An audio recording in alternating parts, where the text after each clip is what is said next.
all the time. You ever get caught up? Yeah, my 7-year-old, no, my 6-year-old swiped makeup from the grocery store when we brought her ass back and made her bring it, you know, and they chose to, you know. All right, guys, you know that face. That's Greg Bavino.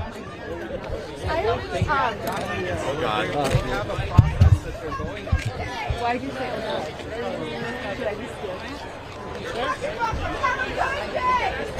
I hope you guys get the same fucking treatment you give everyone. Lollipop field, you little fucking midget kid. Fucking little tiny man syndrome over there. Oh. Fuck you, Bun. I'd be mad too if I couldn't ride roller coasters, bro. Stay back. Stay back. Fuck you, Bambino. Fuck you, dude.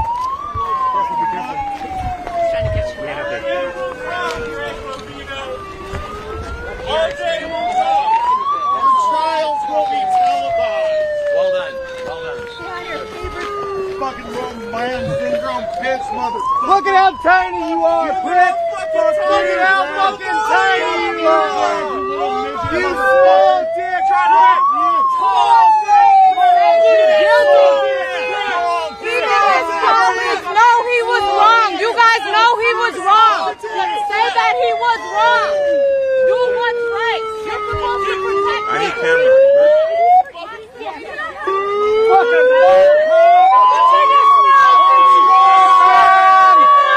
killing innocent people! Small dick prick!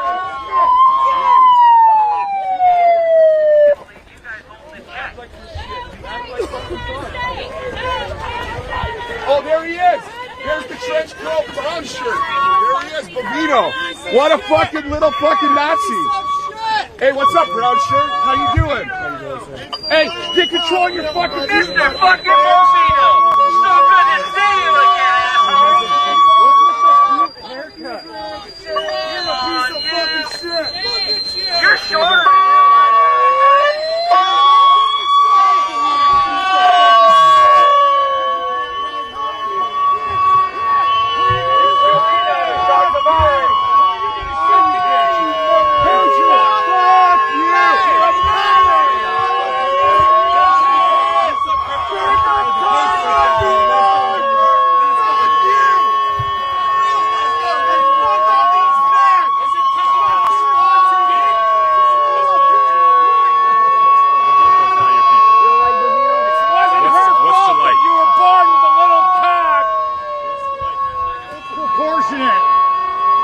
Fascist piece of shit.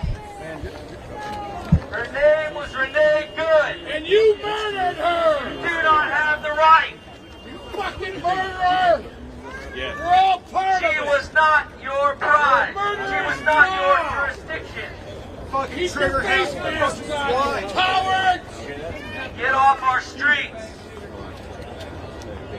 Y'all are way far from the border, guys. Yeah. Let's get out of Texas where there's a shitload of fucking illegals down there. Oh, that's right. That's a Republican state. Fucking MAGA state. Like you faggots. I'm talking to you, motherfucker. That's okay. It's okay. That's okay. That's the F word. You can't say that in here, man. Drinking on the job is wrong. This is Minnesota. You can't say Get that. that shit in the butt. We got video of it too. I'm sure you're all about discipline, right, Bovino? They weren't even drinking good beer. I mean, if it was like craft, I could forgive it. You come in with some fucking Miller Lite on the overnight shift, like a bunch of professionals.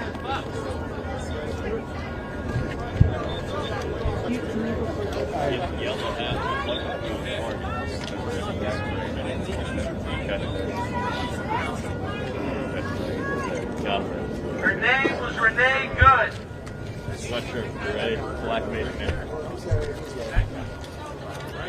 She was not a criminal. Let's hear what he's got to say for himself. Turn over the shooter to the state of Minnesota. You will not forget her name. Trial by jury. Walk back down this way. I'm not sure where it's at. No home boss, Sir. no one wants you. Stand by a lady.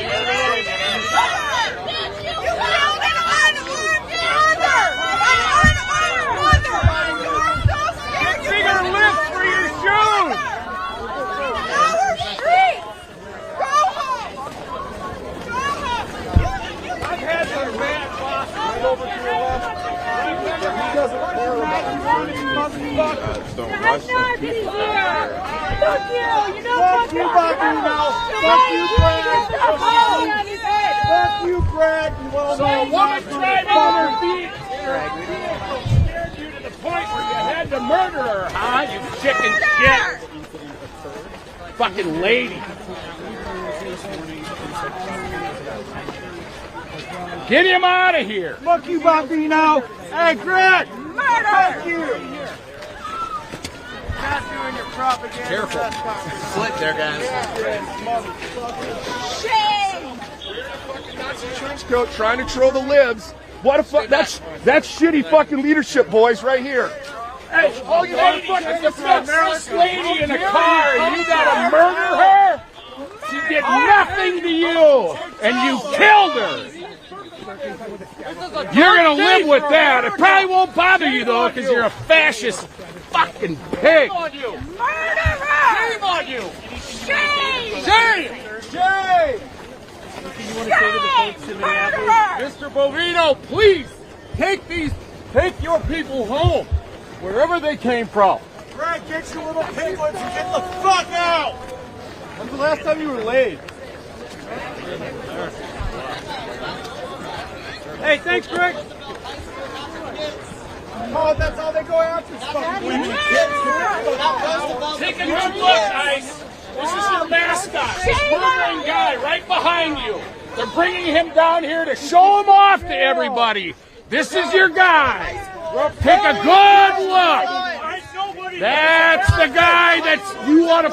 They're parading him around and showing him off because he murdered a defenseless woman in her car. She did nothing. Nothing. And he murdered her. Her name's Renee. Not afraid of the high schoolers that you went after. What about his eye? What about his eye? You fucking know it. You're not afraid of the school kids. We're afraid of you. It's so hard. My niece is like dead. Wrong side of history.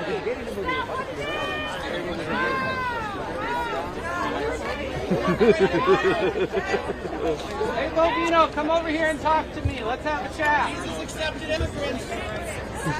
Jesus loves everyone you hate.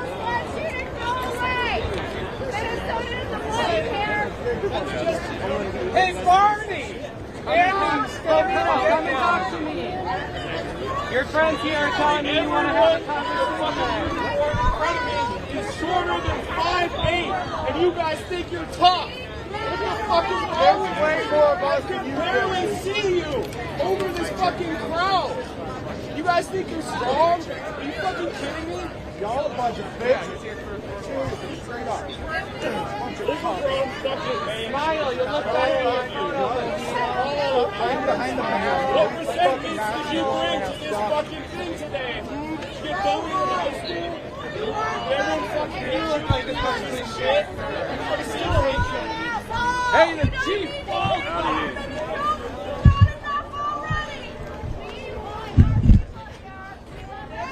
Alright, give me a second, everyone. I gotta tie my shoelace.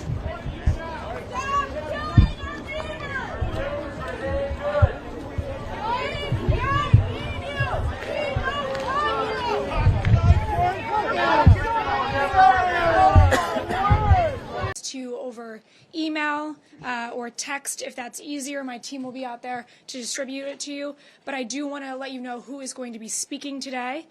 Of course, Secretary Noem, Secretary of Homeland Security, CBP Director of Field Operations of New York, Frank Russo, ERO Field Officer Director of New York, Kenneth Ganallo, and then HSI Special Agent in Charge, Ricky Patel. So we can get you that spelling and those titles, but we'll get started in just a few minutes. Thank you all for coming. Do you want to repeat it back? Okay. CBP Director, Field Operations, New York, Frank Russo. ERO Field Director, New York, Kenneth Ganallo. HSI Special Agent in Charge, Ricky Patel. Anything you need here again? Spelling? Frank Russo, R-U-S-S-O, Janello, G-E-N-A-L-O, Patel, P-A-T-E-L. All right, guys, thank you.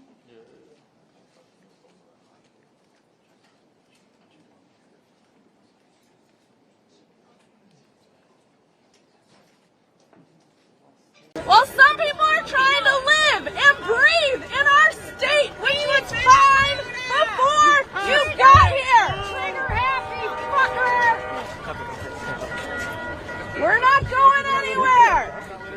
You go back into your cozy little federal building.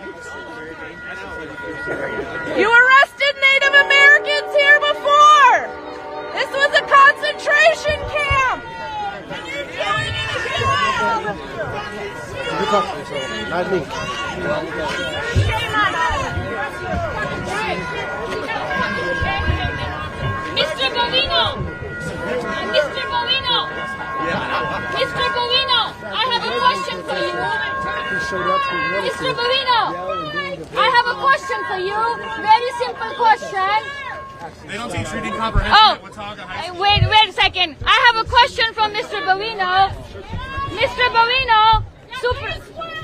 Hello? Mr. Bovino, simple question. I have a very simple question. Very important question. I have a very important question from you. Your staff is saying they're struggling to de-escalate situations. What do you do to train them? What do you do to train your ICE agents? Can you tell a little more about that? Are you going to shoot them? They're driving near you. Are you going to shoot them? They're driving near you. Oh, God. Oh, my God, they're going to hit you. Oh, my God, shoot them in the face. They're going to hit you. Mr. Bovino. Are you going to take my baby today? Is it my kid today? Is it my mom today? Who are you taking today? You cosplay mall cop! Which one of our Minnesotans are you going to get today? Oh, nice and tiny as always. They get the Nobel Prize. How did you sleep last night? Busting you out is the highlight of my day, Bovino. I didn't get the Nobel Prize! They don't have the training. They don't have the answers. Murder is ridiculous. We've all had shitty bosses, but that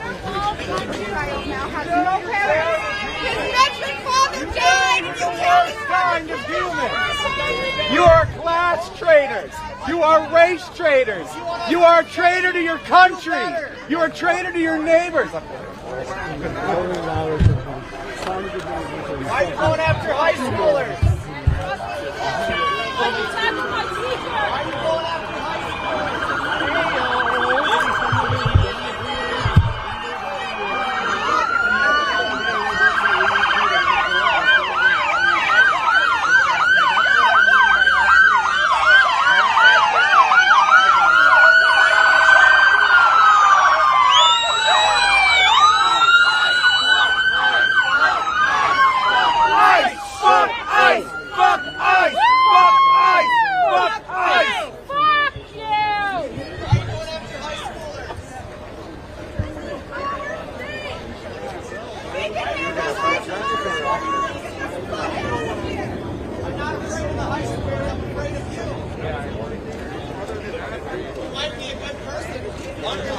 It's the badge, it's the fucking uniform that we don't trust.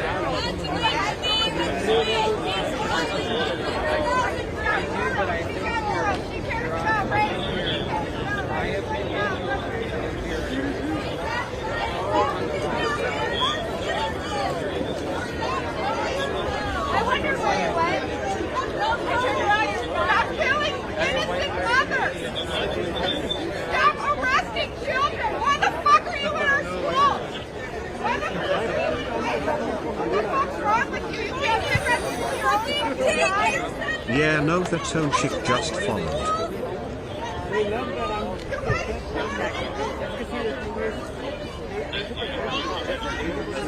Turn it out.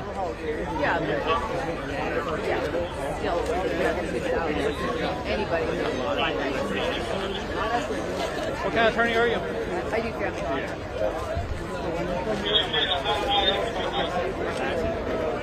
You're going to say immigration attorney. I say immigration attorneys are very for people who are adjusting status. I feel like immigration attorneys are very scummy. Scummy. Oh. I mean, I have a few friends that are immigration attorneys, but I think probably there's, in all areas, some, you know, some bad apples. Adjusting of statuses, you can all do it online and do it yourself. You don't need to go to an attorney. It's just paperwork. I mean, I get the paperwork confusing. You need to file on paperwork to get those rights. To change status. Yes. Yeah, you can't change your own status, but to, yes. Or you just like desensitized. They're charged on a leg. You don't use a pedophile. Well, I mean, I think, yes, some people have legitimate language barriers. I've had clients hire me for what I feel is the most simplest of case, and they just they want to take that pressure off of themselves to know they're, getting done correctly. So, yeah. Immigrants in the imprisonment of thousands more.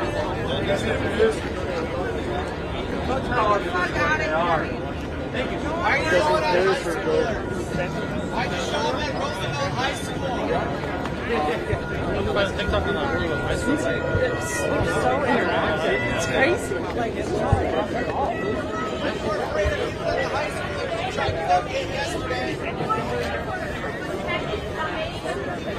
Jesus loves immigrants. Who in the world?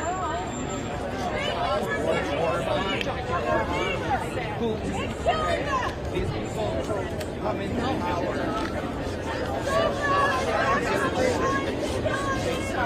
Wrong side of history.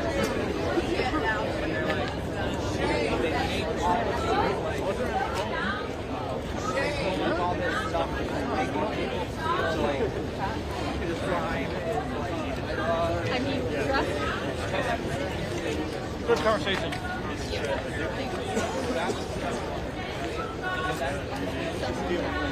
It needs to be within an hour, right?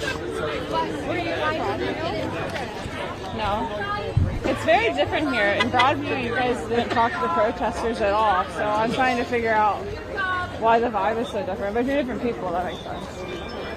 Different dudes, that's why. Let's have a conversation, that's all it is, right? I mean, Broadview was mostly getting shot at, to be honest with you. Oh, over there in It was really bad. It was really, yeah. But I never saw protesters. I mean, you guys even talk to us. Like, people around Bovino always do, because they're used to us. But never Broadview, I interact with anyone. Other than... Now that you said they don't have to follow illegal orders, you're going to get indicted. That's what they did to Mark Kelly. Get out of here, You're waiting for your paperwork. Don't tell anybody that they don't have to follow illegal orders, because that's illegal. You murderer! You murdered her! Say her name! Renee Cook! Renee Good! Back up. Renee Good. Back up. Her name is Renee Good. You do not Hey, has your photographer got enough pictures of you out here yet? Oh, check your feed. Yeah. Your boss rates kids. Yep.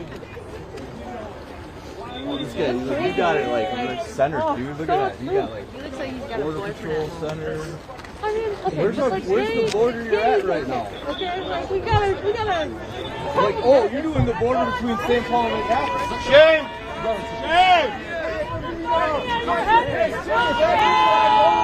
What you want me to know, you lollipop field leader, motherfucker? You're doing a roller coaster, so I'm mad at immigrants, you fucking short ass shit.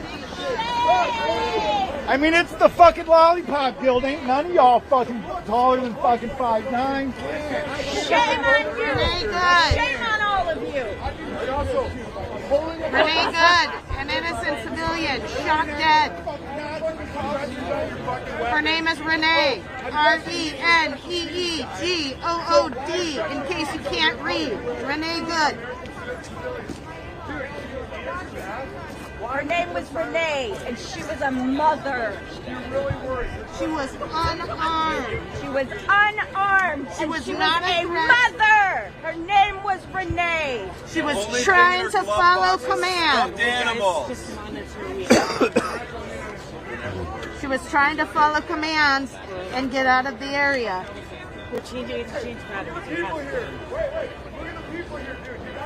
Her name was Renee. A child is now motherless. Her name is Renee. Her name is Renee Good, and she was murdered. She was a mother. She was unarmed. Her name is Renee. Do not forget her name. Renee Good. I hope you hear that in your sleep.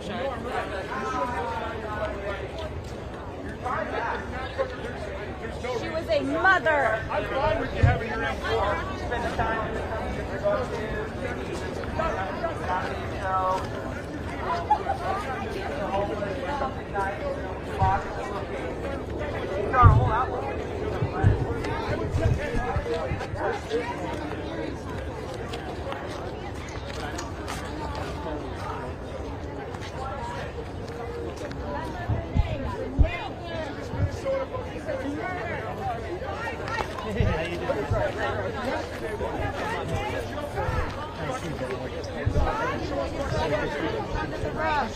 I'm proud to be here with my neighbors. I'm proud to document.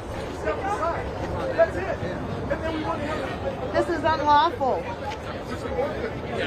You're not here to keep us safe. You're not keeping us safe. You're inciting anger. You're making our schools unsafe. No fucking reason. And that comes down on you guys. When the private fucks up, you all pay. That's why we're out here. Because one of your fucking jokers fucked up. I don't get off my couch. I'm a fucking retarded. I don't want to be out here. But I saw this fucking protest and I better come down, at least tell you motherfuckers to think about what the fuck you're doing. You shouldn't be wearing plate carriers. You should have low-vis shit on. You don't need every fucking licky and chewy. Maybe a couple special team guys, but not your frontline guys, the ones that are dealing with the civilian population. We never did that in Afghanistan. We never wore masks either. I wasn't afraid to die. They were trying to kill me. They knew what vehicle numbers I had. But I didn't wear a mask when I went to talk to the population. When I went to work with the civilians, I walked into the Afghan villages without that shit on. Hell, I didn't even wear my fucking vest. So again, tell your special teams, tell your team leader at least, you don't need to be having some fucking suppressors out here. Seriously. You're not in the stack, man. I got it. You're smiling, but it's fucking stupid. It really is. It's not. No, it's okay. It's okay. They can laugh about it, but they know better. They know better, and these guys know better too. So, hey, here's the other thing: is in a good organization, you police up your own. And if I'm wrong, so here's an example. As a commander, if I didn't have my fucking boots done right, or I didn't have my uniform right, or something was off, it didn't matter who the fuck you were. You could say, hey, Jim. Hey, Captain so-and-so, you're fucked up. Fix your shit. Where the fuck are the team leaders? You shouldn't have a suppressor on. You should not have a suppressor on, really. This afternoon, you should go, when you go in for lunch break, go tell your commander we shouldn't have suppressors on. That's stupid. These people, hey, they shouldn't have suppressors on. There's no reason for that. It's fine to have an M4. I got it. You're here to protect Bovino because Bovino's scared that somebody's going to come here and try to hurt him. Because he was wearing Nazi fucking gear and taking glamour shots to look all tough, to troll. He was trolling the libs. Fucking A, man. You don't need to troll anybody. Just fucking do your jobs. Go back to the fucking border and fucking fight the cartels. That's what you signed up for. That's what Border Patrol signed up for. He's in Minnesota. Because that guy right there, they want to make a political statement. Trump wants to fucking scare us and intimidate American citizens. That's right. Oh, we're not You guys going to be did fooled. it. Again, there's no reason for Border Patrol to be right here, hanging out at our National Guard Center, next to our baseball fields where our kids play baseball. I'm a soccer coach here. I coach kids right over in that field, all those fields.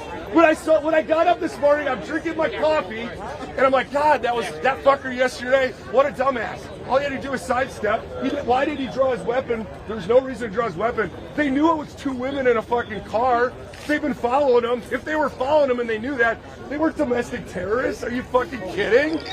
You guys, listen. When your boss says the wrong shit and lies to you, somebody tells your boss, hey, that makes us look bad. We look bad. These are the American public. Seriously.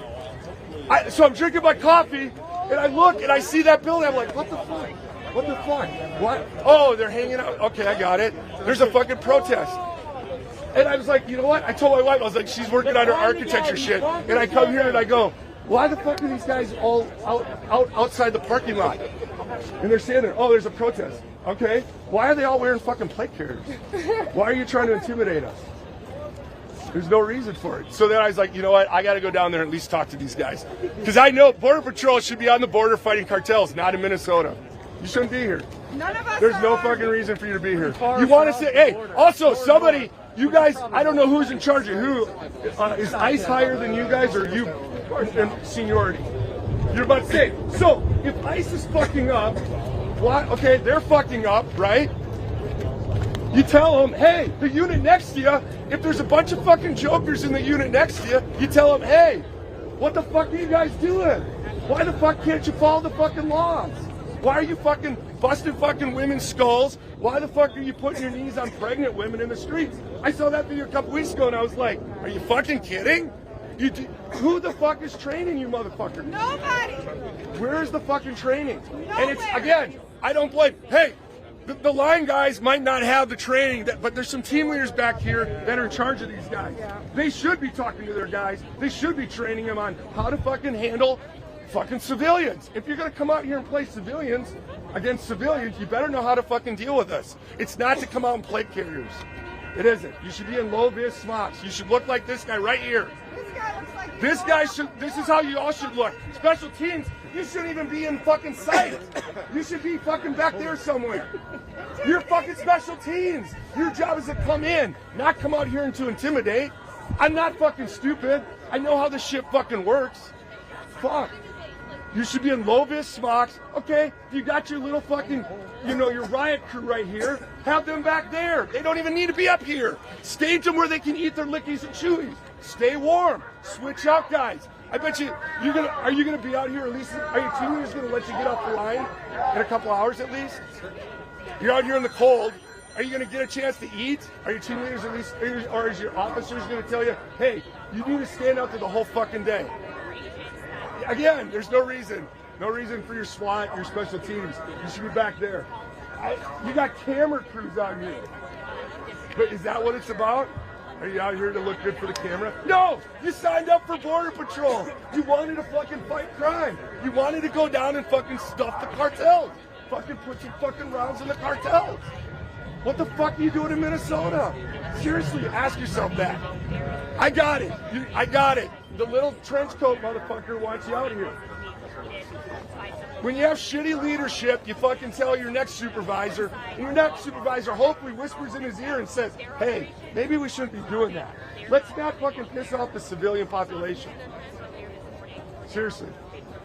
You should be down in Texas. You should be down in California on the border doing your fucking job. Not here. You should not be here. You should hell not be fucking carrying that fucking equipment. You should be in low-vis fucking smocks. Have your fucking low-vis fucking body armor on. Your fucking special team should be back there, not out here. Then you can actually react. But you don't have to worry. There's no cartel members here. They're not coming out to kill you. And also, if you wear a mask, you shouldn't be wearing a mask. You should. That guy, thank you. Hey, at least you got one right here who's not wearing a mask and not scared. He's the fucking leader right here. The rest of you fuckers wearing a mask. I didn't wear a mask before. Go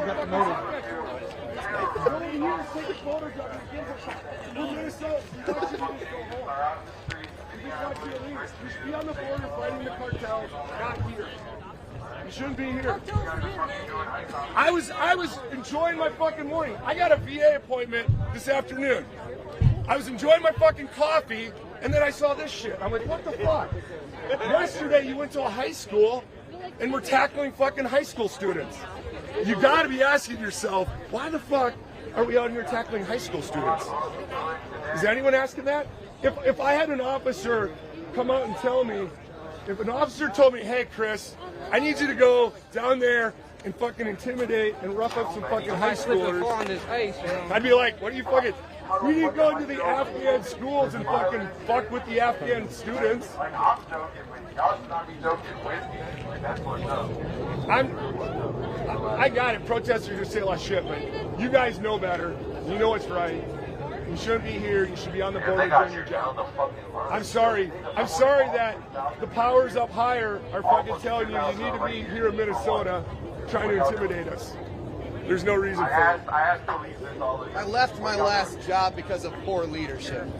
Have some fucking guts. No, they got families. I got that. They're fucking worker bees. I got it. But their leadership should be fucking in better control. You guys should hold your own accountable. That motherfucker that fucked up yesterday, that dude's a fucking joker. Y'all know it too. That motherfucker needs to be prosecuted. He needs to be fucking indicted and fucking prosecuted. In our streets. Well, that's all you do. Again, you should have a low-vis smock on. You shouldn't have all these plate carriers. But your bosses are saying, hey, let's intimidate everybody. Let's act like let's wear all the kit we would actually wear when we're fighting the cartels. Or we're on the border dealing with people coming across that are dangerous. These people aren't dangerous. These people are just protesters here. They're here because you guys came here. They would be doing their shit. I'd be at home drinking coffee for the rest of the morning. Just fucking chilling out, maybe working on my hobby. But here I am. And I put this on just to let you know, just to fucking give you an idea what I've done. So you fucking know who the fuck I am, just like you. You wear your little shit. Maybe some of you went to Ranger School. I don't know, raise your hand. Who fucking went to Ranger School here? Anyone? None of you guys? Really? Yeah, bro.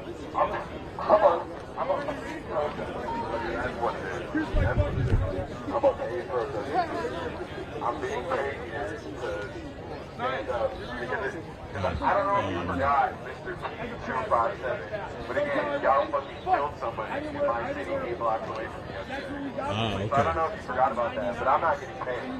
No, I'm here because y'all killed somebody. There's blood on your hands, on your agent's stand. Gotcha, okay. Yeah, I don't think you understand that. Because we're going to be out here the whole time. We need more fighters. Well, I don't know what that's breaking news. But I know y'all are some punk ass bitches that are scared of our city. That's what I do. All right, guys, just got a call from Jordan.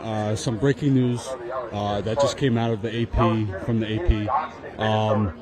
The Trump administration, FBI, is refusing to work with local law enforcement here in Minneapolis, saying that local law enforcement has stated that they are unable to obtain the evidence from the scene yesterday where Renee Good was shot and killed by ICE agents. So local law enforcement has been trying to investigate the scene, but unable to obtain evidence because the FBI is refusing to work with them. So there you go. They are covering it up, basically. They are covering this up. Well, they're going to try. But the evidence is out there. And again, remember, the ICE agent fled the scene. They got him in the car and they took him away. And nobody knows who he is or what his name is or what his identification is. Yeah, so no information about that. Which one? The one in the yellow helmet? Or the yellow...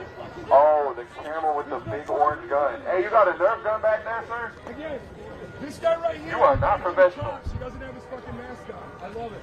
Yeah, he doesn't have his mask on. He's a little less of a bitch. Well, because we shouldn't be intimidating us. And they shouldn't even be here.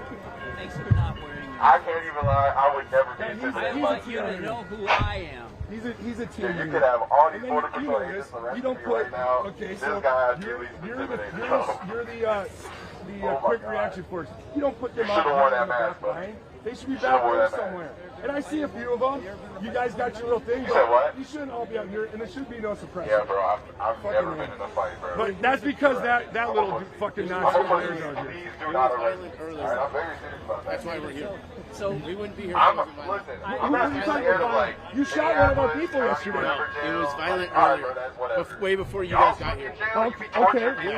No harm. Seaside, all that bullshit. No, I wanted to come out here and give them a little bit of, like, fucking talk to them because the shit that I'm seeing is just out of control. I'm just out of control. Going in a obviously which I yeah. You can do your thing. Yeah, sure. I'll talk to you. No, yeah, I'll talk to you. Because I got. It's not right. I mean, you guys no harm. Nah, they're with Ice right now, though. Look at Ice right back there. Yeah, I see him back there. I see that pussy over there, too. Greg Movino's bitch ass. Greg Movino. Yeah, we not on everybody ass. Look, they help us.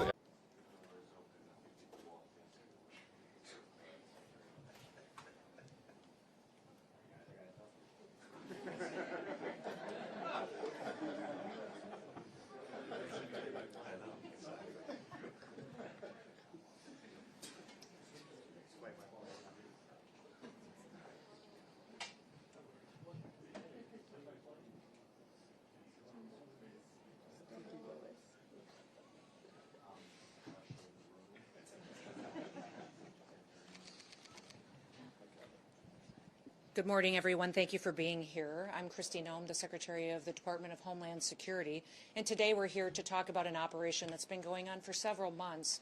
In fact, after an incident happened here in New York City that brought us to a point where we recognized that we had to work together in order to bring illegal criminal aliens to justice. Nearly 6 months ago, 2 criminal illegal aliens attacked an off-duty Customs and Border Protection agent and his friend while they were sitting on a rock in a park after hours enjoying the evening together. These 2 criminals came and attempted to rob them, and it ended up where they bravely fought back. This officer defended himself and his friend, but not before being shot in the face and in the arm by one of these criminals. Immediately after, the men and women of the Homeland Security investigations worked with NYPD, leading to the arrest of that gunman in just 2 hours. Within 28 hours, the second assailant was arrested as well, and those individuals have been brought to justice. But those individuals would have never been in this country if they hadn't been allowed in by the Biden administration when they ignored our federal laws and allowed them to come in illegally.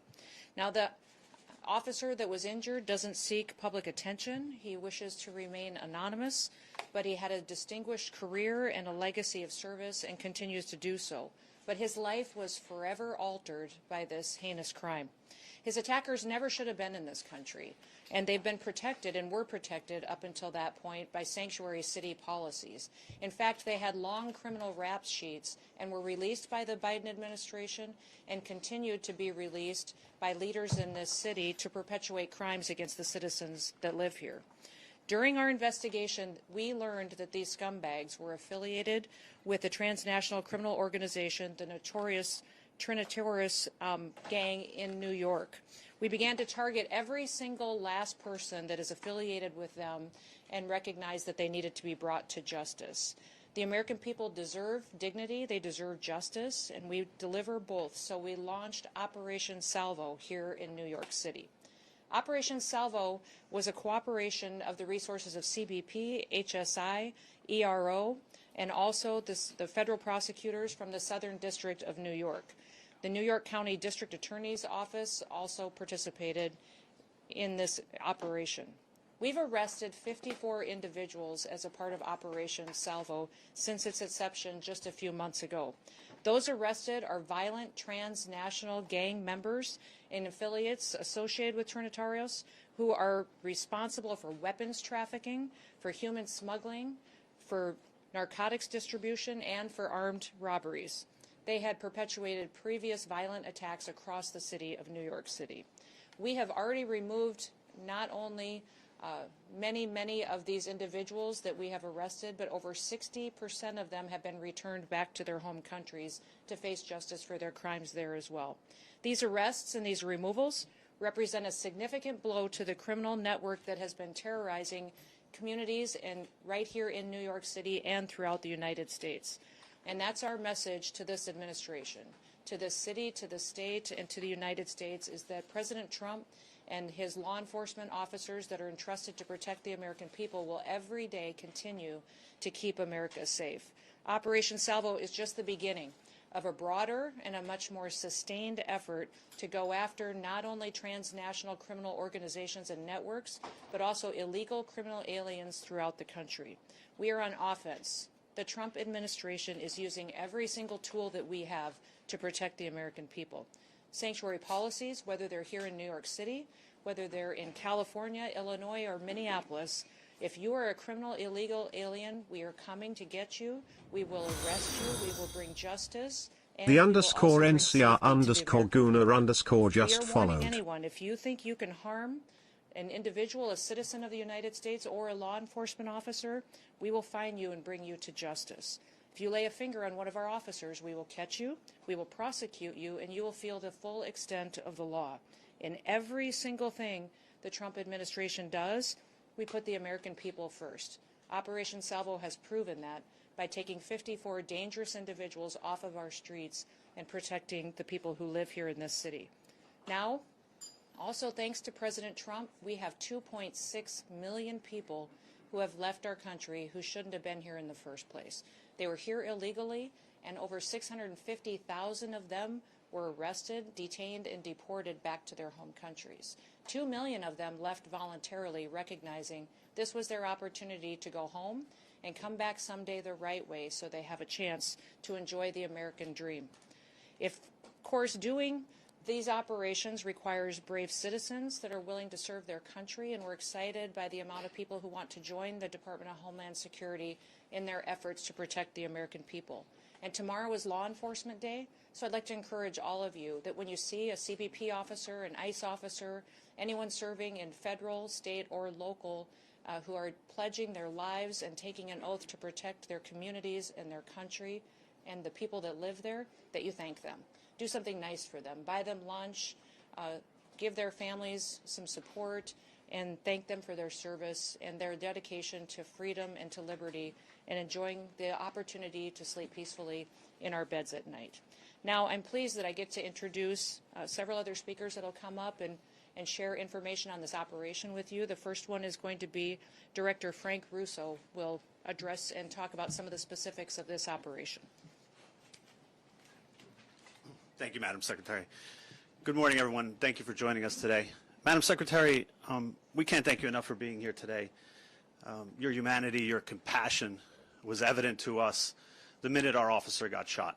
You visiting him in the hospital, checking up on him every so often was really a clear indication of your care for our officer, and really inspired us to come up with this operation. I'm sure that the success of this operation is a direct result of your care, so thank you for that. I want to get something across to you all in a clear message. New York City is a safer city because we did not allow this attack, this vicious attack on our officer, to go unanswered and unpunished. Because Operation Salvo delivered clear, real, and measured results. Now, the best thing about this operation is that it was done the way law enforcement loves to do it. Quietly, discreetly, behind the scenes, often under the cover of darkness. And what that did was it allowed our officers and agents to go out there, to conduct surveillance, to do intel gathering operations, and to arrest these individuals without any interruptions and without any impact to civilians. That's the way it's supposed to be done. And that's the way we kept New York City safe. 6 months ago, our officer was enjoying a Saturday night in the park. And when he was attacked, it was an attack on all of us. And we realized we had to restore public safety and the rule of law. Our mission is clear at CBP. Our mission is to protect the homeland, safeguard the borders, and endure economic prosperity. But this mission was more narrowly focused. This mission was about protecting the citizens of New York and ridding ourselves of these horrible individuals. Now, we came up with the name Salvo because the name means a lot to us. Salvo, first and foremost, the term our officer received salvation that night. By the grace of God and because of the incredible support from the NYPD under the leadership of Commissioner Tisch and her team, who was out there picking up our officer and bringing him to a hospital. So we thank the NYPD for that. Salvo also references a term of simultaneous discharge of guns in battle. And that's what happened that night to our officer. And he was so courageous and getting shot in the wrist and in the face and still firing back. He's a hero to us, and he inspires us each and every day. And finally, we felt the need as a premier law enforcement agency with our partners to unleash a salvo of justice.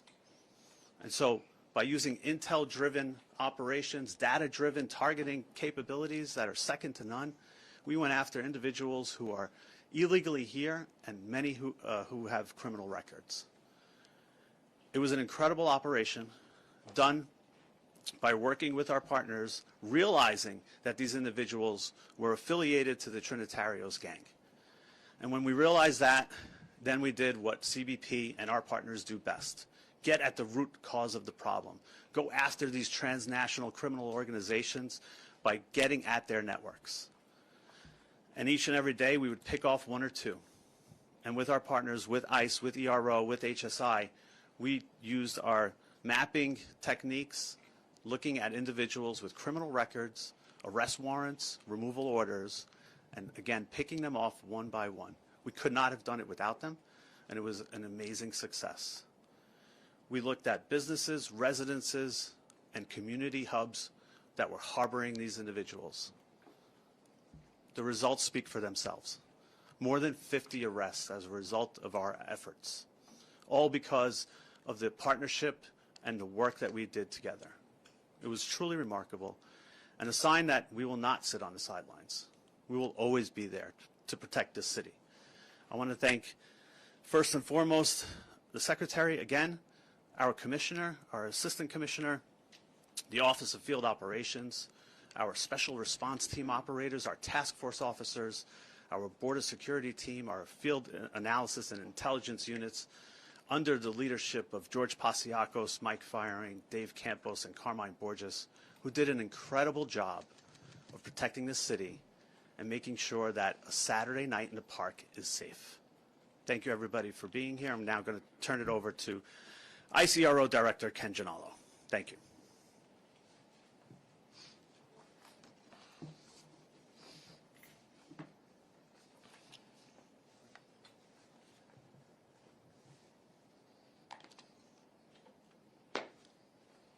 Morning, everyone. How you doing? My name's Ken Gianallo. I am the Field Office Director for ICE Enforcement Removal Operations, New York City. I first want to thank Secretary Noem for traveling to the city today and for our continued and unwavering support of our brave law enforcement officers. We are here today because of the abject failure of the New York City bail reform laws and sanctuary city policies. The tragic shooting of this heroic CBP officer was entirely preventable and is a direct result of those policies. What makes this case particularly egregious is both of these violent criminals had been in NYPD custody on multiple occasions. However, due to these sanctuary city policies and the politicians that prioritize politics over public safety, these criminal illegal aliens were repeatedly released onto New York City's streets to harm this brave officer. ERO New York City is proud to partner with CBP and HSI in this joint initiative to not only locate and arrest the two criminal aliens responsible for the shooting, but also to identify, locate, and apprehend their Trinitario associates, ruthless gang members who engage in illicit activity and terrorize law-abiding New Yorkers. Together, we have arrested over 50 criminal aliens, many with felony convictions, including weapons offenses, drug offenses, robbery, assault, rape, sexual abuse, burglary, and larceny. Approximately 30 of those have already been removed from the United States, while the remaining are in ERO custody at this time. Communities with sanctuary policies suffer the most harm from criminal aliens. When local police release dangerous aliens into the community, they often reoffend in the same community that they are released in. And also, they stay in sanctuary city areas. In this case, the shooter demonstrates he would travel to another sanctuary city jurisdiction, which was in Massachusetts, where he had an outstanding criminal warrant for armed robbery. So to further their criminality without fear of consequences or repercussions, they will travel to sanctuary city jurisdictions, basically hiding in plain sight. They provide safe haven for criminal aliens.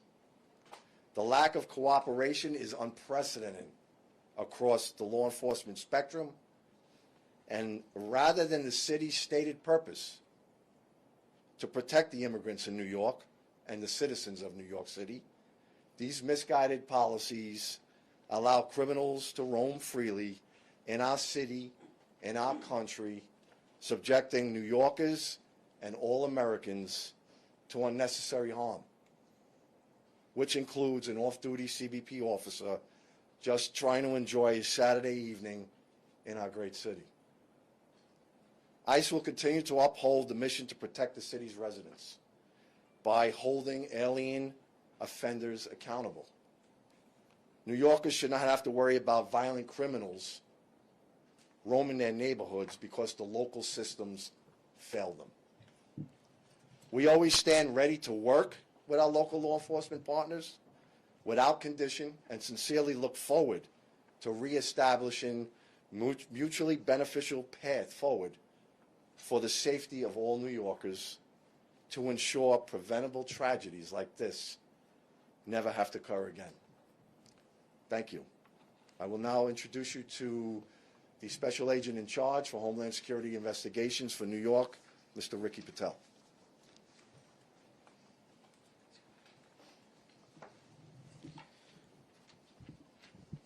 Thank you, Madam Secretary. Thank you, Frank. Thank you, Ken. Good morning. As you just heard, my name is Ricky Patel. I'm the Special Agent in Charge for Homeland Security Investigations, HSI, here in New York City. It is an honor to join my esteemed colleagues today to say, when our partners call, we answer. No hesitation, no delay. That's the commitment HSI New York brings to every threat against our law enforcement family and to our great city. From the very first moments following the July shooting of our CBP partner, HSI agents alongside local, state, and federal counterparts worked relentlessly, day and night, to track those responsible. HSI personnel, in coordination with our local partners, apprehended the accused gunman within 2 hours of the shooting. We swiftly identified his alleged accomplice, whom we arrested shortly thereafter. In the days, weeks, and months that followed, together with law enforcement, we pursued every known associate of this violent migrant gang crew. We pored over every piece of evidence, followed every lead, and made it clear an attack on one of us is an attack on all of us. Our unity is our strength, and we will never let criminals divide us. Our investigation led to the capture of individuals tied to violent transnational gangs, including associates of the Trinitarios gang that are responsible for weapons trafficking, human smuggling, narcotics distribution, armed robberies, and repeated violent attacks across the Big Apple. Their arrests deliver a major blow to criminal networks that have preyed on our New York City neighborhoods for far too long. This was only possible because of the unwielding and unwavering collaboration between DHS partners and those from the Southern District of New York, the Manhattan District's Attorney's Office, and the law enforcement partners from all levels. Investigative methods and interviews were conducted. We identified additional conspirators and expanded our reach. I am proud to say that the main targets and dozens of their associates have been taken off of our streets. But our work isn't finished. We will continue to leverage every resource, whether it's local, state, or federal, to root out anyone connected to this conspiracy and this violent gang. Leadership and teamwork remain the backbone of our success. HSI's mission is clear: protect public safety and national security by investigating and arresting the most dangerous criminal elements from our communities. Every day, we use our broad authorities to enforce hundreds of federal laws, targeting transnational criminal organizations from every angle. We will not rest. We will not back down. HSI New York will continue to disrupt and dismantle criminal networks, ensuring our city and our country remain safe. Thank you, and I now turn it back over to Secretary Noem. Well, thank you, Ricky and Frank and Ken, for all of your hard work that you do every day here in New York City, but also for the rest of our country. With that, we'll open it up to any questions that you may have. Of the 54 people, how many had pending charges or criminal convictions? And I'm wondering, ICE's own data in New York City shows that over the last year, between January and October, 70% of the arrests that ICE did in New York City had no criminal convictions or pending charges. Should New Yorkers expect that trend to change? That's higher than the nationwide average. If you look across the nationwide average, we have 70% of the individuals that we've arrested and detained have criminal convictions or charges against them, so either in this country or other. Have no criminal charges or pending cases. So should that trend continue? We're continuing to do our work to bring those criminal illegal aliens to justice, and ICE will continue to get up every day and do what they can to protect New York City. I can have Frank or Ken speak to if you know how many criminal convictions of the 54 had previous to this arrest that they had. I don't know if you have those data points with you. We can get those for you, though. Exactly. The vast majority of them, though, have criminal charges against them or convictions against them as well. Yes. Where were the 54 people from? Were they all part of the Minneapolis?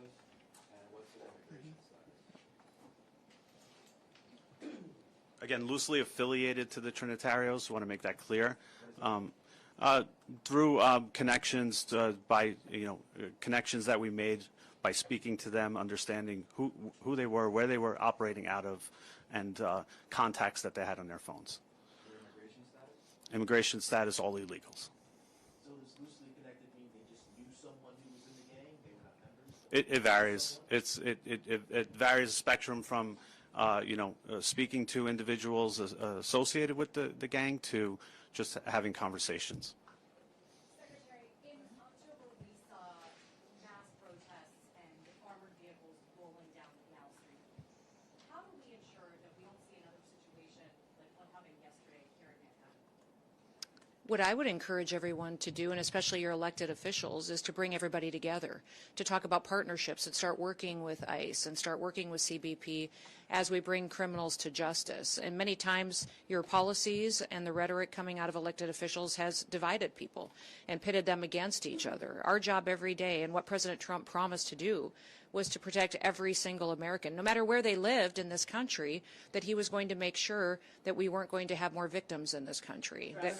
And we are going to continue to do that each and every day. And I'd encourage the leaders in this city and your governor and in other cities and states across this country to work with us rather than opposing us so that we can continue to make our streets safer. Yes, right here. Hi, Sarah Williamson from Newsmax. This is not the only example, the one that you bring up today, of officers being attacked by alleged gang members in New York City. We also had those officers who were attacked in Times Square back in May. With these examples, has Mayor Mamdani and his administration offered to cooperate when it comes to getting criminal gang members off the streets? Because we know he is not a fan of ICE, but when it comes to criminal gangs, is there any kind of leeway that is being given that? You know, we're hoping the mayor will work with us to get these criminal elements and especially gang members and terrorist organizations out of New York City. I know he and the president had a productive conversation. You know, our communication at the Department of Homeland Security has not been productive with the mayor's office or with NYPD, but we want to continue those conversations so we can work together. Yes. Director Russo spoke about how this operation happened discreetly in the cover of darkness, and that's how it should be, which is in contrast to what happened in Minneapolis yesterday. You said What do you mean in contrast to what happened in? Very much not. Because of the protesters and the violent criminals that were attacking our law enforcement. If you remember in that operation, what happened was our officers were out trying to get a car stuck out of the snow when they were surrounded and assaulted and blocked in by protesters that were inciting. The officer was following his training. He did follow his training because of an individual that was point blank into a driver's window. Is that part of the training?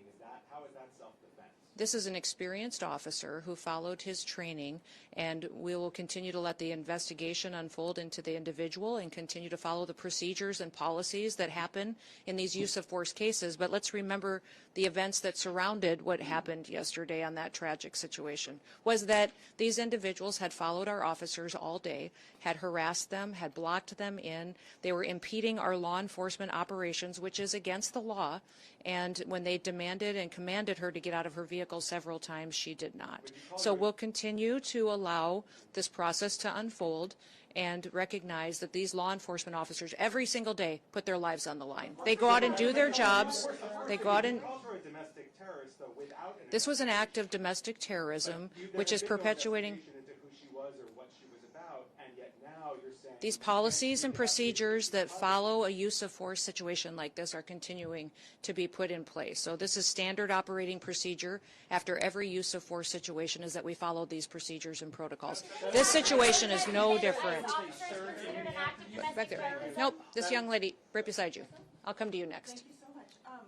Should we expect a surge of agents in New York City, and if so, when? I would say that President Trump and his administration are focused on protecting people. So we will never telegraph exactly the numbers and operations that we have and where we will be focused on. But I think that when you see violent criminals that are taking advantage of American citizens and putting their lives in jeopardy, our law enforcement officers at DHS will always show up. Yes.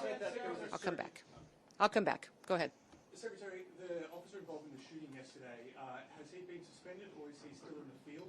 The officer went to the hospital. He was hit by the vehicle, went to hospital and received treatment, was released and is spending time with his family now. And is he still yes, sir? Yes. In Minneapolis yesterday, you said the surge there would continue.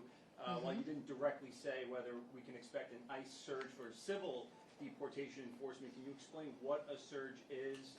I won't describe in detail our law enforcement operations that we have. It's just puts our officers' lives in jeopardy, but they will be there enforcing the laws of this country and upholding the public safety needs that have to happen when it comes to enforcing federal law. So will this be just Homeland Security investigations? You know, we've got thousands of officers there, and I'm not opposed to sending more if necessary to keep people safe. Back up here. Can you talk a little bit about the experience of the officer and some of his background?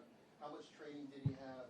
How much training in these types of situations did he have, even if he's from the region? Yeah, I'm not going to get specific to this officer, but he's an experienced officer that has served a number of years, and we recognize that he acted according to his training, and we have expect that all the policies and procedures of review will be exactly that he acted appropriately to protect his life and the life of his colleagues and fellow law enforcement officers that were there and people that were surrounding. Yes. I'd like to get your reaction on some of the rhetoric here in New York City. Mayor Zohar Mamdani responded to the shooting yesterday saying that this is only the latest horror in a year full of cruelty. He called it an attack on us all, and that New York stands with immigrants today and every day. Also, council members last night at the protest called this fascism. The New York City public advocate, Jumaane Williams, said that your administration is, quote, doing the devil's work, and he asked New York City to stand up and show up, quote, it's going to be difficult and there are going to be casualties. And the last comment that was made last night at the protest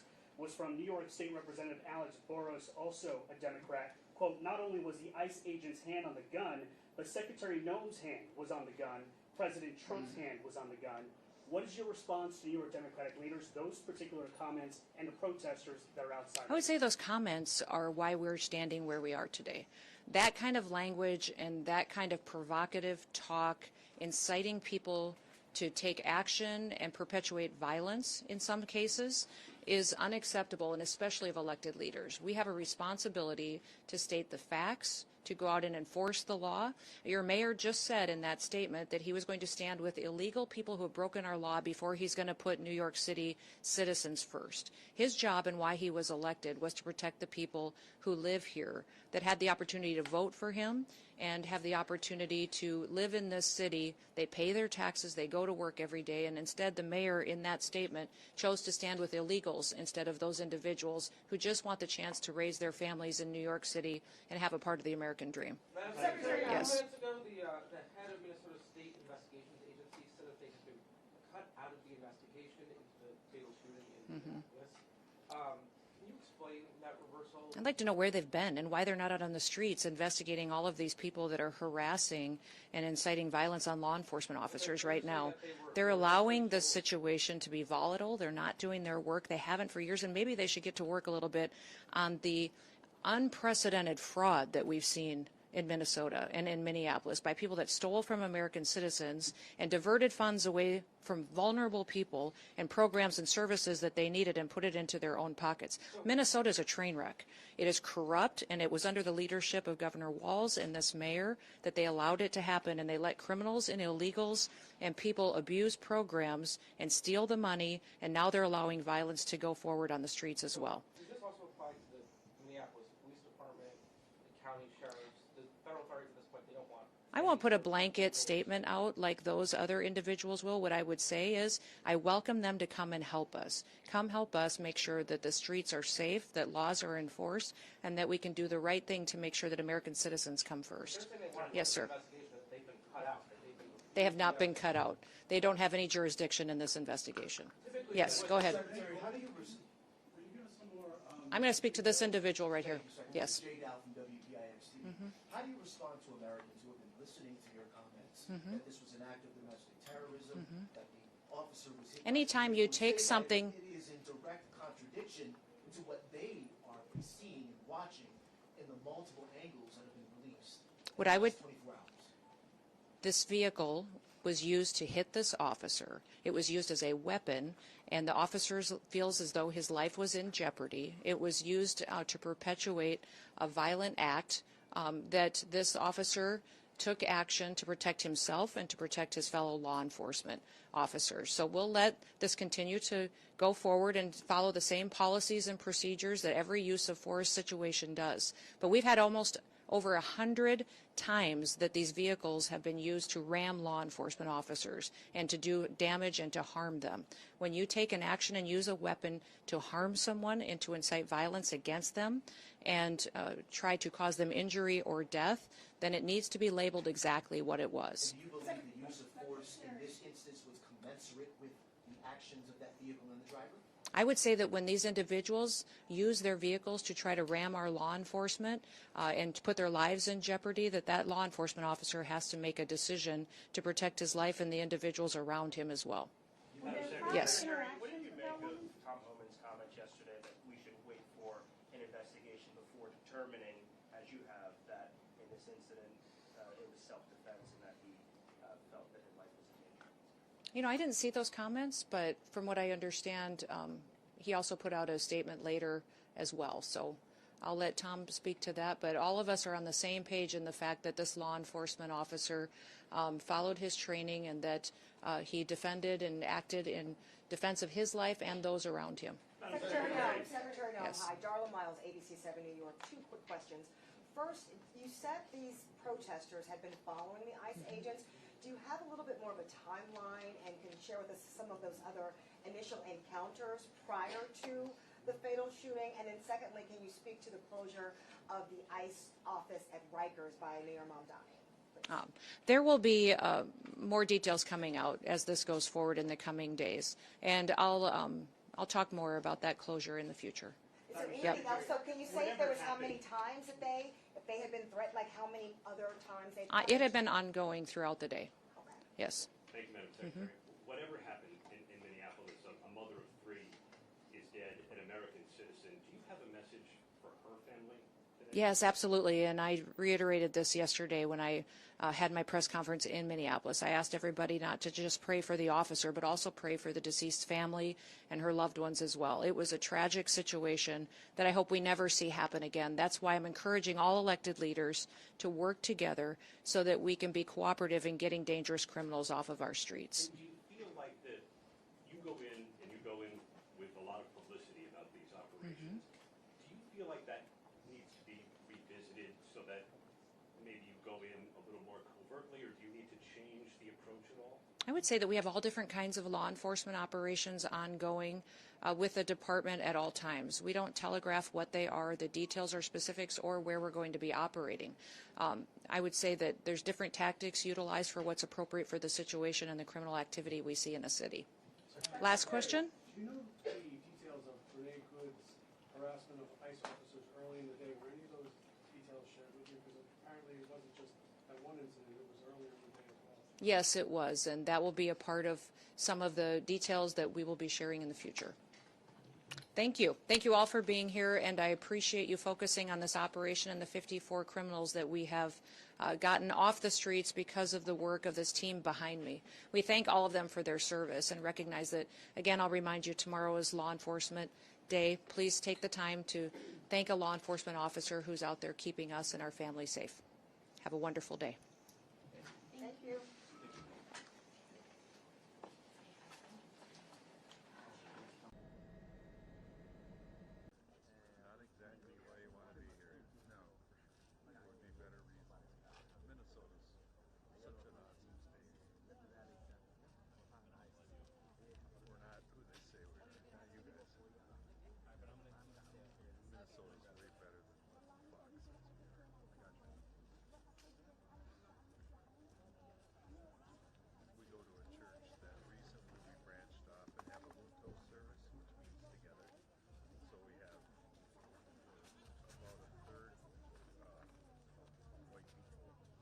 But we did see protesters there in New York City. Also, a bit earlier today, we saw protesters clashing with police officers in Minneapolis as well after that fatal ICE-involved shooting yesterday. And now we are learning some breaking news here that I did want to put up on your screen. As we are learning, the head of Minnesota's State Investigations Agency saying today that the U.S. Attorney's Office has barred it from taking part in the investigation into an ICE officer's fatal shooting of a Minneapolis woman.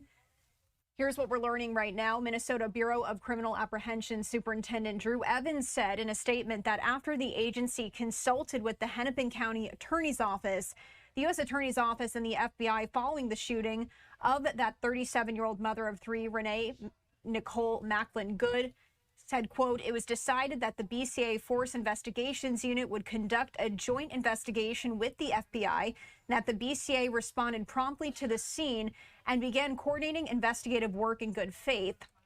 He then said the FBI informed the BCA later yesterday, that the U.S. Attorney's Office had changed the plan. We also have a quote from Evans saying the investigation would now be led solely by the FBI, and the BCA would no longer have access to the case materials, scene evidence, or investigative interviews necessary to complete a thorough and independent investigation. We also do know that Minnesota Governor Tim Walz will be holding a press conference here, this just into our newsroom, at about 12:30 p.m. Eastern time. So that's in about 20 minutes from now, as we are learning this breaking news here. We're going to step away for a commercial break. We also do have some news coming out of... They're empty. They're going to do raids. They're taking the buses out to do raids, right? No, these ones just came back. They were filled up. And they're going to go send them back out. No, I think they're going, there's no entrance over there. I think they're going there. These fuckers are only working 3 hours a day. Are you lying? Sorry.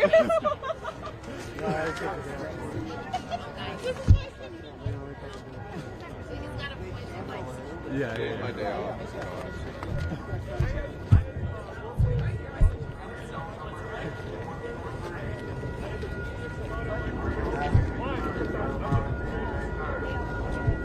Yes.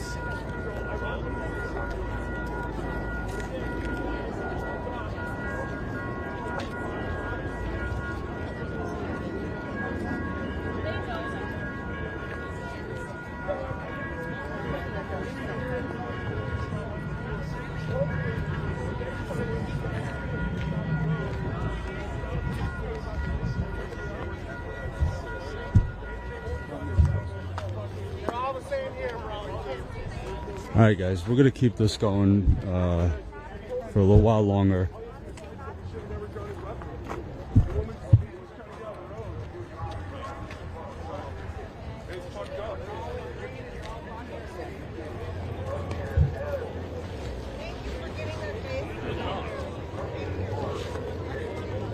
It's a good analogy of what the fuck's going on.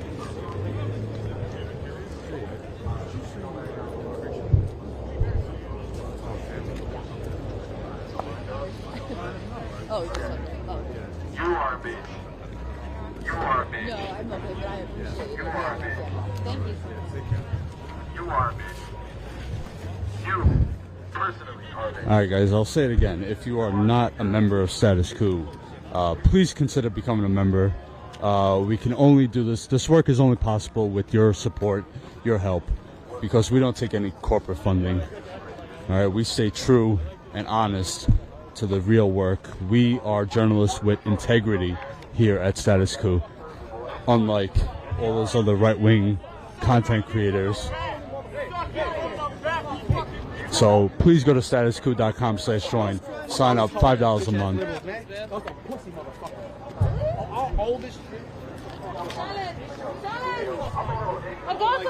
$5 a month, 16 cents a day. That keeps us on the ground, wherever we have to be. Right now it's Minnesota. A couple months ago it was Chicago.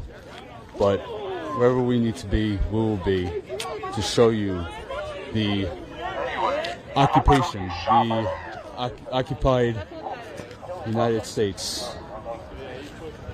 the freest country in the world, where U.S. citizens are shot and killed by U.S. Border Patrol more than 100 miles away from the border. So they have no business being anywhere here. You don't have to go to the school.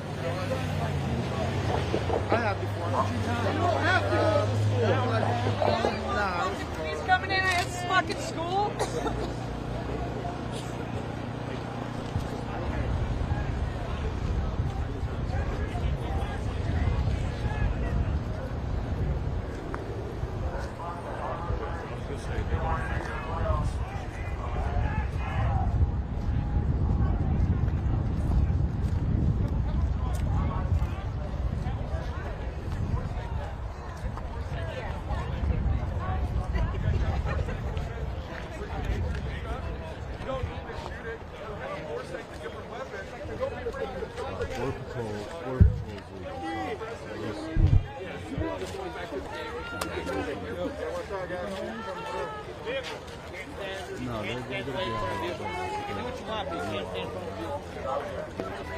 Where are you guys going? We're still here.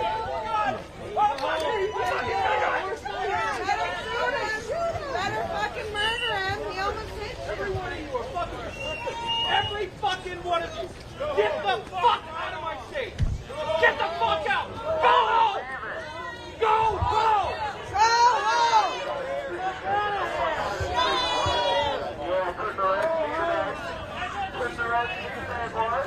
You're not wanted here. Go home. You're not wanted here. This is not your home. Go home. You're like the SS. You're like the SS.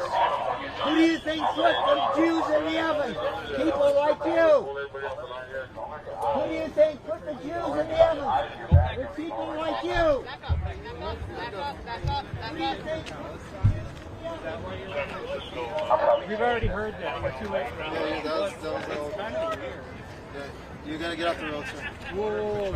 You guys point to the border patrol on your head. This is a public road. How do I know you're actually border patrol? You want us to back up, you guys should go back to the road. Do I have any way of knowing your actual agency? Like, y'all are all wearing different uniforms. You're not wanted here. Go home. Go home. You're not wanted here. You're not wanted here. So I know that they have Put shoes in the oven. they might be but it ain't me. Dude, I wish I got some of this on recording, but some of y'all reactions were a little funny.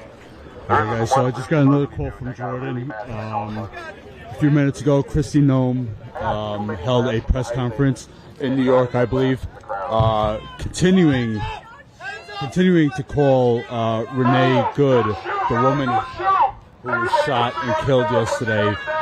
Kristi Noem has continued to call her a domestic terrorist. Meanwhile, the FBI is refusing to hand over evidence from the crime scene to local Minneapolis police investigators. Yeah. Thank God, am I right, guys?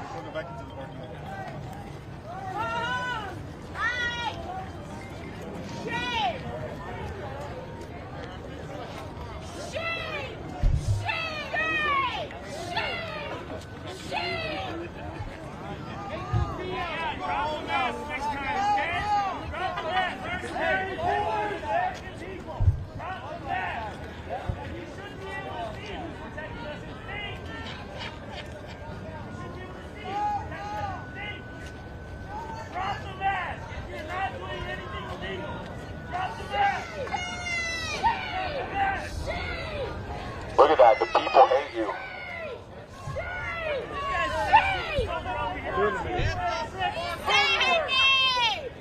Drop the mask! Say her name! Murder! Shame! You know you're doing illegal things!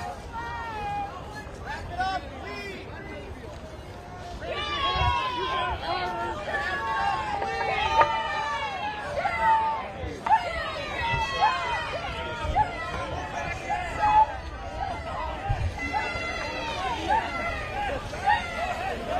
Yeah, shame on each and every single one of you bitch ass hoes. Go walk in your stupid fucking courthouse and go waste the day away. I wonder what you're gonna fucking do in there. What you're gonna draw with your fucking crayons and shit on the boardroom. Y'all better not be making no plans back in the Twin Cities. It's nap time, boys. Get back inside. It's nap time. Pack it the fuck up. And while you're at it, bring out that stupid bitch that killed Renee Good.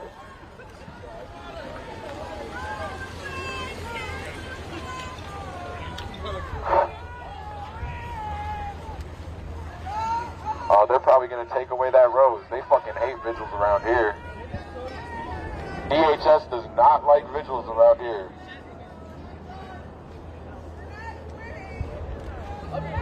You guys had a fun photo op! Wear your fucking costumes! Don't let your car sit up here! Be a car. There might be a car behind you. You're obstructing the roadway, Doc! Your own agents are gonna shoot you! Domestic terrorists.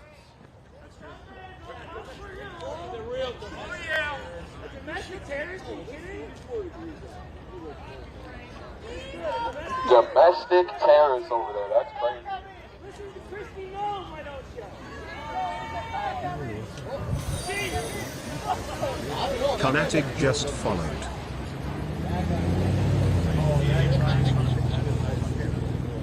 Batman X, bro. Batman X? That's the new ICE license plate names? The fuck?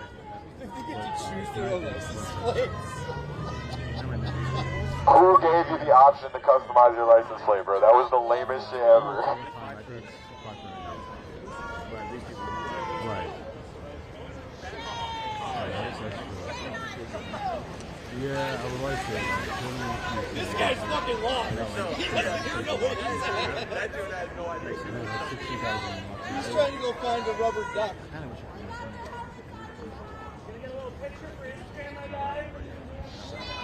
Tag me! Tag me! Yo, y'all better fucking tag me for the work I did today. Alright? I know I fucking, oh, excuse me, I'm so sorry, buddy. You gotta tag him. You gotta tag us in the Instagram post. Who's the social media manager? The post should be us, not y'all. Fuck y'all. Hashtag ice in the streets. Isn't that crazy that you're gonna have to get used to this? We will be here tomorrow.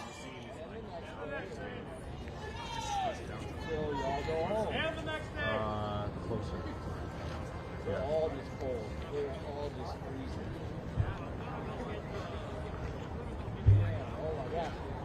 Hey, I see a car's headlights behind you. I need everybody to start looking behind you. Yep. Make sure there's no domestic terrorists behind you.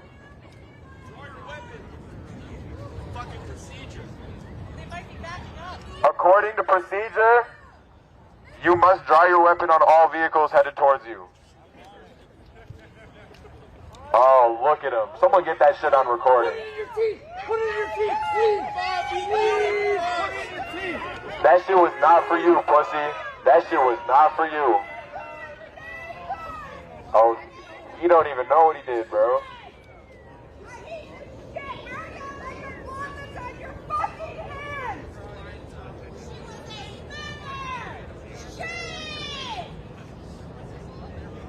Oh, get on your knee. Oh, he's fucking flirting.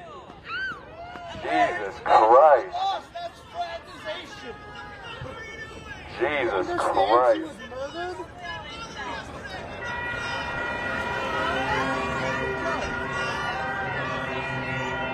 You guys don't care about dead mothers?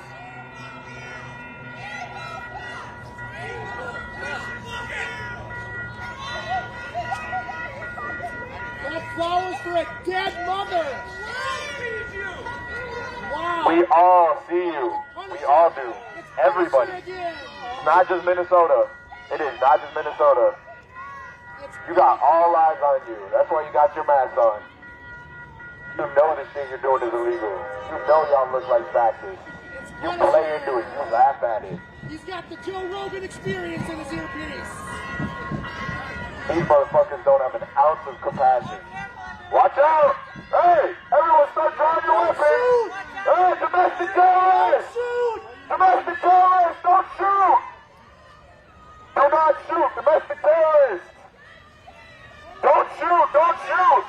Oh my god! Oh my god! That car was so close to me! Oh my god! Oh my god! Why do they always have to drive away like Not a single Minnesota plane in there. Shame on all you punk ass bitches. Y'all going to an ice raid right now. I hope that shit goes terribly wrong. I hope your raid goes terribly wrong. I hope your shit goes terribly wrong. I hope your raid goes terribly wrong, boy. I hope that shit goes terribly wrong.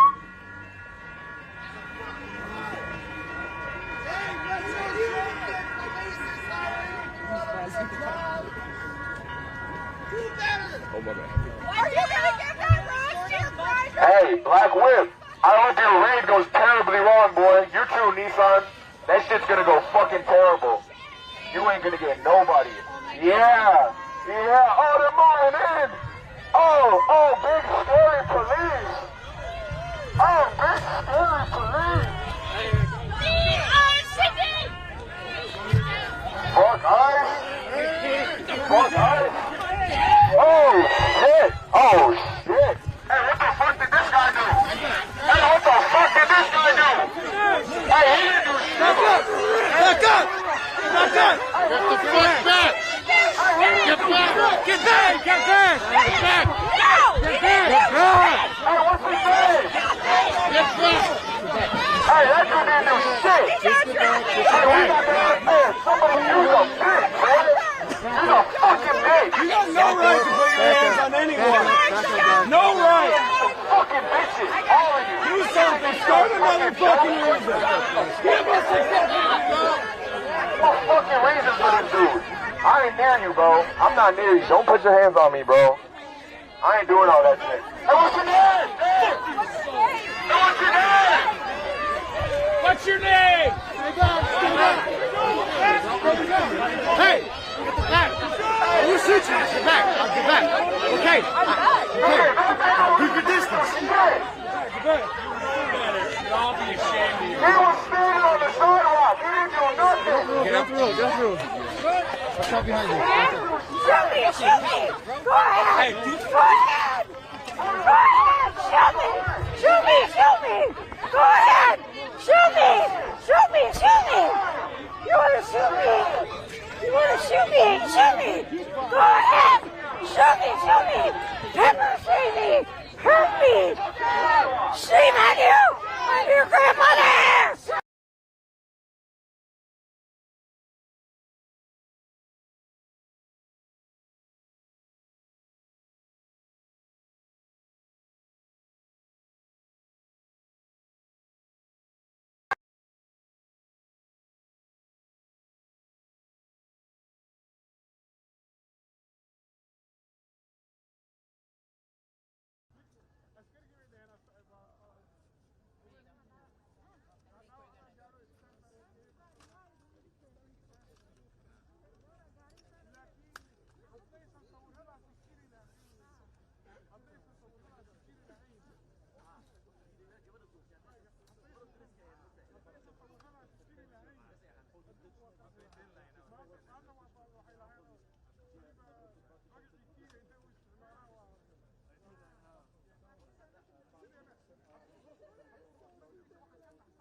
But they are going to speak, you can see them set up over there too, so there's a fail safe to have that.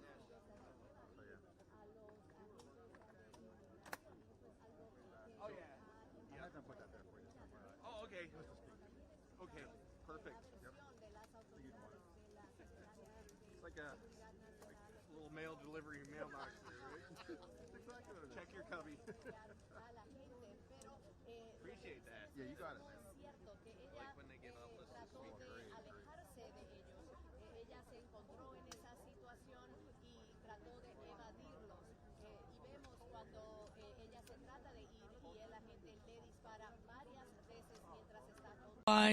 Public-facing repository for the collection of alleged criminal and abusive conduct by federal immigration agents during the so-called Operation Midway Blitz.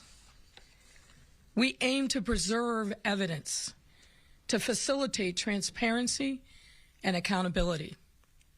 We also intend to unmask those agents who have been alleged to have committed crimes or engage in other unlawful conduct. And to be clear, we respect the thousands of federal agents who live up to their oaths every day to respect the Constitution and the rule of law.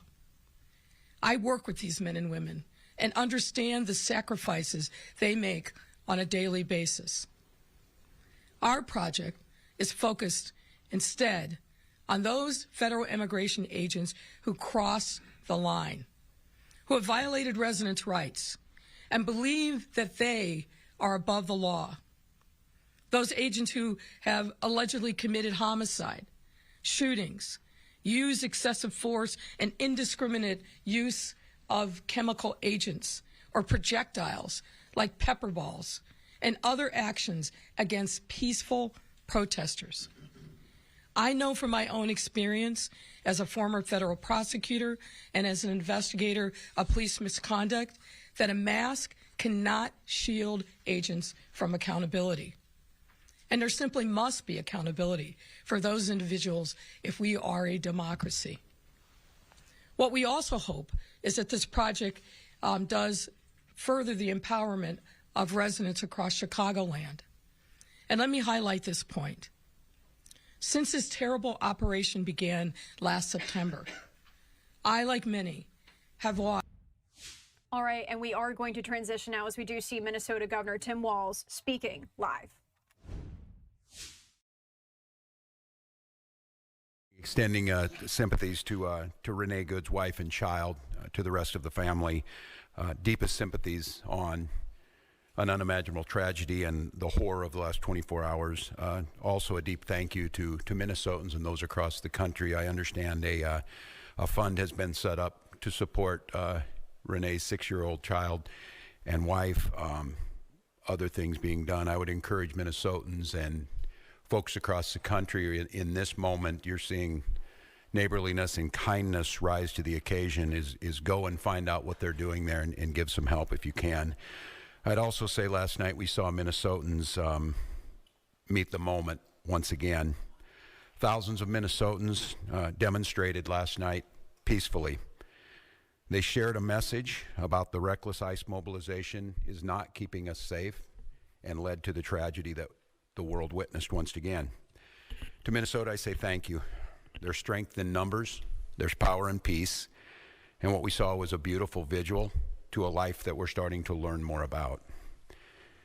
And I will let those that want to push out false narratives, to slander or defame Renee Good, Minnesotans will tell her life story.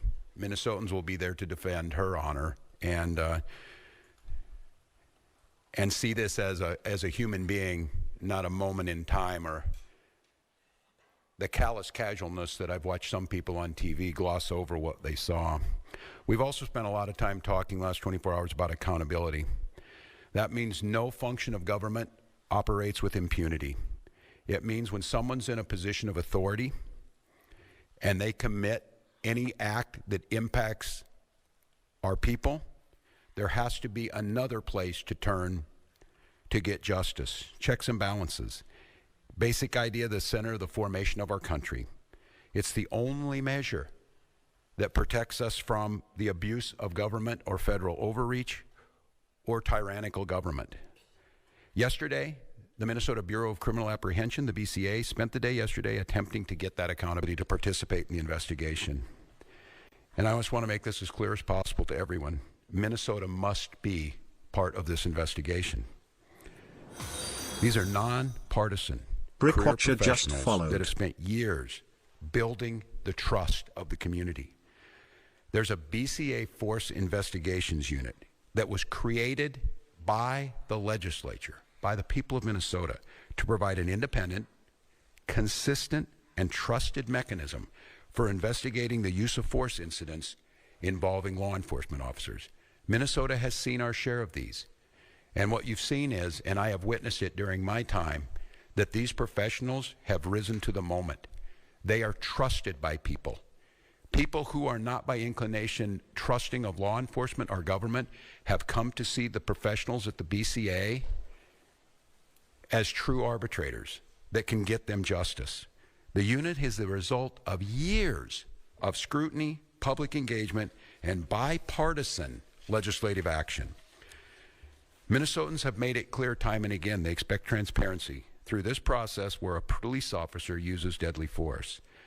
The BCA Commissioner, Superintendent Evans, have earned that trust by delivering on that expectation. I think it's clear to everyone Nocturnal as they saw Nomads this, just followed. that it feels now that Minnesota has been taken out of the investigation. It feels very, very difficult that we will get a fair outcome. And I say that only because people in positions of power have already passed judgment, from the president to the vice president to Kristi Noem, have stood and told you things that are verifiably false, verifiably inaccurate. They have determined the character of a 37-year-old mom that they didn't even know, don't know. They've determined that the actions are done. I don't know. I've not used inflammatory terms of what happened. I've asked us to find the answers. The only way we find the answers is a thorough investigation by nonpartisan professionals. We've delivered that. We've been able to do it. We've earned the trust. And when I say that, the trust of BCA, and I tell Minnesotans the trust of law enforcement here.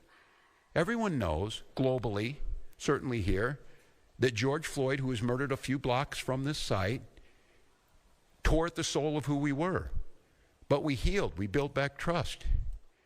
Chief Brian O'Hara came in and took one of the most difficult jobs in America of building back trust in the police force in Minneapolis after Derek Chauvin murdered George Floyd. And he's earned that. And he's level. And he's fair. And he's asking for that. And so, Minnesotans, I will continue to press that we be part of the investigation, that we do the investigation, so that Minnesotans can trust what the outcome is. I don't have a predetermined notion. Yes, I saw the video. Yes, I saw that. But a thorough investigation will see what happened before that. It will take all factors in, and it will come up with a fair and just conclusion. And we will accept that. Very, very difficult for Minnesotans to think in any way this is going to be fair when Kristi Noem was judge, jury, and basically executioner yesterday. That's very, very difficult to think that they were going to be fair. With that being said, Minnesotans, we've risen to the occasion so far, but it's going to get challenging. It's going to be challenging because I feel your anger. The human desire to lash out in this moment is very real. I can tell you that that is the wish of many people, that they fulfill the wish they want to see us turn on one another, turn towards violence rather than peaceful reconciliation, rather than peaceful civil disobedience. And we have to do our best to not play into that. I say this too when I saw yesterday some of the anger, whether it's Minneapolis Police, Minnesota State Patrol, Hennepin County Sheriff's Office, Minnesota National Guard. They are there to protect and serve, as it said. They are there to protect Minnesotans. Throwing your anger at them only inflames this situation. And I know some of you were up at the Whipple building this morning, and to the press who are here, I saw some of this myself. Thank you. Continue to have access to every single space. Continue to cover this story. Continue to show the world what's out there. I will say it where our president won't. The press are the defenders of our democracy. You need to be there. But I also tell folks, protect our Minnesotans who are out there and don't turn the anger to them. This is a brazen use of force. They want us to bend the knee. They want us to capitulate. The way we give them what they want is allow them to use this as an excuse to put more troops on the ground. Use them as an excuse to show that these are violent protests. And I also witnessed what I think is going to be a pattern over the next few days and the coming hours, is I saw an individual show up there with the intent to antagonize folks who were peacefully protesting, with a bullhorn to scream at them. And again, the desire KT Chaos just followed. Move on that individual is exactly what they want, because our respect for the First Amendment means we will expect and respect all opinions. If this individual is there expressing support for ICE, that's their constitutional right to do so, and they need to be protected. Don't allow that to be a catalyst to create violence. We believe in states' rights. We believe the federal government needs to stay out of this. We believe that the situation has gotten worse and less safe because of their presence. And I will just say there were two incidents yesterday I saw after this that just tore at my soul. I saw an individual at the scene identify themselves as medical personnel, a physician, and asked to provide aid, and an ICE agent said, "I do not care." That lack of humanity was chilling to me. And after this incident happened, and after the tensions rose, ICE agents entered a Minnesota school, causing disruptions at that school. I can't say this strongly enough as governor, as a parent, as a teacher. To our elected representatives, Democrats and Republicans, I beg you, I implore you to tell them to stay out of our schools. This tragedy will be magnified 100-fold if this fight moves into the hallways of our public schools amongst our youth. And they're watching us. They're watching us now, how we respond. So I've got a few simple asks. Let us, the professionals, handle this on Minnesota soil, this investigation. De-escalate this situation by removing yourselves from this situation with these 2,000 agents that were put here. And above all else, stay out of our schools. I'd like to ask you to care, but that might be a step too far for some people. But I know Minnesotans care. So we'll protest peacefully. We will win in courts. We will certainly win in the defense of our democracy because the American people see what's happening here. But the way that we don't win and the way that we lose, if this turns towards violence and allows them to escalate. It cannot happen. So I ask the grass top leaders out there, the faith leaders, the folks who are on the streets, and in many times the true leaders are not the elected officials. They're the folks on the ground. I beg you, implore you, follow those words of the leaders we've had. I had the privilege of serving with John Lewis, and John talked about good trouble. I'm not telling you not to find good trouble, but I asked John many times, I said, John, I don't know if I'd have your self-restraint. Didn't you want to lash out? He said, yes, daily. But he said, I wanted to win this. I wanted to do what right, and I wanted justice to prevail. And to do that, I knew the only way was to not lash out, to not give in to that. So to each and every one of you, we're not going to win this through violence. We're going to win it through justice. We're going to win it through compassion. We're going to win it through Minnesota Nice, and we're going to win it by holding every one of these people accountable as they should for what we've seen on the streets of Minneapolis. With that, I'm going to turn to Commissioner Jacobson to give you a situation update. Thank you, Governor. Again, I'm Bob Jacobson, and it is my honor to serve as the Commissioner of Public Safety. First of all, again, I want to express my sincere condolences to the loved ones of Renee Nicole Good. Someone has lost their life, and that is not something that anyone takes lightly. Minnesotans came out yesterday to express their grief, their frustration, and their anger at this terrible tragedy. I expect that they will continue to come out today. And I want to thank everyone who demonstrated peacefully. This helped honor Renee's memory and gave her family space to mourn. Minnesota's residents and visitors have the right to demonstrate and to exercise their First Amendment rights. I want to remind everyone that there are safe ways to do so. Our goal is to reduce tensions, to avoid conflict, and to maintain a calm environment. And as I mentioned yesterday, we recommend the following safe and lawful ways to demonstrate. Please get together peacefully with others in public areas where pedestrians are allowed. March or walk together in pedestrian areas, please, not on the roadways. Make your voice heard through chants, speeches, and displaying signs. And there are a few things I just want to mention very quickly that are unsafe.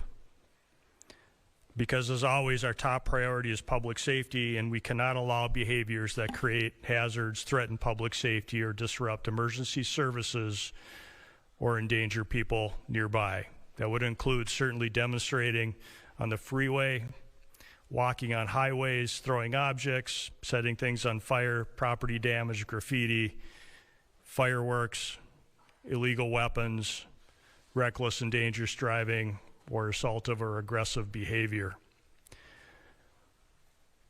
I know that we all want more definitive answers about that fatal shooting that occurred yesterday.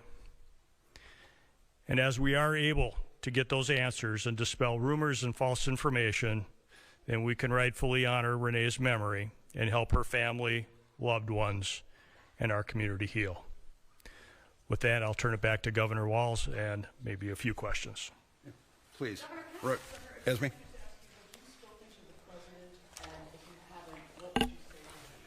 I have not. As I said yesterday, I did speak to Secretary Noem and received a lot of talking points. I will note that I asked Secretary Noem how she would have felt if President Biden had sent 2,000 troops into Rapid City, South Dakota, and she said she would have welcomed them.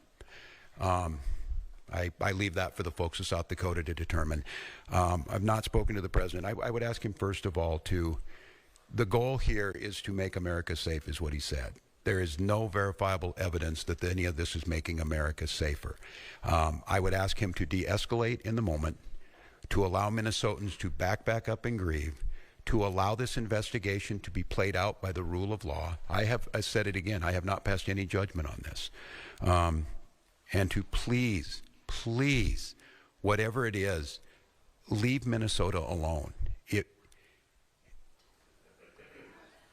Earlier this week, I don't know if it was if something he wanted to have already made it clear. I'm exiting the stage here in a year. But I told him I have a year to continue to do what I love dearly and what I believe I've been good at, making Minnesota a better place to live. The number of calls we got today of parents asking if they should send their kids to school or not. Minneapolis had to make what I believe was the absolute correct decision to cancel school. We have students out of learning today. I would just ask him, I'm not talking anything about border security. I'm not talking anything about what he needs to do on that. None of this is accomplishing either his mission or making us any safer. So just give us a pause. Let us breathe. Look, we're exhausted. We're exhausted as Minnesotans. We're exhausted as Americans. And this relentless assault on Minnesota, for whatever reason, is just cruel now. It has reached cruel. Look again and see what's happening. It's not me saying it. You're hearing it from many, many others. So that's what I would say. Is there anything stopping state and local law enforcement from conducting an independent investigation into this, even if the federal government does not want to have you have a joint investigation? So, great question. We have asked for cooperation from the federal government. We were invited in to do a joint investigation on this initially. We continue to work with the federal government all the time on joint investigations. This is not something new, whether it be with the FBI or other federal law enforcement agencies, so we are accustomed to doing joint investigations. As the governor has mentioned, our Force Investigative Unit within the BCA has a stellar reputation for doing quality investigations, for finding the answers to the questions that people have. There are so many questions out there that I know the public has from watching what's been shown on social media and regular media. And the goal for me would be to provide an investigation, preferably in tandem with the Federal Bureau of Investigation, because we work with them all the time, and they are they do have all the evidence in the original investigative notes and reports. We have none of that. They have shared none of that with us. We would welcome the opportunity to jump back in, to do that investigation, use our high-quality investigators from the BCA to be able to do that with them, to find the answers that the public deserves. Without any of that information or without any of that assistance from the FBI or the federal government, we would be at a loss to be able to initiate and conduct a thorough investigation. For us to be able to do that, it would be extremely difficult, if not impossible, without cooperation from the federal government. How difficult would it be to file state charges without the cooperation of the FBI? To be able to file state charges, we would need, again, a full investigation, which would include the opportunity to have been at the crime scene, to have had the opportunity to take a look at all the video and evidence that the FBI would have in their possession. I don't make any prejudgments about what happened yesterday. We can all see what we want to see on the videos and what we have seen in the media. That doesn't mean that none of us, I will not, as a public safety professional, jump to any conclusions as to who is at fault in this. What I will say, though, is that unless we do that thorough investigation, unless we have access to all of that evidence, unless we have access to the agents that were involved in that, to any witnesses, without any of that, we would not be able to put together a quality investigation for any prosecutor to be able to make a determination as to whether or not someone should be charged with a crime. I'm going to note on this, too, that no one less than Tom Holman yesterday said it would be unprofessional to pass judgment ahead of time. Now, the disconnect between what Tom Holman said and Kristi Noem said needs to be rectified by the federal government. I will note, too, this is a question I asked, not being an attorney of my team, and it will go to the family, that there will certainly be civil cases filed on this, and those will be filed in Minnesota court and be held in court. Corn? What is standard operating procedure when a federal agent of any kind in Minnesota shot and killed somebody, a civilian? Are you usually involved? Is there usually a joint investigation?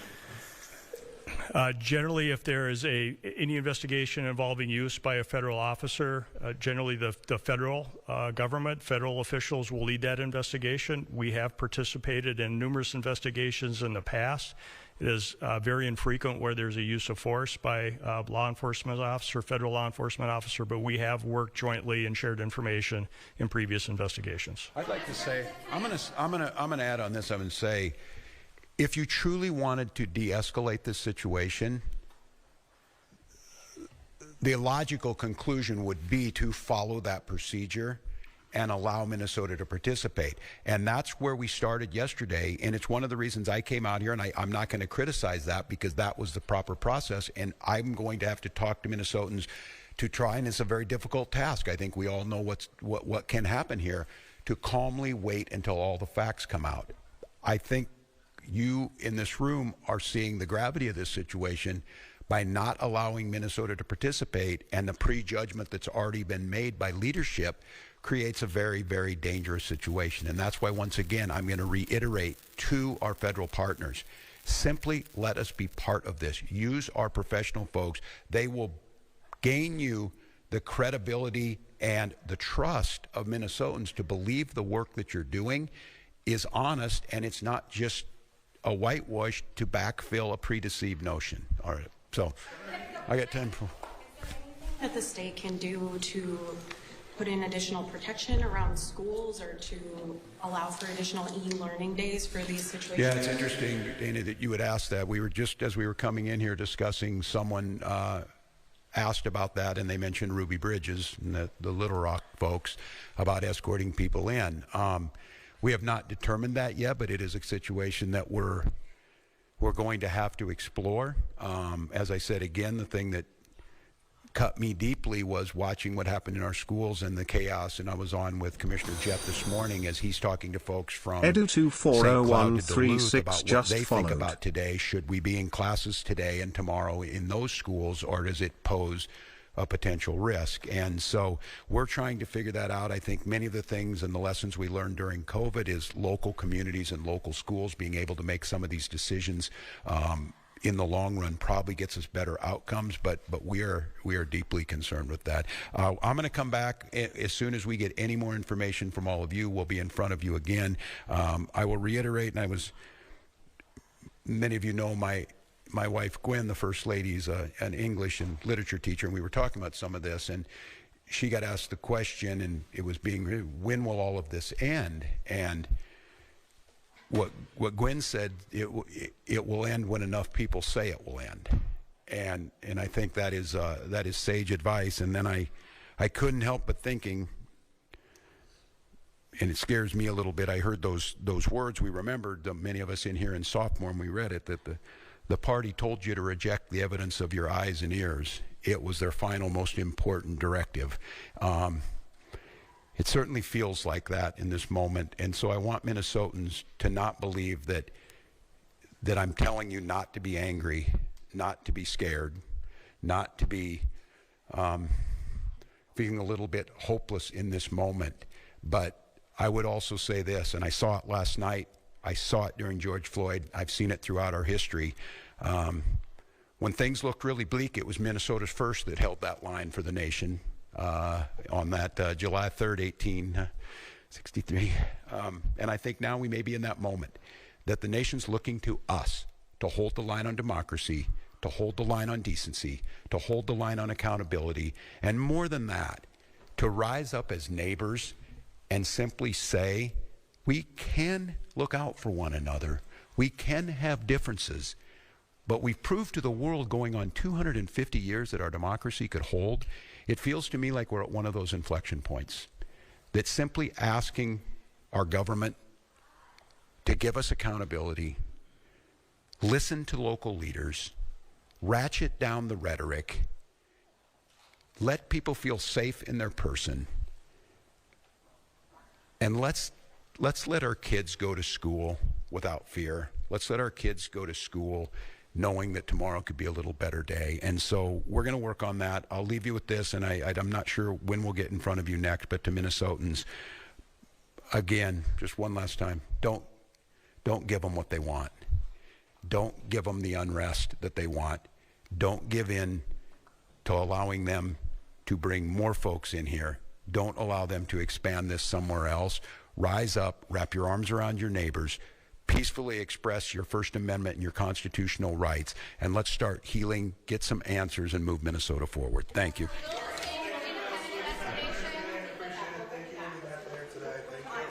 Thank you. A lot more information soon. Oh, we were just listening there to Minnesota Governor Tim Walz and officials as they were discussing the ongoing investigation into yesterday's deadly ICE shooting. We were hearing from Governor Walz asking everyone to tone down the rhetoric and wait until the facts are presented. So we continue to follow that news there as well. Meantime, I also wanted to share this with you as we are expecting a White House briefing to get underway in just a matter of moments. This is slated to begin in just about 5 minutes time or so. You can see that the media right there is already seated, so we are expecting that to happen, and that will be with Vice President J.D. Vance and Press Secretary Caroline Leavitt. So this is set to get underway in just about 3 minutes time. The White House sharing this as part of the communications department. However, when we received that email letting us know that there would be a news conference with Vice President J.D. Vance and Press Secretary Caroline Leavitt, it didn't specify specifically what they will be speaking about. So we do not know quite yet specifically what they might be discussing. However, we will be bringing this to you as it unfolds without commercial interruption right here on Live Now from Fox. So we did want to share that with you. We have been hearing from the administration over the past several days on a number of different issues, but as to specifically what this will be, it's a little bit unclear right now. However, just moments ago, we did hear from Minnesota Governor Tim Walz, and I wanted to share this with you. This is some file video of the breaking news that we continue to follow at this hour, and that is the investigation continuing into the Minnesota ICE-involved shooting. This is a file video from yesterday as crowds were gathering. There were protesters in the streets, and this is the aftermath from that shooting. So the investigation right now currently underway, but the very latest information is that the U.S. Attorney's Office, according to Minnesota's investigations agency, saying that the U.S. Attorney's Office has prevented it from taking part in this investigation. All right, so we did want to share that with you. Meanwhile, as we await the White House press briefing, my producer wanted me to share this. This is a live event happening in Minneapolis as community leaders continue to gather. Let's listen in.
Good afternoon. Angry_cricket just followed. And yes, despite the circumstances, it is a good day. It is a day where Minnesotans have come together, yet again to mourn, to grieve, to lament, to express righteous anger and rage, but to demand justice and to demand peace. I am Minister Janae Bates Amari. I am the co-executive director of Isaiah and Faith in Minnesota.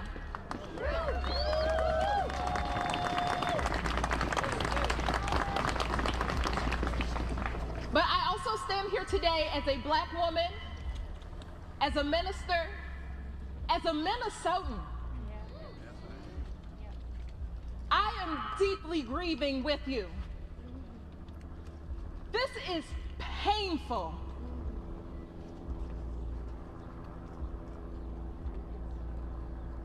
Yesterday, on January 7th, Kristi Noem's Department of Homeland Security, using ICE, shot and killed Renee Good. That ain't right. Renee was 37 years old, a mother, a U.S. citizen, a Minnesotan, a legal observer, a woman who believed that her neighbors deserved dignity, safety. She was not armed. She was not a threat. She was standing for freedom. And the federal government answered her courage with a bullet.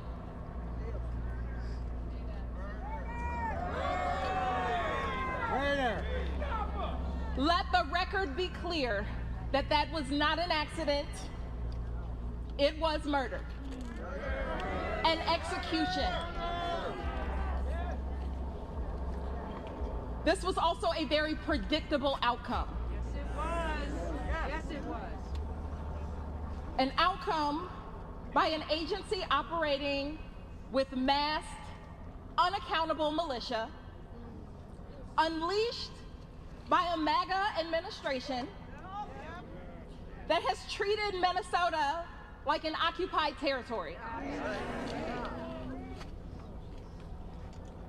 Kristi Noem's ICE has escalated harassment, terrorized our neighbors, come after immigrant families, intimidated Muslim leaders, targeted school parents, and now has taken the life of an American citizen in public view in broad daylight.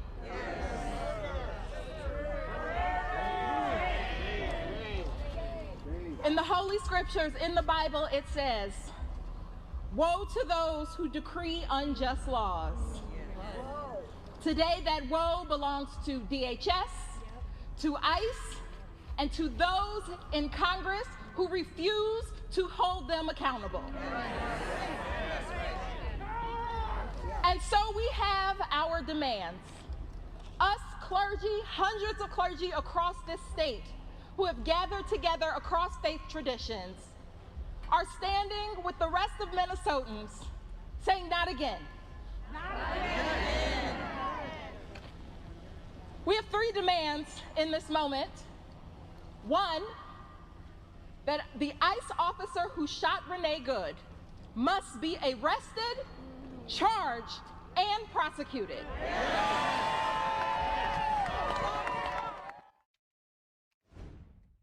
We are listening there to Minnesota and Minneapolis faith leaders as they are discussing yesterday's deadly ICE shooting. We are going to step away for a brief moment, but before we do so, I did want to share this live look with you.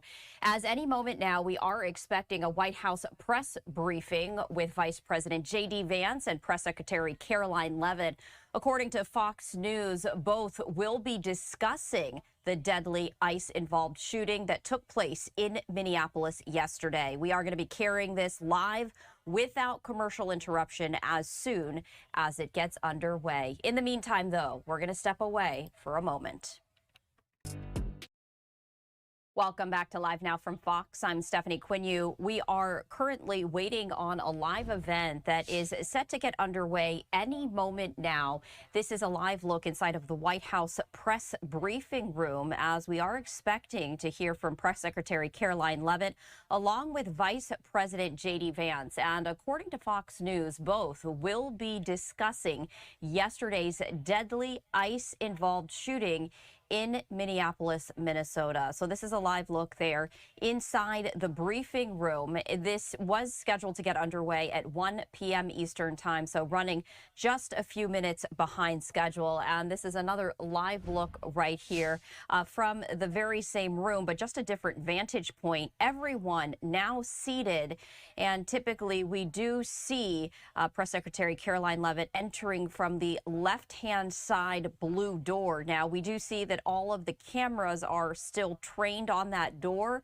So I do want to just stay with this for a moment as we could be seeing Vice President J.D. Vance and Press Secretary Caroline Leavitt walk through those doors. In fact, I am going to take a look at my email because many times the White House will share live alerts. And in just the past few minutes, it does say that the press briefing will be scheduled to start any moment. So let's just hang on this live look right here as we did get a live alert announcement from the White House itself saying that this press briefing is set to get underway momentarily.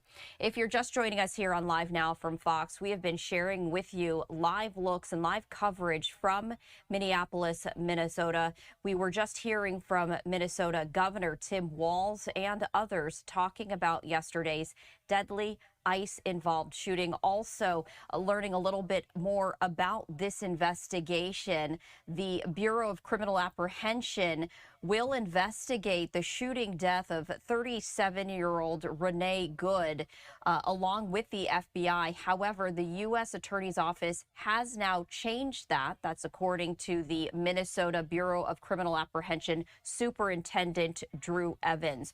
So the investigation right now underway. This announcement, though, coming as protesters and law enforcement continue to clash this morning outside of a Minneapolis immigration court. And we've been sharing with you some of those live looks. And there were some very tense moments, some very angry people outside of that immigration court. Governor Walz now urging everyone to show restraint. Schools in the area canceled as a precaution. When asked about the development in terms of the investigation, Homeland Security Secretary Kristi Noem said that Minnesota authorities, quote, do not have any jurisdiction in this investigation. So it does seem that this will solely be a federal investigation right now. A live look, if you're just joining us, from the White House press briefing room as we are expecting Caroline Leavitt and Vice President J.D. Vance to speak on yesterday's deadly shooting. While we do wait on this, we're going to head now back live to Minneapolis, where faith leaders are discussing yesterday's shooting. To love our neighbors as ourselves, we are called to work for justice and peace and to serve all people following the example of Jesus. And welcome the stranger. Amen. Yes.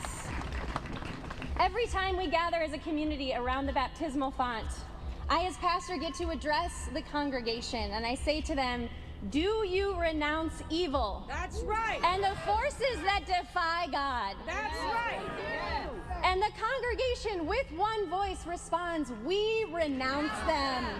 Let's say that again, we renounce them. Today we stand together across faith and race and culture as leaders in this community, and we say with one voice, we renounce this evil. We renounce this evil. We Like 173 just followed. Lies. We reject government terror and government lies. We reject the violent tactics of this federal surge of ICE presence that's already led to the loss of life. Nobody should be shot trying to stand up for their neighbors. Nobody. We renounce this evil. We renounce this evil. As Minister Janae said, we need ICE out of Minnesota right now. We need the officers involved in this killing to be held accountable. ICE out now. ICE out now. ICE out now. ICE out now. We need Congress, again, to do their job, to hold this administration accountable for the chaos and cruelty that they are wreaking in these streets. And to all of us in this nation, whoever you voted for, hear us. Hear us crying out in Minneapolis today, and turn with us with commitment away from evil and towards the good. We remember Renee Good today, and every time we say her name, may her name remind us, may it anchor us in what our calling is here as people of faith and as people of goodwill and as neighbors. We are called to choose the good, to work for the common good, to hold fast to what is good. We need ICE out of Minnesota now. And until that moment comes, we will not be intimidated.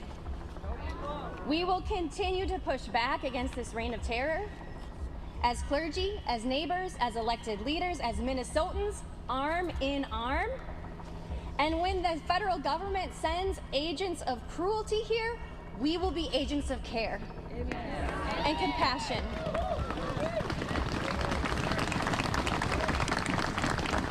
And when they send their agents of hate, we will be agents of love. When they send their agents of harm, we will be agents of healing. We will be a surge of courageous nonviolence and love. Join us. Amen.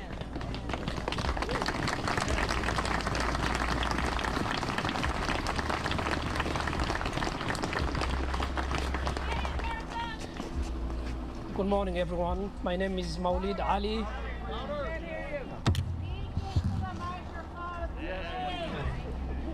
My name is Maulid Ali. I am the Imam of Abu Bakr Mosque here in South Minneapolis in this neighborhood. Today,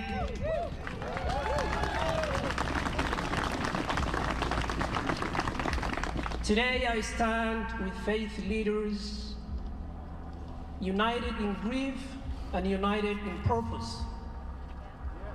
Yesterday morning, a mother was killed right here. Renee Good deserves justice. Her child deserves justice. Her family deserves justice. We demand accountability. Renee Good was 37 years old. She was a mother, a neighbor. This is a tragedy. In a broad daylight, on a residential street, she was shot and killed. This is not a war zone. This is our neighborhood. Look around. Today we come together to reject division and fear. Today we come together to say no to violence. Today we come together to seek justice for Renee Good. Safety is not negotiable. Everyone in this city, everyone in this state deserves to feel safe. Every one of us, every family deserves to have a secure home. Every one of us, every child deserves to walk to school without fear. Last night, I received a phone call from Minneapolis Public Schools. Today and tomorrow, Minneapolis schools are closed because our streets are not safe. Parents are afraid of sending their children outside. Families are afraid of going to work. Neighbors are afraid of opening their mailboxes. This is not normal. This should not be normal. In a precarious moment like this, we choose unity over division, hope over despair. Yes.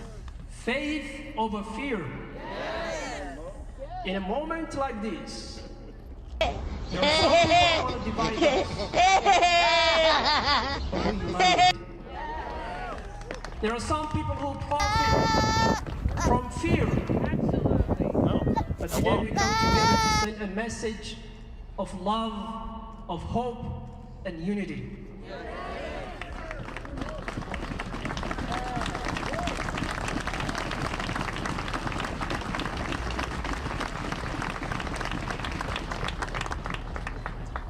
I believe this darkness will pass because we're optimistic, because we have people like you who stand up for justice, for truth. Today is the day that we send a message to everyone in this nation that we're united. We reject any dehumanization of any person in this city, in this state, or anywhere in our nation.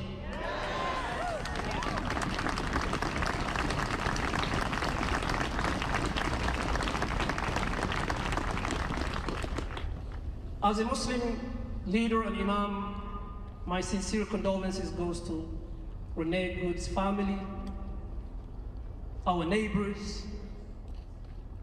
This is a time that we show compassion and mercy to one another. To all Minneapolis residents and neighbors and Minnesotans, this is a time that we come together. This is a time that we show unity, and this is the time that we show people who we are as Minnesotans. We're united. We will never let anyone divide us. May God protect the city and the state of Minnesota and the nation, and may God comfort the grieving, and may He guide us all toward justice and peace. Thank you.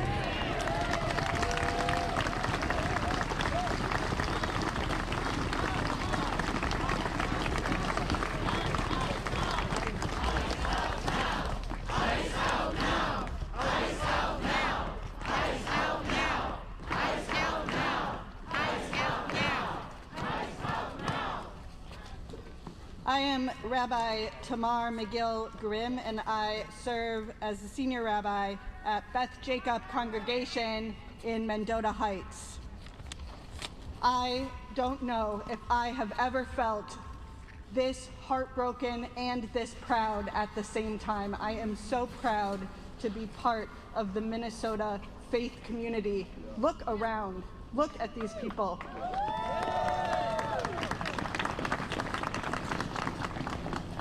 My tradition teaches that human life is so sacred, so valuable, that preserving life takes precedence over all of the other laws in the Torah. Amen.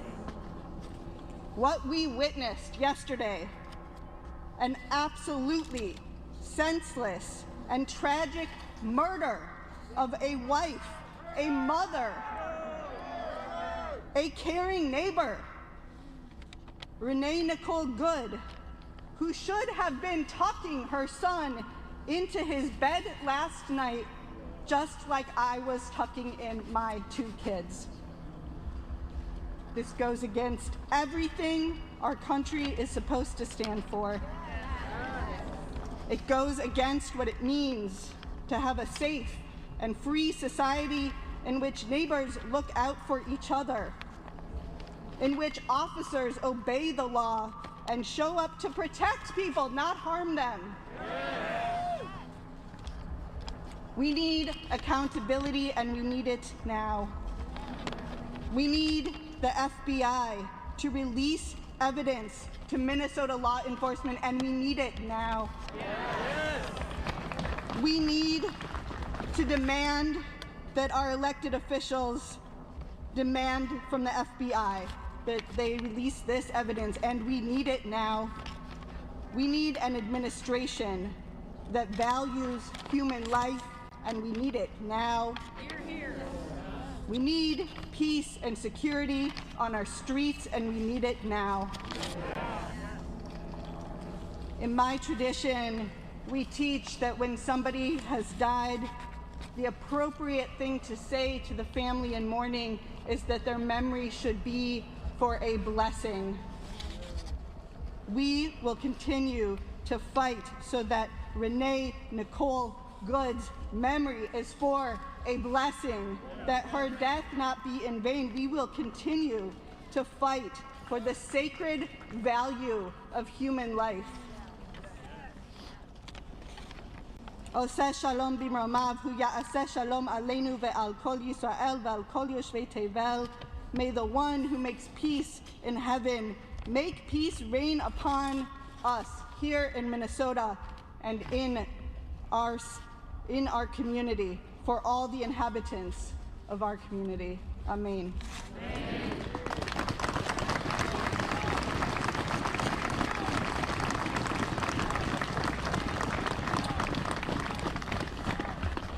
My name is Reverend Dr. B. Chavez Russell, Senior Pastor of Greater Friendship Missionary Baptist Church, a church that has been the staple in South Minneapolis since 1959. A church that was started because of injustice.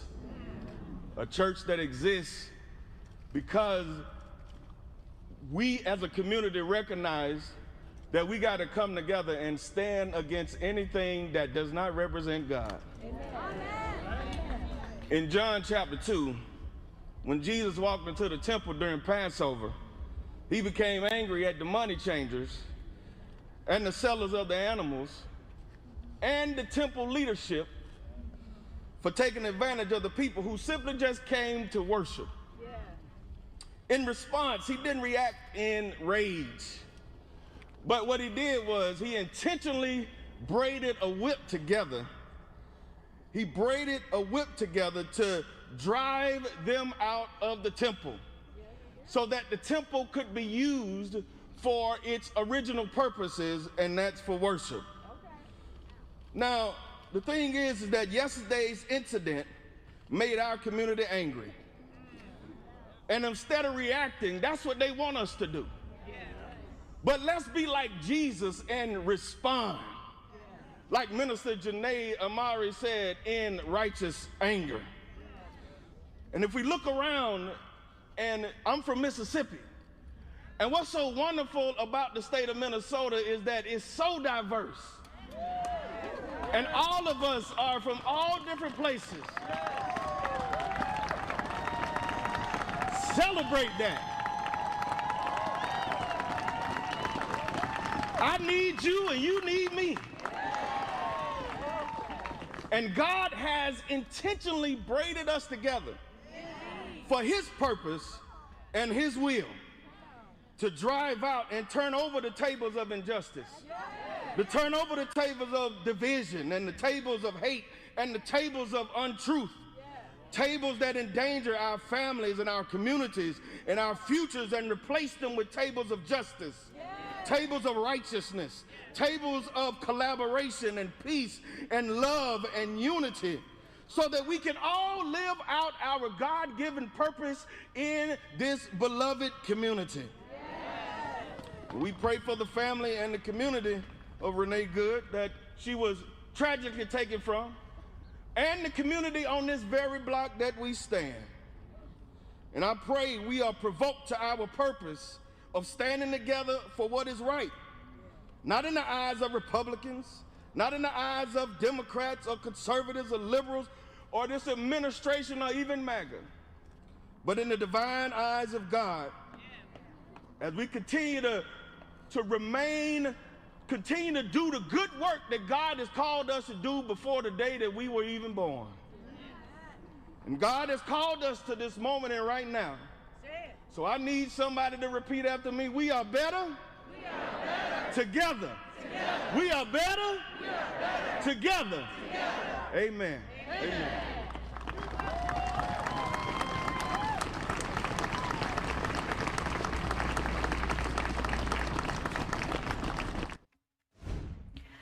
All right, we do see that there was some movement there in the White House press briefing room. I did want to pivot to that because it appeared as though this might be getting underway.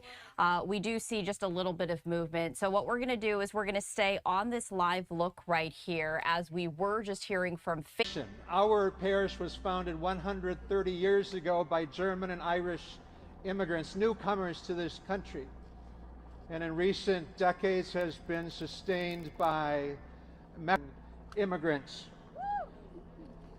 The Catholic Communion, therefore, has always been deeply concerned about the right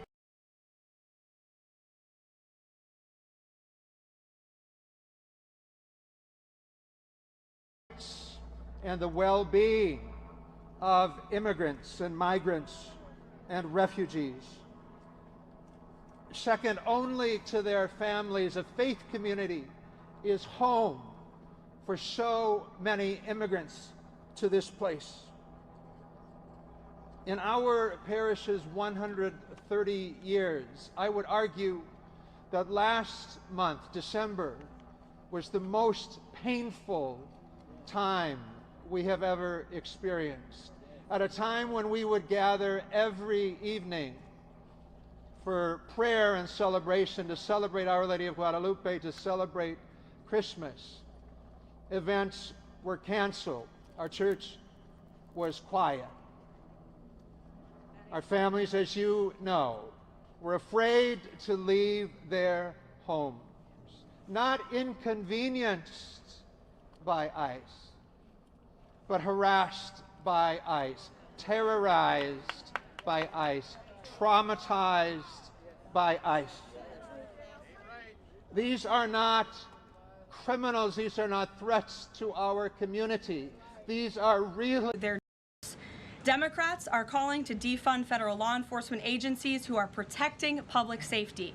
And Democrats are calling to abolish ICE and defund the police. That will never be allowed to happen under this president and vice president. The Trump administration will redouble our efforts to get the worst of the worst, criminal illegal alien killers, rapists, and pedophiles off of American streets.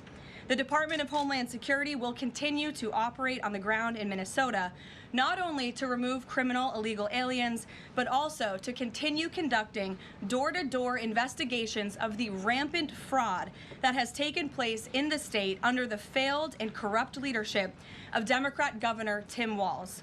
Taxpayers have been ripped off to the tune of billions of dollars in this one state alone, and that is going to end, and people are going to be held accountable. The Trump administration has activated thousands of federal agents, doubled the number of U.S. attorneys in the DOJ office in Minneapolis, and surged resources to hold fraudsters accountable and demand justice for law-abiding American taxpayers and citizens across our country. And that's what brings the Vice President out here with me today to discuss all the Trump administration is doing and to make an additional important announcement on this front. So please, Mr. Vice President, will be joining us now. Thank you, Carolyn. Thank you. Great. Well, good afternoon, everybody. And I want to echo some of what Carolyn said about what we're doing to combat the rampant fraud that exists in our immigration system, thanks to failed politicians and thanks to people who allowed the American taxpayer to be taken advantage of for far too long. I think it's important to understand why this matters to the American people. I am a father of 3 young kids, a lot of people in my generation. What is that going on there? Is that normal? Okay. CNN installed this broken camera just to throw me off my game, but it's not going to work. So here's the simple fact here. If you're a young parent struggling to afford childcare in the United States of America, there are programs that we have to make it easier for your kids to get in daycare, for your kids to get in preschool. Those programs should go to American citizens, not be defrauded by Somali immigrants and others. Make it hard for you to get the access to the resources you need. But number 2, making it easier for people who shouldn't even be in this country to fleece the United States and our taxpayers to begin with. We have actually activated a major interagency task force to make it possible to get to the heart of this fraud. We have Department of Agriculture resources that are focused on SNAP fraud so that people who need food benefits can get them, but illegal aliens and other fraudsters don't. We have over 1,500 subpoenas that the Department of Justice has issued to get to the heart of the fraud ring. We've done almost 100 indictments, mostly Somali immigrants, but also a few others. And of course, we're looking in with broad investigatory authority to a number of the instances of wrongdoing that we've seen in Minneapolis. But we also want to expand this. We know that the fraud isn't just happening in Minneapolis, it's also happening in states like Ohio. It's happening in states like California. And so what we're doing in order to help coordinate this remarkable interagency effort from the Trump administration, but also to make sure that we prosecute the bad guys and do it as swiftly and efficiently as possible, is we are creating a new Assistant Attorney General position who will have nationwide jurisdiction over the issue of fraud. Now, of course, that person's efforts will start and focus primarily in Minnesota, but it is going to be a nationwide effort because, unfortunately, the American people have been defrauded in a very nationwide way. I want to thank a couple of people for their cooperation, in particular Pam Bondi, our Attorney General, first of all, for getting a lot of resources to Minneapolis to start to investigate and prosecute this fraud, really at an industrial scale. We've never seen fraud like this in the history of our country. Pam has been doing a great job to get the resources there to uncover it, but importantly, creating a job like this often takes months, sometimes even longer. When we realized that we needed this Associate Attorney General position, Pam got this person up and running in about a week. We're going to make the nomination hopefully in the next few days. We'll obviously let you guys know who that is when we do it. I've talked to Senate Majority Leader John Thune, who has promised me swift confirmation for this official, but this is the person who is going to make sure that we stop defrauding the American people. And here's one final thing I'll say about this.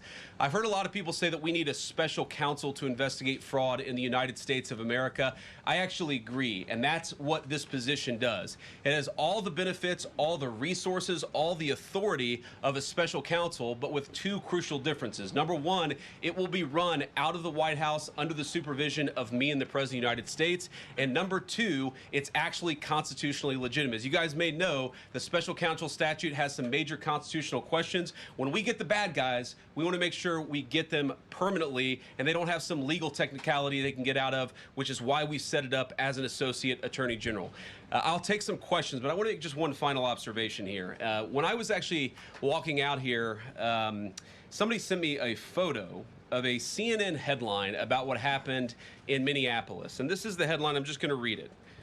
Outrage after ICE officer kills U.S. citizen in Minneapolis. Well, that's one way to put it, and that is the way that many people in the corporate media have put this attack over the last 24 hours. And I say attack very, very intentionally because this was an attack on federal law enforcement. This was an attack on law and order. This was an attack on the American people. The way that the media, by and large, has reported this story has been an absolute disgrace, and it puts our law enforcement officers at risk every single day. What that headline leaves out is the fact that that very ICE officer nearly had his life ended, dragged by a car 6 months ago, 33 stitches in his leg. So you think maybe he's a little bit sensitive about somebody ramming him with an automobile. What that headline leaves out is that that woman was there to interfere with a legitimate law enforcement operation in the United States of America. What that headline leaves out is that that woman is part of a broader left-wing network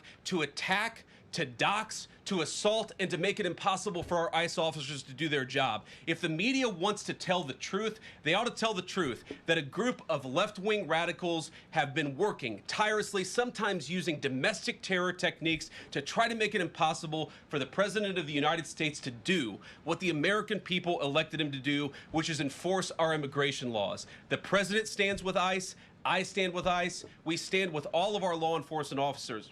And part of that is recognizing that you people in the media, not everybody in this room, but many people in this room have been lying about this attack. She was trying to ram this guy with her car. He shot back. He defended himself. He's already been seriously wounded in law enforcement operations before, and everybody who's been repeating the lie that this is some innocent woman who was out for a drive in Minneapolis when a law enforcement officer shot at her, you should be ashamed of yourselves. every single one of you. Questions? Thank you, Mr. Vice President. I wanted to read a quote from Tim Walz earlier today. He said, "When things looked bleak, it was Minnesota's first that held the line for the nation on July 3rd, 1863, and I think we may be in that moment now." Can you comment on his rhetoric and Mayor Jacob Frey and whether they want to see unrest in Minneapolis? Well, that's very tough rhetoric from a guy who just quit because his fraudulent activities have been uncovered. Look, Tim Walz is a joke. His entire administration has been a joke. The idea that he's some sort of freedom fighter, he's not. He's a guy who has enabled fraud and maybe, in fact, has participated in fraud. That's what this new Assistant Attorney General position is going to find out. I don't care what Tim Walz says. I care about getting to the bottom of this fraud for the American people, and I care about enforcing the nation's immigration laws. That's what we're going to stay focused on. On a related question here, I mean, Democrats have accused ICE of murder. They've said they're targeting Americans. They've told ICE to get the F out of Minnesota. This is going to stoke the fire against ICE agents, and you're talking about ICE agents right now and being concerned about them. What, if anything, is the administration going to do to make sure these folks are protected during these protests? But also, should DHS sort of revisit their procedures here? I mean, nobody wants to see an American killed. Are there changes that need to be made to make sure something like this doesn't happen again? Look, first of all, of course, nobody wants an American citizen to be killed. This is absolutely a tragedy, but it's a tragedy of the making of the far left. They have radicalized a very small segment of the population, taught them that ICE agents are engaging in wide-scale violation of people's rights. What our ICE officers are doing is deporting the millions of criminal aliens that were let in during the Biden administration. So number one, we have to say, as a matter of leadership, and I would appreciate if the Democrats would join me on this, let's be honest about the fact that we have way too many illegal aliens in this country. Our ICE officers should be supported in doing their job. You're trying to actually marshal the far left lunatic fringe to engage in doxing, to try to make it impossible for them to enforce the law, and in some cases actually to engage in acts of domestic terrorism against our law enforcement officers. When you talk about different plans, different protocols, different policies, I forget exactly how you asked the question. Here's the simple fact. What we're going to do is make it easier for the American people's administration to enforce the American people's law. And that means that Democrats have to stop rallying the mob against legitimate law enforcement operations, and that means that we are going to get tougher, and that's what this AAG position is about. We're going to get tougher at the people who are defrauding the United States by inciting violence against our law enforcement officers. That's one of the things that we're going to do. We've already started that work at the Department of Justice, but we're going to keep on doing it, and this new AAG position is going to kick that into high gear. Vice President Vance, you just suggested that this woman who was killed, Renee Good, is part of a broader left-wing network. Who do you think is behind this broader left-wing network? Well, it's one of the things we're going to have to figure out, but here's the way that I put it. When somebody throws a brick at an ICE agent, or somebody tries to run over an ICE agent, who paid for the brick? And who told protesters to show up and engage in violent activity against our law enforcement officers?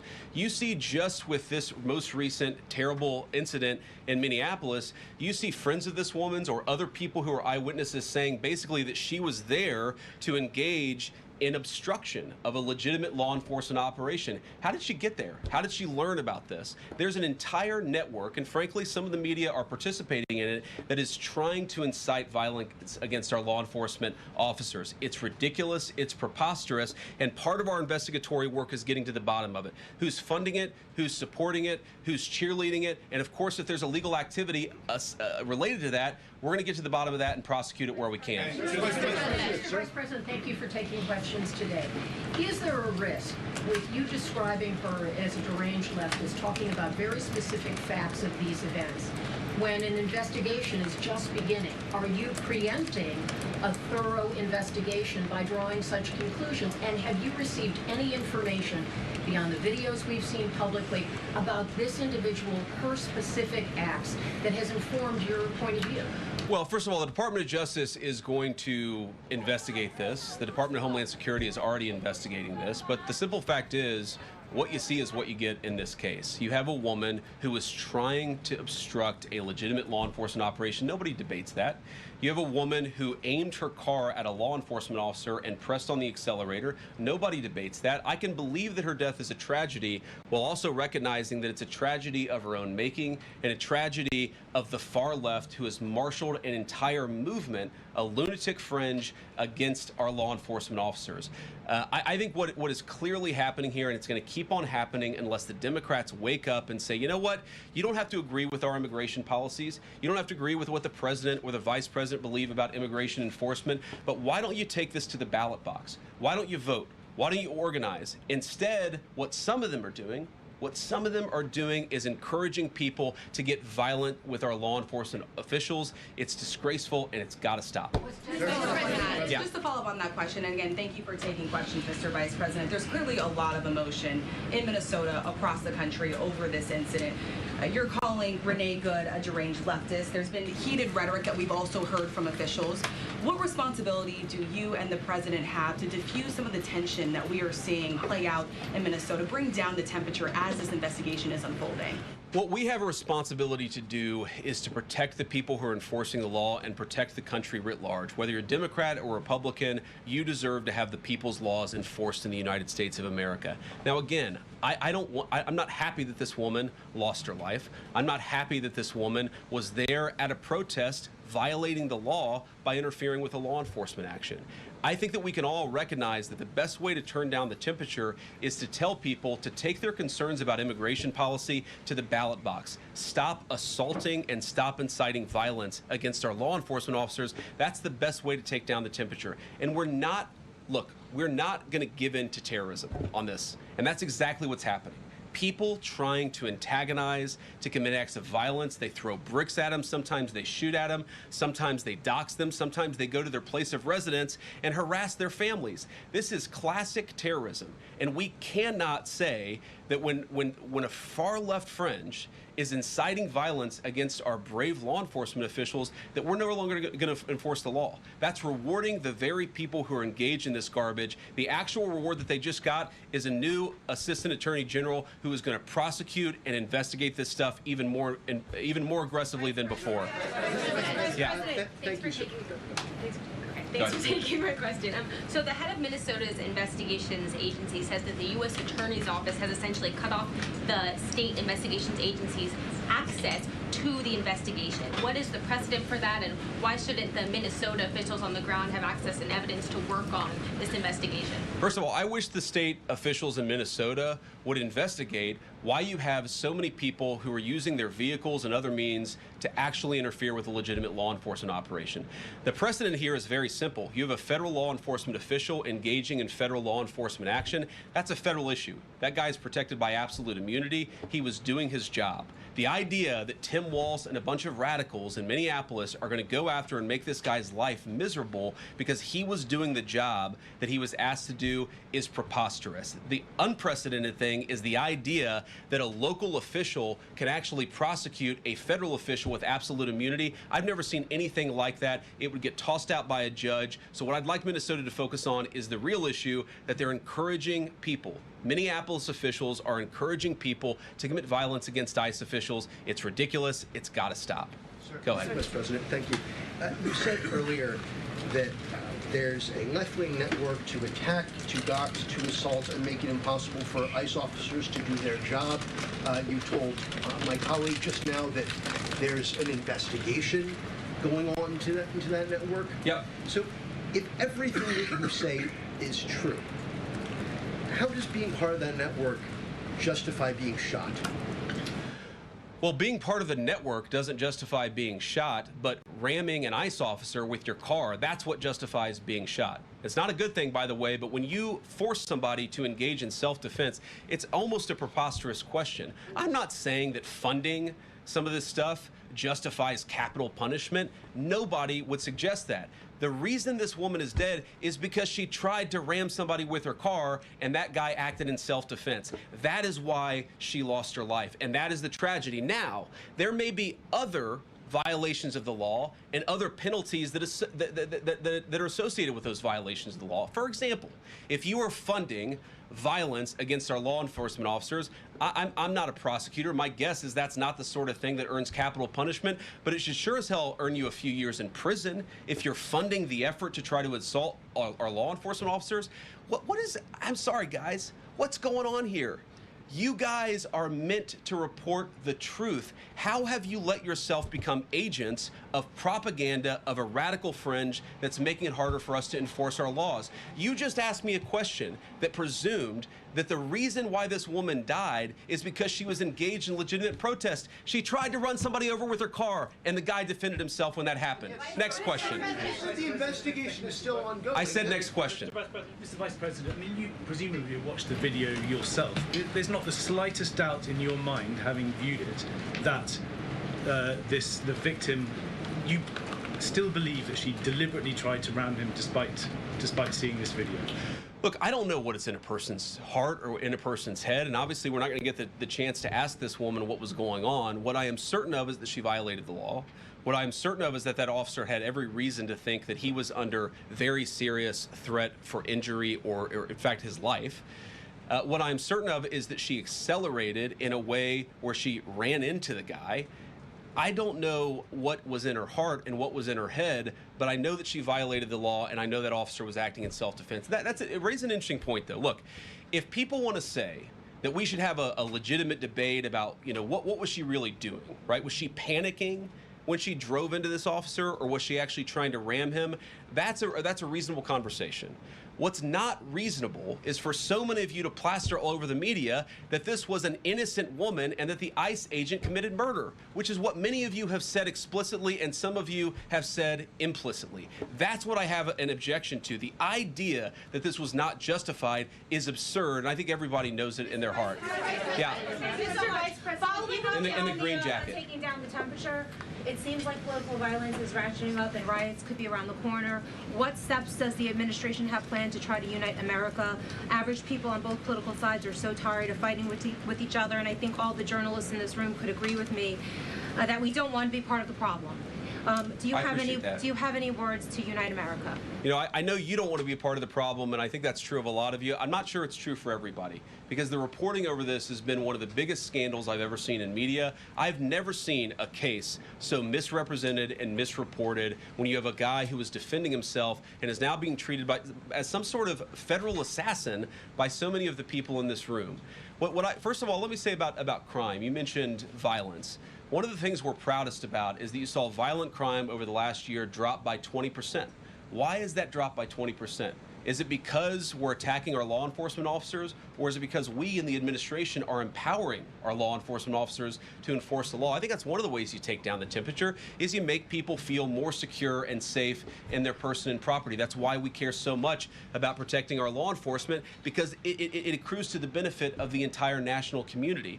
I think that we can absolutely talk about the ways in which, you know, we can lower the temperature by discussing differences in a reasonable and rational way. Again, I'm happy to talk with any congressional Democrat or any of you about our immigration policy, about why I think it's necessary, about why I think it's in the best interest of the country, about why the President of the United States was elected to actually enforce the border for the first time in at least 4 years.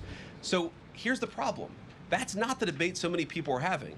They are actively covering for people who are committing acts of violence against federal law enforcement. It is preposterous. The way to take down the temperature is to stop it. Have your debates about policy. Attack me. Attack the President of the United States. Don't attack our law enforcement officers. They are trying to do the job the American people demanded that they do. They are not policy actors. They are enforcing the law. They should be treated with a modicum of dignity and respect. And the fact that they're not is why incidents like yesterday happened. The one final point I'll make about this is, look, there's a part of me that feels very, very sad for this woman, not just because she lost her life, but because I think she is a victim of left-wing ideology. What young mother shows up and decides they're going to throw their car in front of ICE officers who are enforcing legitimate law? You've got to be a little brainwashed to get to that point to where you're willing not just to protest, that's fine, not peacefully protest, but throw your vehicle in front of legitimate law enforcement officers and drive your car into them. To get to that point, you have to be, I think, radicalized in a very, very sad way. I certainly wish that she hadn't got there. I know there's an ICE officer right now who very much wishes he was not put in the position where he had to fire a gun to defend his own life. Yeah. Thank you, Mr. Vice President. What's your message, following up on that, what's your message to the leaders in Minnesota the governor of Minnesota, the mayor of Minneapolis, to calm down the situation on the ground, on the streets? What's your message also to those protesters who saw that video in a completely different way than you saw that video? Well, first of all, I think if you watch every angle of that video, there is one angle where if you squint, you can maybe tell yourself that it's not clear what happened. But when you look at all angles of that video, it is very clear that her vehicle went right for the guy. She actually collided with him. And then that's, of course, when he fired his shots. That's obvious, okay? So what I'd say to the protesters is, by all means, protest peacefully, but make this about ideas. Make this about disagreement with our policy. Don't use your protest as a justification or an encouragement for people to go and incite violence and participate in violence against our law enforcement officials. To the people on the ground in Minneapolis, meaning the local officials in Minneapolis from Tim Walz on down, I'd say, look, why can't you just disagree with a given piece of immigration policy without turning law enforcement into the enemy?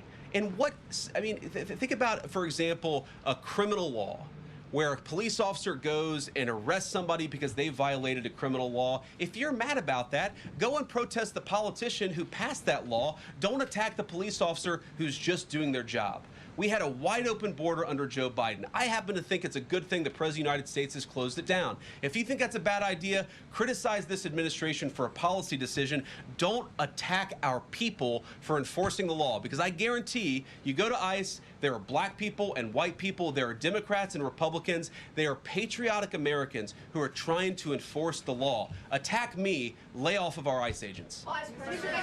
Yeah, in the blue, all the way, yeah. Yep, thank you, Mr. Vice President. You've called on Tim Walz to resign. Can you lay out the case as to why he should step down? Well, look, I think Tim Walz should resign because it's very clear either that he knew about the fraud in Minneapolis, he knew about the welfare fraud, or at the very least he looked the other way. I mean, this is not this is not like Lex Luthor, right? This is not movie villain fraud. This is the lowest IQ possible fraud. This is, we're going to take we're going to take the absence of kids and set up a daycare center where there are no children, and we're going to call our early childhood education center the Quality Learning Center. By the way, if you can't spell learning, maybe you shouldn't be in early childhood education. But people got rich off of this. We know that there were schools who either had no enrollment or at least they overstated their enrollment. Tim Walz, either it was unbelievable incompetence or he was in on the fraud. That's one of the things we're going to get to the bottom of. Sir. Thank you, Mr. Vice President. Can you explain the difference between this Associate Attorney General and a special counsel? And do you envision this being a permanent position or having more of a limited scope? Well, it's going to be permanent until we get to the bottom of what's going on, so I think it's going to last for at least the remainder of the administration. What's different about it from a special counsel is, if you remember, the Jack Smith case where the special counsel was found unconstitutional, one of the big issues there is that that person was not an appointed person, completely aside from all the other issues, that the person was a lunatic and that the case had no merit. There was a fundamental constitutional issue, which is that he had not been appointed by the president and he had not been confirmed by the United States Senate. An assistant attorney general, what that's going to allow us to do is appoint this person, have them confirmed by the Senate. That's one difference. The more substantive difference is that this person is going to be part of a very broad interagency White House that's being led from the President of the United States on down. And that's going to give them the resources, the access to material and information to make this person more effective. I think a lot of people have asked, how are you really going to get to the heart of the fraud? We've been asking ourselves that question for the past couple of months, and we think this is the critical piece at the Department of Justice to really ramp this fraud investigation into high gear. In the red tie, yeah. Vice President Vance, I wanted to ask, what's your message to far leftist agitators who feel emboldened to obstruct ICE activity in Minnesota and around the country? Well, I think they shouldn't feel emboldened because now they have an assistant attorney general who is going to prosecute and investigate their fraud and their violence more aggressively than it has ever been investigated in the United States of America. We are doing so much to try to find the financing networks and the domestic terrorism networks that legitimate this violence, that fund this violence, and that, of course, engage in the violence. These people should not feel emboldened because they have, for the first time, maybe in American history, an administration that is not going to tolerate political violence of any kind from anywhere. Yeah. We made clear today that the entire weight of the federal government is behind these ICE agents and this ICE agent in particular. There is still a federal investigation happening on the ground. Does that mean that they are not looking into this ICE agent at all? They are just focused on the woman who was in the car? What is the investigation if the federal government has already determined that its weight is behind this ICE investigation? So what do you mean when you say investigation? Do you mean investigation of the shooting yesterday or of the fraud that's happening in Minneapolis? Yesterday. Okay, look, DHS, as I understand it, has an investigation already ongoing. I know that other organs of our government are looking at this. So yes, there's certainly an investigation that's happening right now. But as part of the broader fraud investigation, a lot of what we're doing with the Department of Justice has already started. We've got over 1,500 subpoenas. We've got people this morning, actually. We're going door to door to actually knock on some of these fraudulent care centers, these fraudulent social services organizations to get to the bottom of what's going on there. So the investigation in some ways has already been ramping up into the anti-fraud element for at least a few weeks. What we're trying to do is supercharge it and make sure there's a designated person within the Department of Justice who completely controls that particular focus. Yeah. Just to follow up on that, Mr. Vice President, on the agent, is he still on duty or has he been placed on leave, on administrative leave? And what really was the target of the operation on Wednesday, of the ICE operation on Wednesday? Well, first of all, it was a legitimate law enforcement operation. We were going door to door to try to find criminal illegal aliens and deport them from the United States of America, because if you come to our country illegally in violation of our immigration laws, then we have the mandate, and in fact, we have the legal duty to enforce those immigration laws. Whether he's been placed on administrative leave, I don't know the answer to that question. I'd refer it to the Department of Homeland Security, and they can follow up. I will say, look, I would appreciate everybody saying a prayer for that agent. Look, in the past 6 months, he has been hit twice by a motor vehicle. One time, the first time, it led to over 30 stitches and very serious injuries to his legs. This is a guy who's actually done a very, very important job for the United States of America. He's been assaulted, he's been attacked, he's been injured because of it. He deserves a debt of gratitude, and I think the media prejudging and talking about this guy as if he's a murderer is one of the most disgraceful things I've ever seen from the American media. Yeah. Vice President, what is your specific role in the future of Venezuela? And I'm wondering, could you confirm reports that the Director of National Intelligence, Tulsi Gabbard, was kept out of the planning for the operations because of her past concerns about military involvement in Venezuela? So I've heard a couple of things. One, that I was kept out of the planning for the Venezuela operation. That's false. And another, that Tulsi was kept out of the planning for Venezuela operations. That's completely false. Look, we're all part of the same team. And one of the things that is really amazing about that operation is that we kept it very tight to the senior cabinet level officials and related officials in our government. And we kept this operation secret for a very long time. I'm very proud of that. I think it suggests that the team works very well together. Well, looking ahead, what is my role? Look, my role is going to be whatever the president asks me to do. Has he asked you to do something yet? Well, every other day, I'm chairing the meeting that we do on this among White House principals to talk about next steps to try to ensure that Venezuela is stable, and as the president has directed us to do, to ensure that the new Venezuelan government actually listens to the United States and does what the United States needs it to do under our country's best interest. So I'm going to be as involved as the president wants me to be. So far, that's been very involved, and I'll keep on doing that so long as the president asks me to do it. In the purple. Yes. Even beyond the war powers resolution. Sorry, we'll go purple, and then we'll go pink or whatever that is in front. Royal purple. And then beige. All right. Okay. Are there any indications, you talked about the network, are there any indications that the lady who was shot, I know there are different reports from there, her wife said they were new to the area. Are there any indications she may have been a paid agitator, and maybe that there are others that were brought to the area, considering everything that's going on in Minneapolis? I wouldn't say that she was paid. I don't have the evidence to say that one way or the other. What I do know is that she was violating the law. And if you just look at the eyewitness accounts, they were saying she was there to prevent the enforcement of the law. She was trying to obstruct a legitimate law enforcement operation. That much is obviously clear. The rest of it, of course, is part of the reason why we investigate this stuff. Yeah. Mr. Vice President, even beyond the war powers resolution today, Congress has bucked President Trump on issues like tariffs. Are you concerned that President Trump is losing his grip on Republicans in the Congress, and what are you going to do about it? No, I'm not concerned at all. First of all, we talked to some of the senators who are going to vote the wrong way, in my view, on this resolution today. Much of their argument was based more on a legal technicality than any disagreement in policy. If you look at the people who actually voted, every single one of them have supported the administration's plan. Second of all, as the president, I believe himself, has already said, every president, Democrat or Republican, believes the War Powers Act is fundamentally a fake and unconstitutional law. It's not going to change anything about how we conduct foreign policy over the next couple of weeks, the next couple of months, and that'll continue to be how we approach things. Go ahead. President. So we are seeing, regarding Iran, we are seeing the protests in Iran these days. The citizens are begging for help from the U.S. and Israel, naming streets in the city after President Trump. It seems there is an opportunity here that may not come again. Will the United States stand by the citizens of Iran? And if Israel decides to strike again the nuclear sites in Iran, is the U.S. expected to take part? Well, look, we certainly stand by anybody who's engaged in peaceful protest, anybody who's trying to exert their rights for free association and to have their voices heard. Obviously, the Iranian regime has a lot of problems. And as the President of the United States has said, the smartest thing for them to have done, it was true 2 months ago, it's true today, is for them to actually have a real negotiation with the United States about what we need to see when it comes to their nuclear program. I'll let the President speak to what we're going to do in the future, but we certainly stand with anybody across the world, including the Iranian people who are advocating for their rights. I'll take just a couple more questions. Yeah, thank you very much, Mr. Vice President. Concerning Venezuela, how would you assure the Caribbean region that they will remain a zone of peace? Because some member states in the region are concerned. Well, look, the President had a very productive phone call with the President of Colombia yesterday, and we continue to talk at all levels of government with a number of our friends in the Caribbean region. I actually think this is really good for peace in the Caribbean, because when you take away a major source of illegal cartel revenue, which is the cocaine trade, the fentanyl trade, other sources of illicit revenue, you actually remove the power of one of the main destabilizing forces in Latin America and in the Caribbean.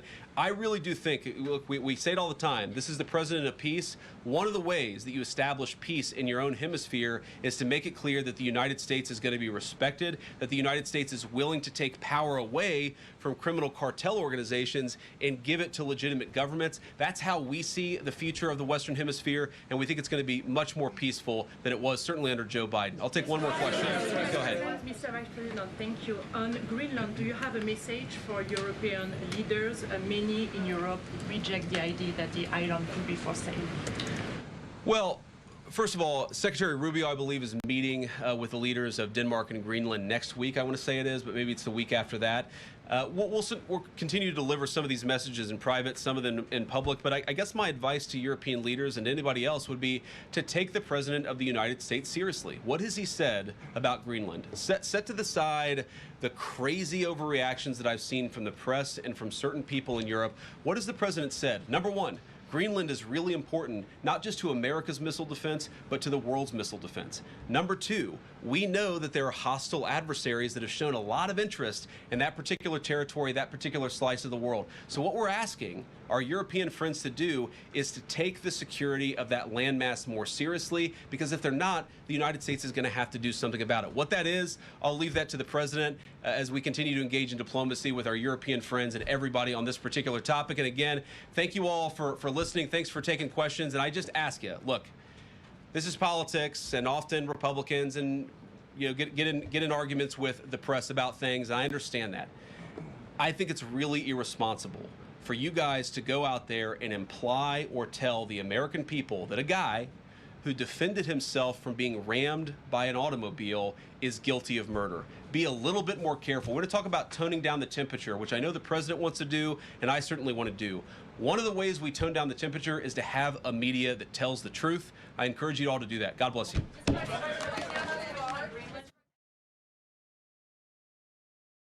So we were just listening in there to Vice President J.D. Vance as he spoke on a number of issues, including the deadly Minnesota ICE shooting that happened yesterday, urging everyone to tone down the rhetoric. I also wanted to share this with you before we head to break. This is a statement from the city of Minneapolis saying, quote, "The decision to remove the BCA from the ICE fatal shooting investigation is deeply disappointing. We are concerned that the investigation is proceeding without state partners, and we are calling for a clear and transparent process that includes state investigating agencies." We are going to just step away for a break right here on Live Now from Fox. We're going to continue. Because Minneapolis public schools are closed for the day and for the rest of the week. Because students, families, and staff do not feel safe going to school. Shame! Shame! We stand in full solidarity with the immigrant community in Minneapolis and with all who are patrolling the streets to keep our neighborhoods safe and fighting back against ICE terror. We demand justice for Renee Good. This includes the immediate arrest of the killer ICE agent, the immediate release of his identity to the public. We demand a real sanctuary policy in all of Minnesota that prohibits any local law enforcement or city or state officials from working with ICE at every level of Minnesota government, including the city, county, and state. Yes. Yes. And we demand ICE out of Minnesota and legalization for all. Yeah. Yes. And so with that, I'm going to introduce our first speaker, Alvin Shang with the Minnesota Immigrant Rights Action Committee.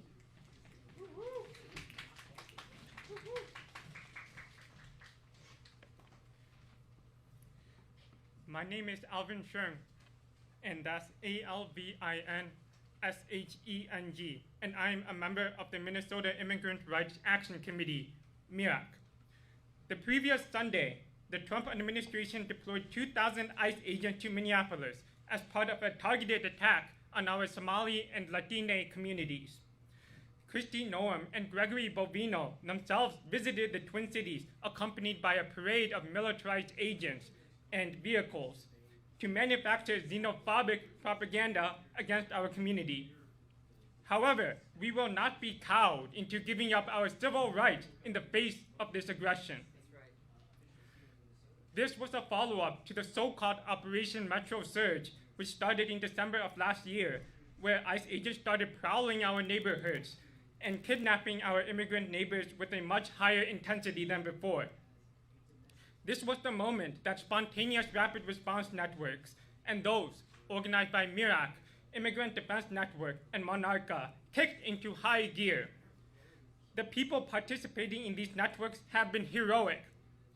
We should keep up the effort, but also remember to remain as united as possible by following the St. Paul principles and put the impacted immigrants' needs first. I want to take a moment to recognize that it is a scary time. Our neighbors are being kidnapped off the streets as we speak. However, the response to this should not be isolating ourselves, but leaning even more on our community. Yesterday, a 37-year-old constitutional observer, Renee Nicole Good, was shot and killed by ICE agents while driving away when they were conducting a raid in South Minneapolis. In the wake of Renee's murder, 10,000 people showed up on Portland Avenue to express their grief and commitment to stand up for their immigrant neighbors. This is in addition to the vigils and protests that have erupted across the country, many of which were organized by the chapters of the Legalization for All network. Rest in peace, Renee Nicole Good. Thank you for standing up for our immigrant neighbors. We absolutely have the numbers. The more we show up for each other, the safer all of us will be. So get trained, get organized, and show up for each other. Who keeps us safe? We keep us safe. That's right. It's not the police nor Walz's National Guard, but ultimately us, the community, that keeps us safe. This is illustrated by the recent passage of a stronger sanctuary city ordinance in Minneapolis, which was only possible through the grassroots efforts of MIRAC and immigrant rights allies. To maintain our momentum, please join us at the rally and march this Saturday at 1 p.m. at the northwest corner of Powderhorn Park, where we'll celebrate our victory and hold our Minneapolis leaders accountable to the stronger separation ordinance. When immigrant rights are under attack, what do we do? Stand up, fight back! Damn right. Thank you all.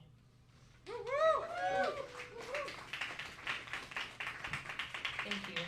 Our next speaker is Jay Yates with the Twin Cities Coalition for Justice.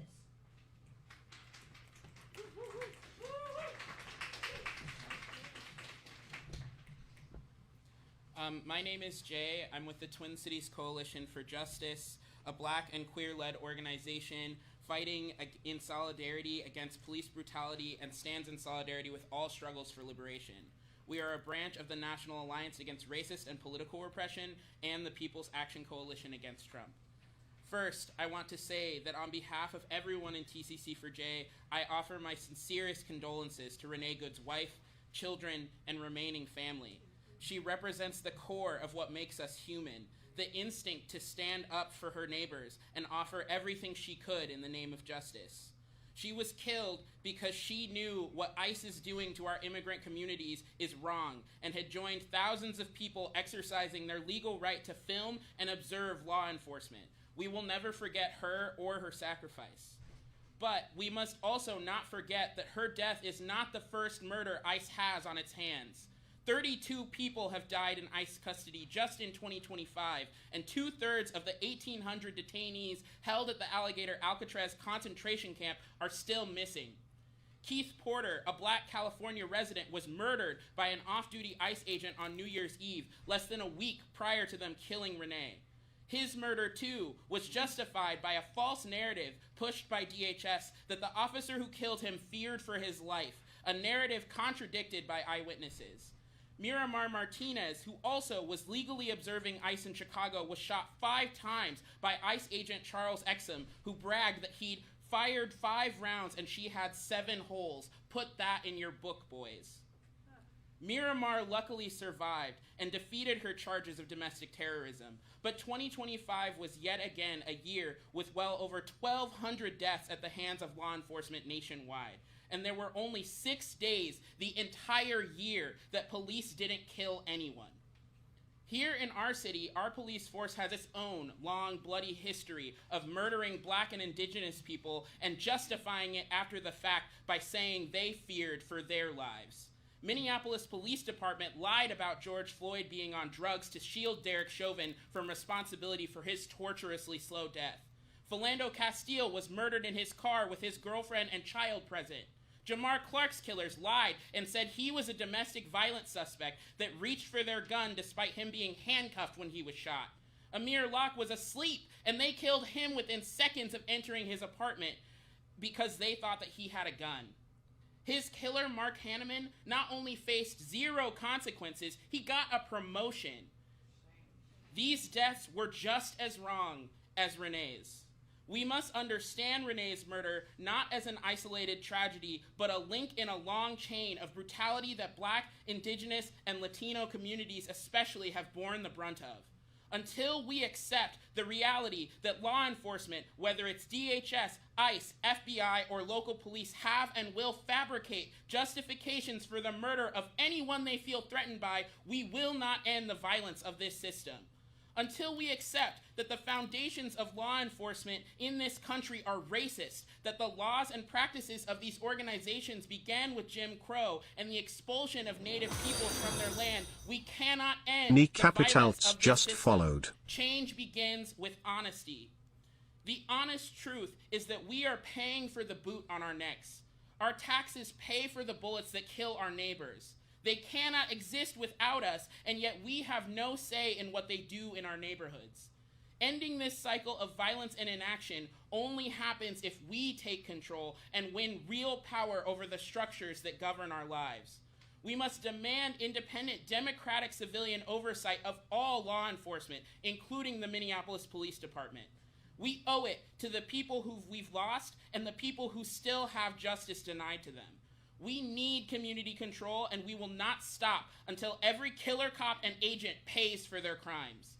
TCC4J joins the community's demands to release the names of the ICE agent who murdered our sister, prosecute, and jail him. And we join people across the country demanding that ICE get the hell out of our cities right now. Justice for Renee Good. Justice for Renee Good and all stolen lives. Thank you.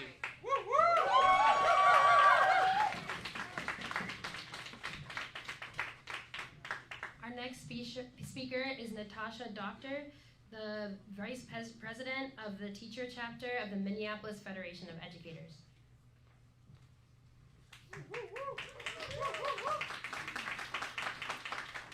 Good afternoon. My name is Natasha Doctor, and I am the Vice President of the Minneapolis Federation of Educators, and we are proud to be here today with MIRAC, a critical community organization. Yesterday was a horrific day in our community because of the continued attack by federal immigration enforcement on our city and the murder of an observer, Renee Good, a neighbor looking out for our community. Additionally, we saw the reckless and lawless nature of immigration enforcement when they came onto school grounds, deployed tear gas, and detained an educator who was doing their job at dismissal, a critical process that all schools do every day. Their actions yesterday strengthen our resolve as educators that federal immigration enforcement is not welcome in our city. And as educators and union members, we continue to demand that ICE leave our city. Our students and families deserve to be able to safely exercise their constitutional right to a public education. Yes. We keep us safe.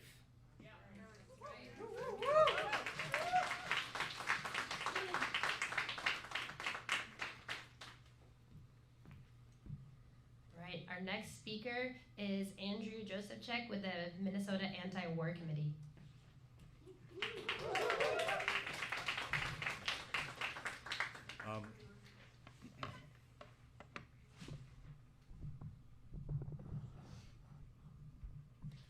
My name is Andrew Josephchek, AndrewJosephchak.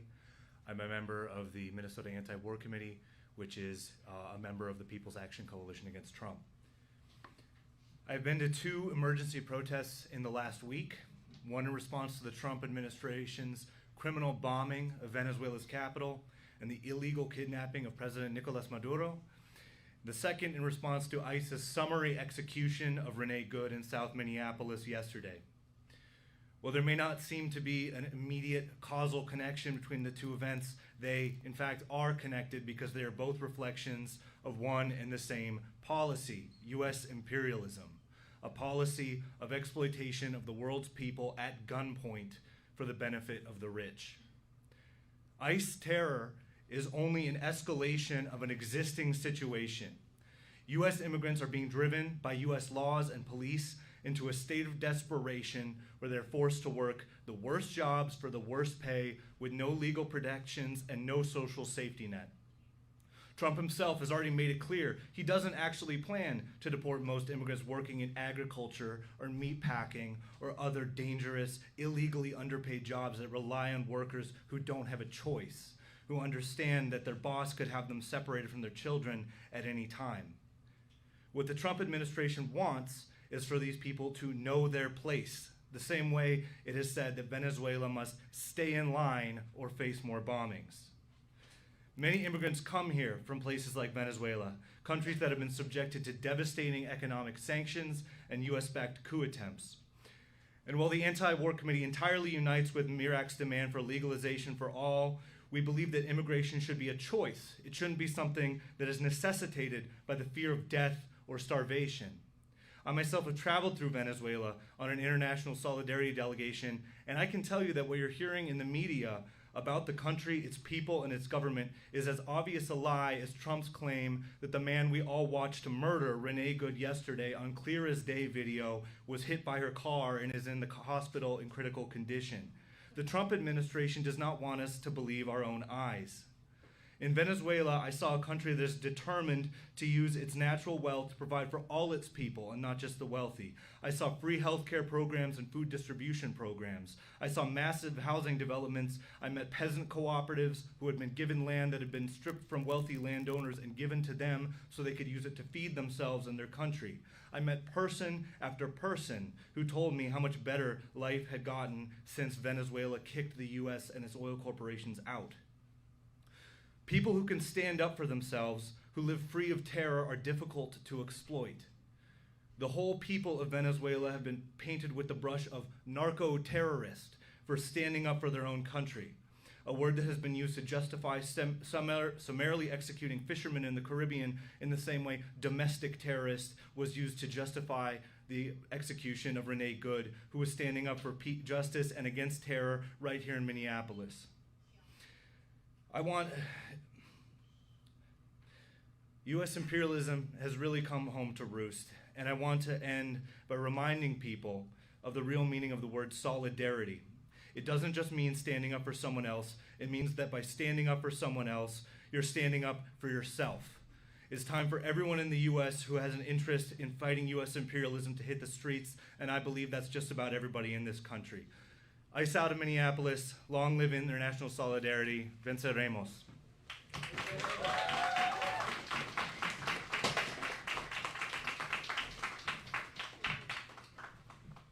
Our next speaker is Alyssa Washington with the Wrongfully Incarcerated and Over-Sentenced Families Council.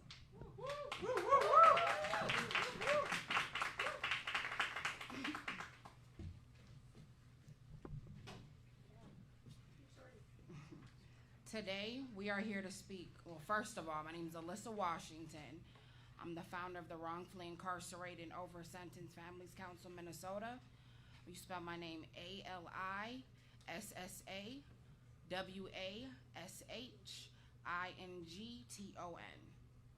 So today we are here to speak truth, and we will not whisper it. We are here to condemn the actions of U.S. immigration and customs enforcement agents and all those who are terrorizing our communities under false banner of law and order. What they are doing is not safety. It is fear. It is violence. It is state-sanctioned terror. Raiding homes, tearing parents from children, arresting people without due process, detaining human beings in cages. This is not justice, it's cruelty. Right. And today we must also say her name, Renee Good. Renee Good was an observer. She was not a threat. She was not committing a crime. She was not endangering anyone. She did not deserve to have her life taken. Observers exist to protect accountability. They exist because communities know that unchecked power kills. And Renee Good paid the ultimate price, simply for witnessing, for being present, for caring enough to show up. Her death is not an isolated tragedy. It is the predictable outcome of systems that treat human life as collateral damage. Let us be clear, this did not come out of nowhere. The unlawful arrest of immigrants, the killing of observers, and the wrongful incarceration of our loved ones are deeply connected to the same system. Our organization knows this system intimately. We work with families who have lost decades, not because they committed crimes, but because prosecutors cut corners, police lied, informants were rewarded, evidence was hidden, and human lives were treated as disposable.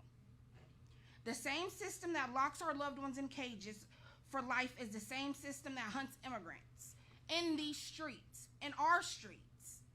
The same system that ignores innocence is the same system that denies humanity, our God-given right humanity. The same system that profits off prisons is the same system that profits off detention centers. Different targets, same machine. Wrongful incarceration, over-sentencing, immigration detention, and the killing of community observers are not separate issues. They are different manifestations of the same violent structure built on control, punishment, and white supremacy. When ICE agents stalk our neighborhoods, they use the same playbook that has been used against Black, brown, and indigenous and poor communities for generations. Criminalize, dehumanize, disappear, and justify it later. Our organization stands in unwavering solidarity with immigrants, documented or undocumented, because no human being is illegal, especially on stolen land. We stand with families forced to live in fear. We stand with children wondering if their parents will come home. We stand with workers exploited and silenced. We stand with observers like Renee Good, who should still be alive today. And we stand with every incarcerated person whose freedom was stolen by the system. And we say this clearly: safety does not come from cages. Safety comes from community. We believe in a world where resources go to housing, healthcare, education, and healing, not policing, prisons, and deportation squads. We believe freedom should not depend on your zip code, your skin color, your income, or the country you were born in. So today we reject fear. We reject silence. We reject the lie that oppression is justice. And we declare together, an attack on immigrants is an attack on all of us. An attack on the incarcerated is an attack on all of us. An attack on observers and truth tellers is an attack on all of us. Right. Our liberation is bound together. We will organize. We will resist. We will protect each other. And we will not stop until all our people are free. Ashe.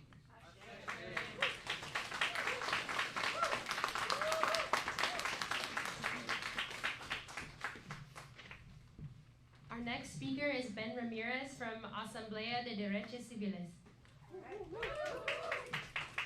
Thank you all. Thank you very much. I really appreciate all the support from the community against ICE. We cannot breathe.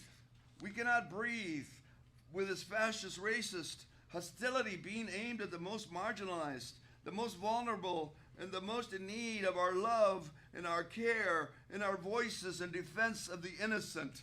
We cannot breathe when a despot, tyrant, misleader sends these soldouts from ICE with military weapons to threaten and cause deaths and despair in our communities. We cannot breathe. It is now time to take our gloves off and unite to fight against this racist, fascist, ungovernment with everything that we can. Nazi ideology and Gestapo tactics are not welcomed in our community. We do not need them. We don't want them. They have no place in our cities. We will not go peacefully, and we will fight against them in all their lies. Thank you. Short and sweet.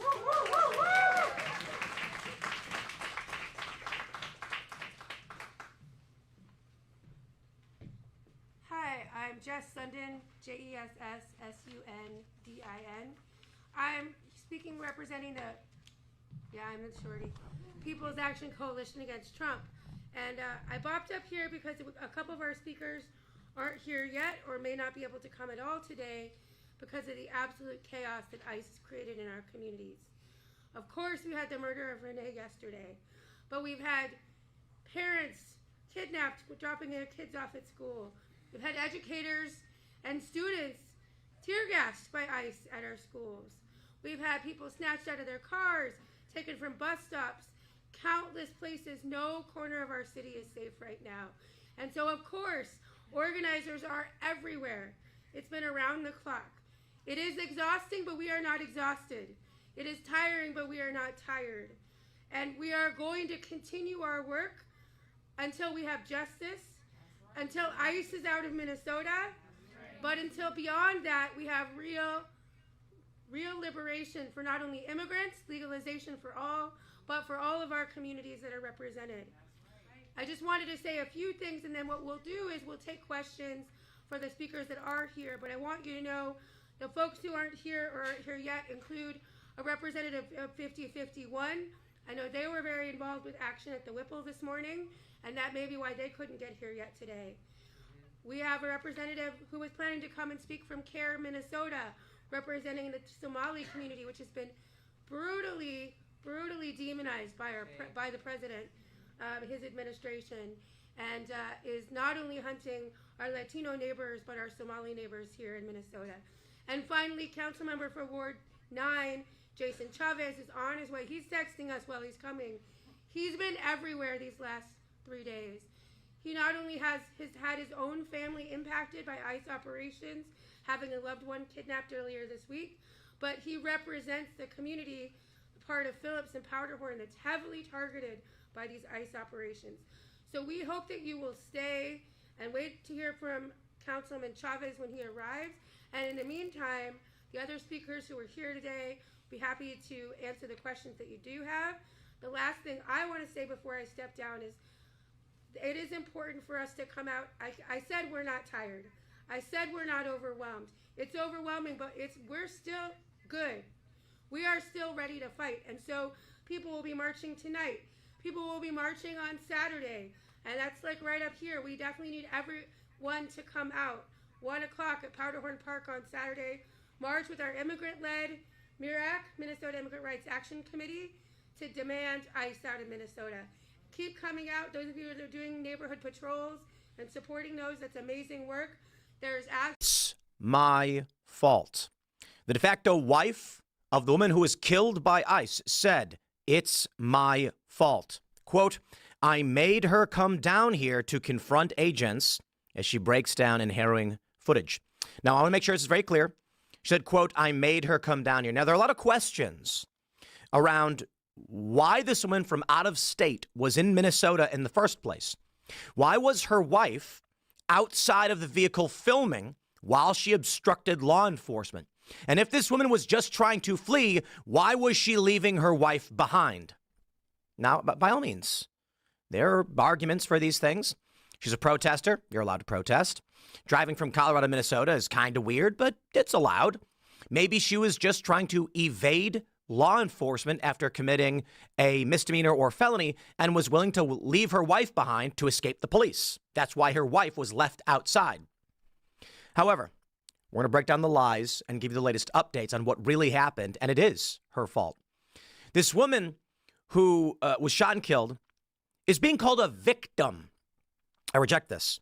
We had the debate last night, and while I initially said that I believed she wasn't intending to hit the officer and was trying to flee, but still put the officer in fear of harm, no, I've changed my mind.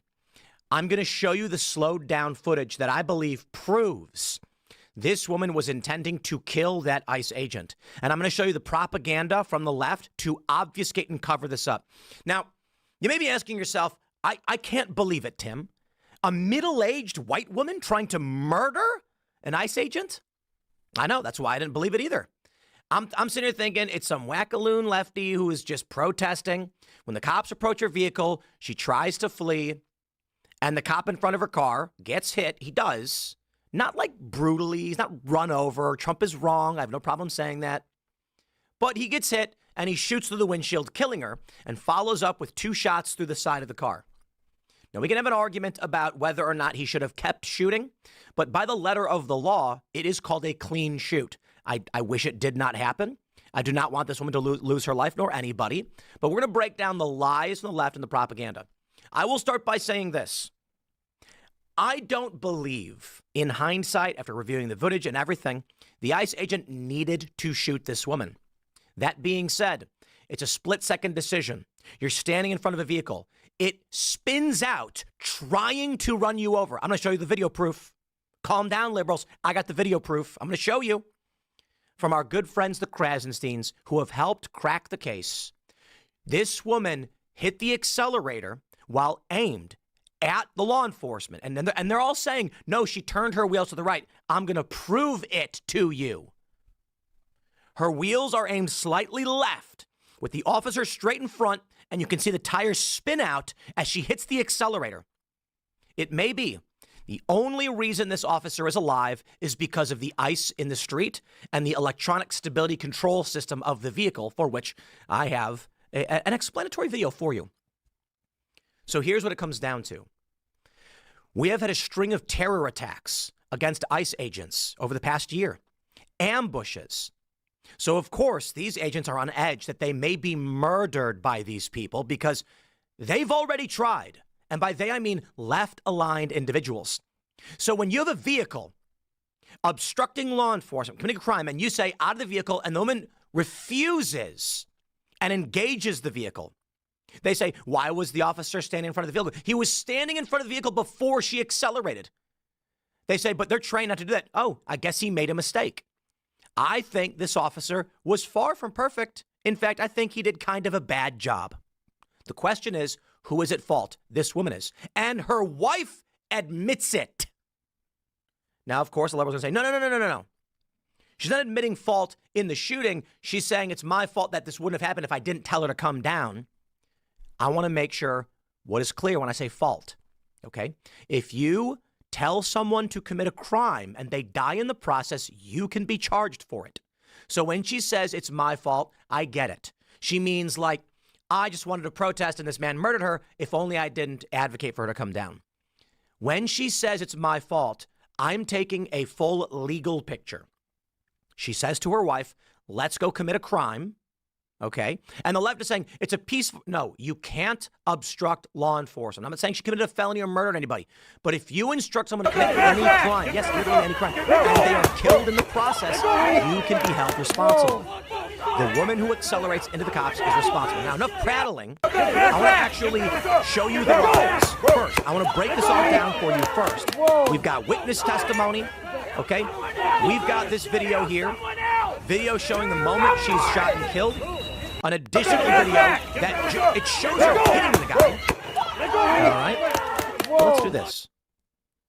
J.D. Vance, he tweeted out, every congressional Democrat and every Democrat who's running for president should be asked a simple question. Do you think this officer was wrong in defending his life against a deranged leftist who tried to run him over? These people are going to try to arrest our law enforcement for doing their jobs. The least the media could do is ask them about it. Brian Krasenstein says, every congressional Republican and every Republican running for office should be asked two simple questions. Why was the tire pointed away from the agent if she wanted to run him over? And why is Trump and Vance lying? Brian Krasenstein and the Krasensteins and many of these liberals are batting 1,000.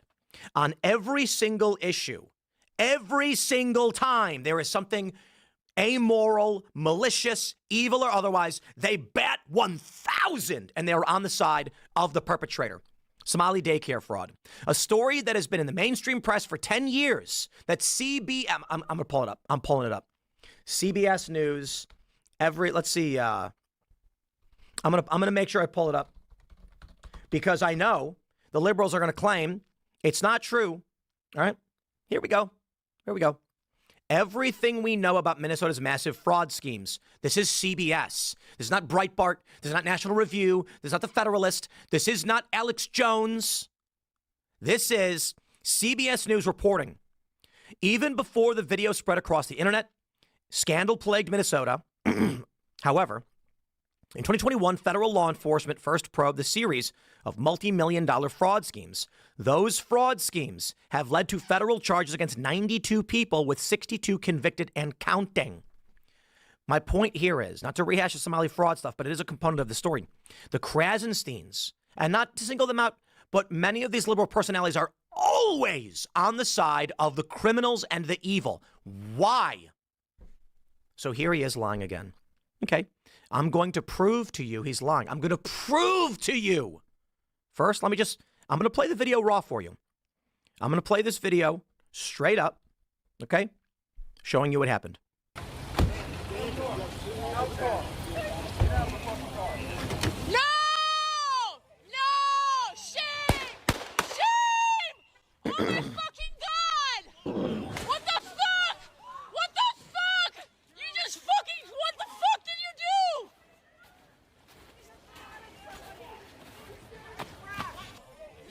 Slow motion.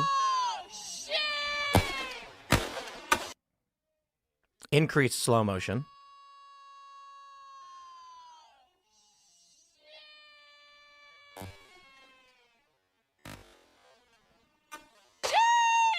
Now, right away, let's go back to the Krasenstein slow mode video, and I'm going to prove it to you. I'm going to prove it to you. What the Krasensteins have done is pointed out that the vehicle is turning right. You see the wheels turning right, and then he shoots. Now, let's point out a few things, and then we'll go to the grand finale, right? But we'll start with this. Watch the officer who has his gun drawn. Look at his feet right here in the back left. Let me make it a little bit easier for you guys to see. As I pull this forward, notice his feet both slide backwards. You see his foot sliding? Yeah, he's not taking a step. He's being hit by the vehicle. Now I can already hear you saying, hold on, Tim. If you're up against a vehicle and it accelerates and it pushes you out of the way, that doesn't warrant shooting somebody. Agreed. Let's go back to the lie. Here's the officer. Here's the vehicle reversing. The officer is not in front of the vehicle. She reverses, and now he is in front of the vehicle. He initially is to the right of the vehicle. By all means, argue he should not have placed himself in this position. We're talking about seconds. Now watch this. The vehicle stops here. The wheels are pointed left. As you can see, the officer is standing right in front of the vehicle. Now watch this. Right there. You see the front tire? Watch the front tire right here. The wheels are pointed left, and she accelerates. The wheel spins out on ice. Then, with the wheels pointed at the officer, having spun out already, meaning the officer can hear the engine rev with it pointed at him, he draws his weapon. And in a second, because this is slow mode, she then begins to turn right, hitting him, and he shoots. I want to stress this again. Her front tire on her SUV is spinning out on the ice. You can see it right there. It spins on the ground. It slips. The officer, who was not standing in front of the vehicle before she backed up and pointed at him, and then accelerates with her tires spinning out, and then moving forward, he draws his weapon, and then the wheel turns to the right. Now, of course, people have said, oh, like, she only tried to turn right after the gun was drawn. Maybe, but I'll put it like this. I don't know what her intentions were, and it's immaterial what her intentions were. But look at this. The tire spinning out and slipping on the ice before stopping. There are 2 points that I think are important. Were it not for the ice, which you can see on the ground, the vehicle would have just lurched forward, run this guy over. Seriously. More importantly, there's something called electronic stability control in modern vehicles. Here's an old video I'm going to play for you. Watch this. Maneuvers. The front end of a vehicle may start to plow ahead, or the rear end may spin out. When this occurs, ESC brakes individual wheels to maintain control. They may also reduce engine speed to bring the car back into the intended line of travel. The benefits of ESC are clear. If every vehicle on the road had ESC, we might avoid as many as 600,000 single vehicle crashes each year. Now, I don't know for sure if this vehicle does have electronic stability control, but an argument that is being made, and perhaps it is incorrect, is that the only reason the wheel stopped as it spun is that, as I just showed you in this video from 2010, and probably older than that, it's probably uploaded in 2010, the vehicles, modern vehicles, will stop a wheel from spinning out. Meaning, this officer may have heard the vehicle go with the tire stopping, but you know what? Some have said, doesn't even matter. The officer can't see the direction of the wheels. So when people are like, she was trying to leave, the officer can't see the direction of the wheels. He sees a car pointed at him and the engine rev, and then it drives forward. He was struck by the vehicle. In this post from J.D. Vance, he actually shows the video that I posted, and I'm going to show you this as well. You can see here, kind of hard to see, he gets hit.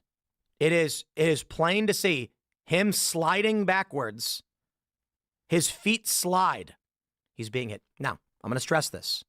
I'm a reasonable guy. He's not being run over. Trump said he was run over. That's incorrect. He is being hit by a vehicle. It appears that when this woman reversed, he's standing here, she reverses, now he's in front of the vehicle. He does appear to take a step in the direction that places him a little bit further in front of the vehicle. She then tries to accelerate forward, as I've already shown you, and the wheel stops, but it spins out. He then draws his weapon because she's accelerating towards him. Then the wheel turns to the right, hits him, and he shoots through the windshield once and then twice to the side of the vehicle. Now I want to show you something. I want to show you this. This is a post being shared by liberals. It says a masked government agent murdered a human being who was blocking him from kidnapping another human being. Are your eggs cheaper? Is your insurance better? Is your rent down? Are you happier? Has the cruelty paid off for you? This is the back end of the shooting. This is what the left has historically done. They intentionally cut out context to manipulate the framing. This is very akin to the Very Fine People hoax. Did this man shoot through the side of the window? Indeed. Should he have? Probably not. But these are the challenges that we face as a society in general. I can certainly say, and I have no problem saying this, I don't think this guy needed to shoot the lady. However, a car's accelerating towards you. What do? I don't know. It's a split second. You're on ice. The cop probably didn't have, I mean, let's be serious. You're standing on ice. Are you going to be able to jump out of the way in time? Nobody knows. And seriously, this whole thing took a couple seconds. As the car was, after he shot her the one time, he shoots more. Why? It's less than a second. He goes bang, bang, bang. 3 shots. Leftists live in a video game reality where they say things like, why don't you just shoot the gun out of his hand? You can't. The other question is, an individual who's just committed a crime is now attempting to evade arrest, accelerated toward a police officer. And if the officer believes that she poses a threat to the other people, he's going to stop her. So I say this, 51% clean shoot. That's what I say. Legally, it's a clean shoot. What does that mean? It means the officer was fearing for his life and others and shot her. The point of this from the left, they want you to believe he walked up to her car, pointed the gun at her head, and executed her. That's the narrative they've been spreading. Don't believe me? Well, I've got the actual, just straight up Wikipedia page right here. The killing of Renee Good. It reads, on January 7th, Renee Nicole Good, a 37-year-old woman and U.S. citizen, was fatally shot by U.S. Immigration and Customs Enforcement agent in Minneapolis.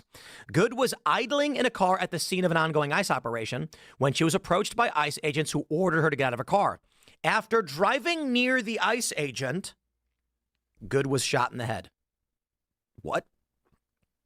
After driving near the ICE agent? Yeah, this is the game that they're playing. I'll throw it back to our friends, the Krasensteins, when they say the wheel was pointed away, but you can clearly see in this beautiful slow motion, the tire accelerates and spins out with the officer dead in front of it. The vehicle did not turn the wheels to the right and then start driving away. It made an attempt to accelerate with its wheels pointed at the officer.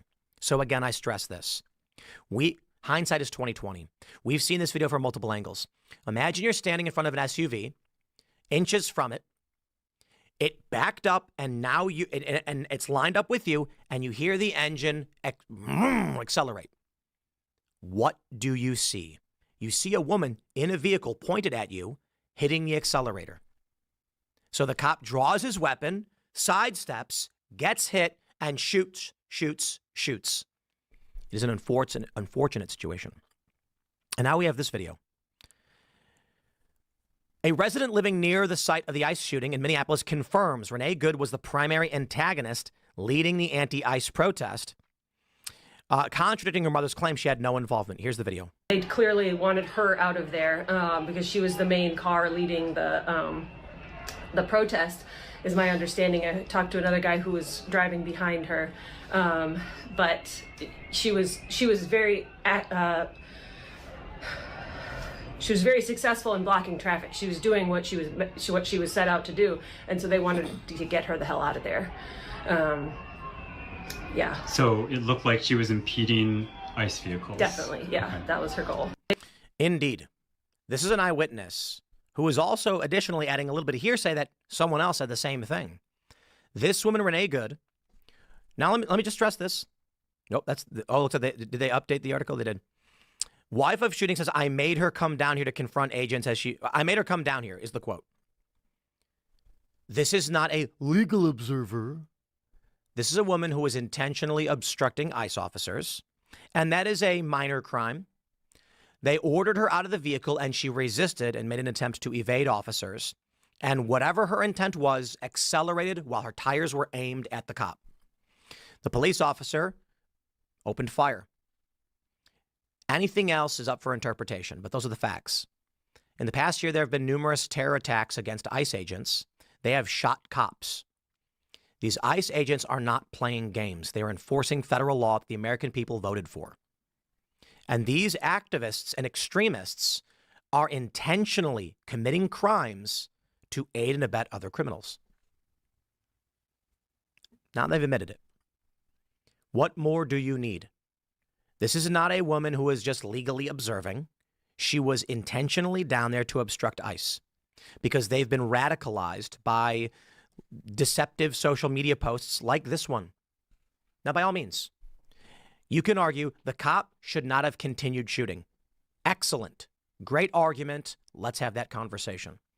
The counter argument is he thought she was going to kill somebody else. I'm not a fan of that. I understand why he shot the one time through the windshield with him in front of the car accelerating towards him. As the vehicle began to spin away, he fired 2 more times. He panicked. It's a split second. He panicked. And when an officer decides to use lethal force, they use lethal force. End of story. So there's not a circumstance where he goes, I've used lethal force one time, I'm going to just stop now. It's a split second.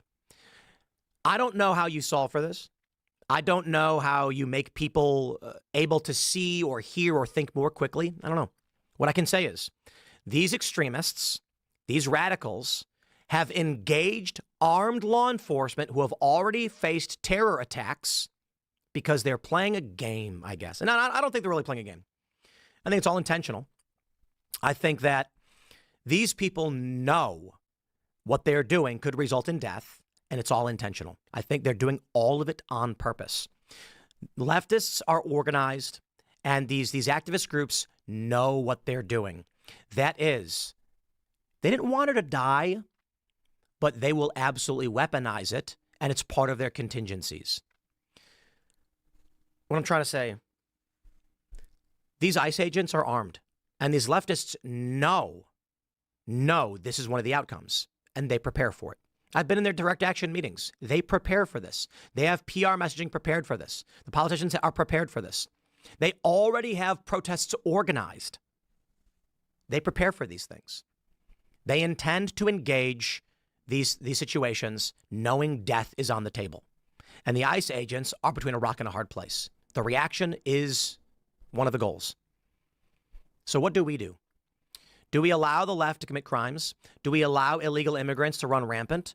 Or the duly elected government sends out law enforcement to do their jobs? It's only going to escalate from here.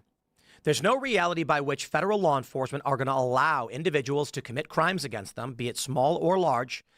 And this circumstance will arise where they're going to be like, we'll let you do whatever you want. Okay. When federal law enforcement are engaging criminals, rapists, cartels, drug traffickers, human traffickers, there is a fear of death. So they're going to have lethal force available to themselves.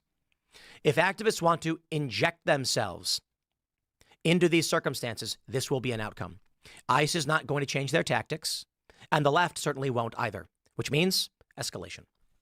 There's a lot more to this. It's getting crazy. Nick Sorter was forced to evacuate. Leftists in Minneapolis are now calling for armed rebellion against the government. Not a joke.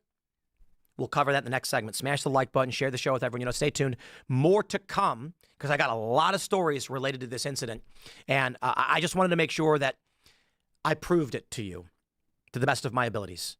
You're allowed to have the opinion this was not good. The cop shouldn't have shot by all means. But I'm going to break down those lies. She accelerated towards him with the wheels aimed at him. Again, smash the like button, share the show, stay tuned, more to come, and we'll see you on the next segment.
So you can see the protesters are here, and then you've got Border Patrol lined up over there.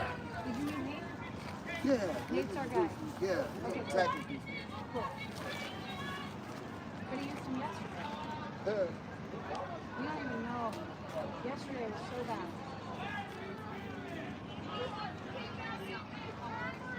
It's still early, it's kind of just building here.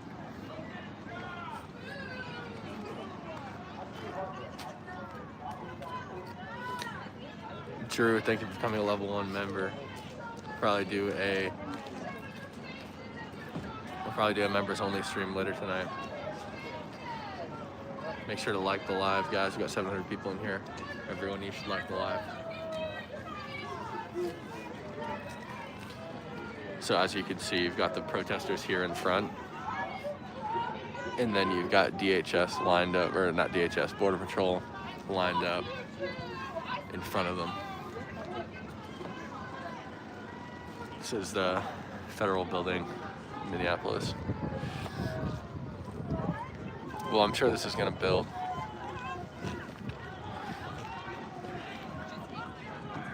Sorry, there hasn't been a live in a while, guys. We're gonna start doing, regular lives when I'm home again. Christmas break kind of stirred that up a little bit, but we'll be live from the studio when I get home.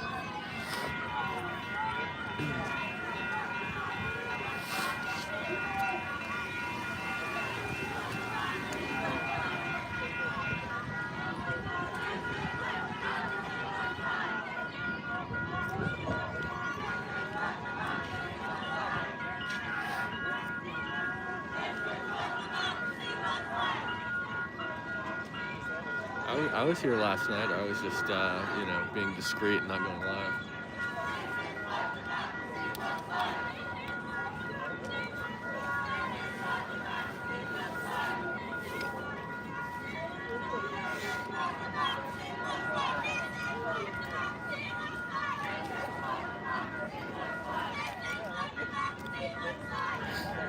Hey, Stacy Lyons, thank you so much for the $50 super chat.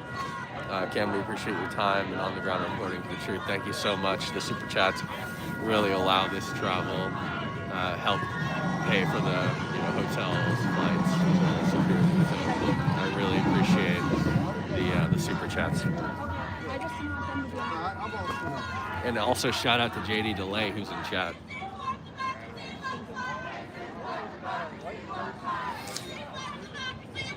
Yeah, it's great. Now you guys don't have to watch Mikado.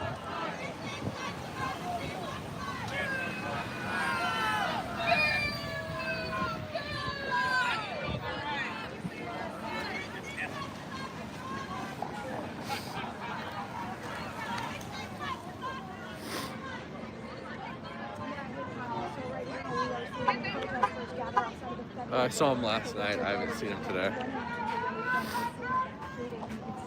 Protesters here gathering, kind of facing off with Border Patrol, who have since retreated back into the parking lot area where the Congress got barricades here. And so things have been pretty calm over the last couple of hours, but earlier on, we saw individuals blocking cars. They were using everyone liked the live missions in response to those people preventing them from leaving.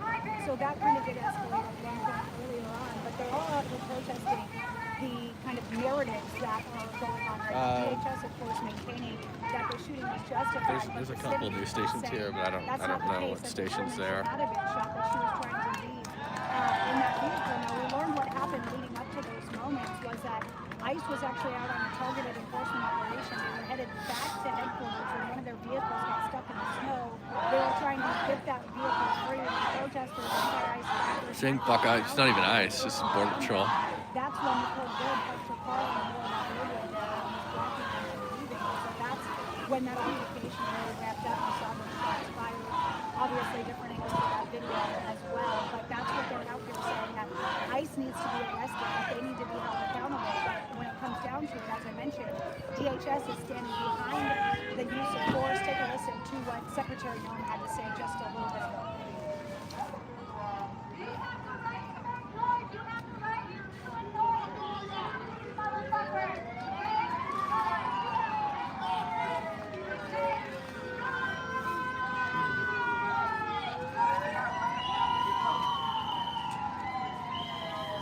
Chad.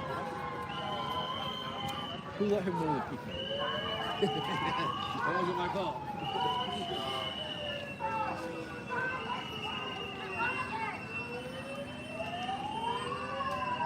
And now we do know a little Yeah, bit more Chad. about the ICE officer involved as well. We know from our DHS sources that he is a 10-year veteran of ICE, has been working with the force for that long. He's actually part of the SOT team, which is the Specialized Operations Team that works with ICE. Now, he is stationed here in Minneapolis, and in June, he was actually dragged by a target that they were on, that they were trying to arrest, and injured in that incident in St. Paul. So he is not a stranger to incidents out here. In just the last 6 months, he's been injured twice now by vehicles. And so that's the reality down there. And some people have signs out here that say if he was traumatized, why give him a gun? So that's kind of part of the question that these protesters have as well down here. But right now, Make sure to like the live, guys. Got 1,200 people in here.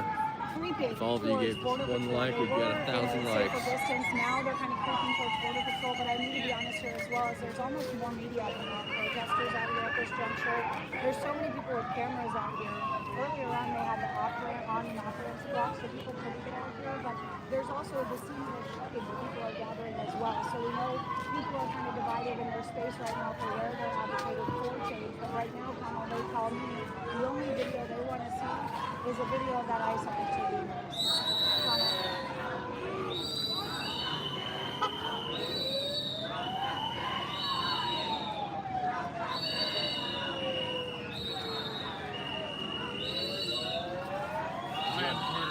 Hey, how's it going, man? Yeah. Yeah, you're exactly right. I'm just driving for him because I'm from here and he's not. He was in, oh, come on, we're going to go this way. We're walking. So we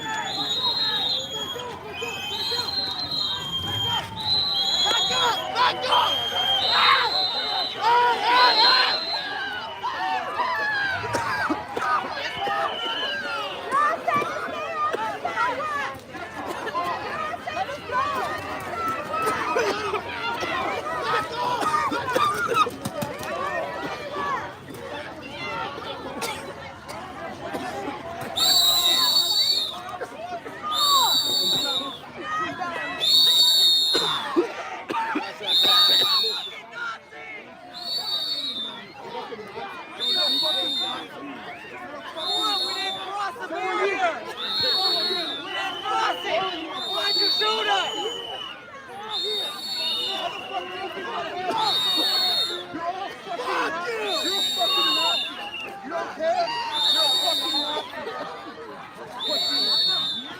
Oh, I guess this is us. I thought it was Border Patrol. Oh, some of them are Border Patrol. You're a fucking Nazi! You're a fucking Nazi! You're a fucking Nazi! Pussy and fucking you, man! You're a fucking Nazi! You're a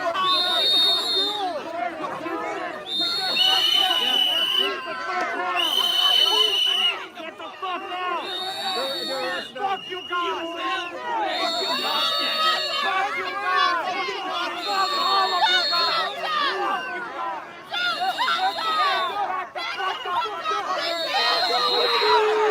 Yo, how's the stream quality, guys? How's the stream quality?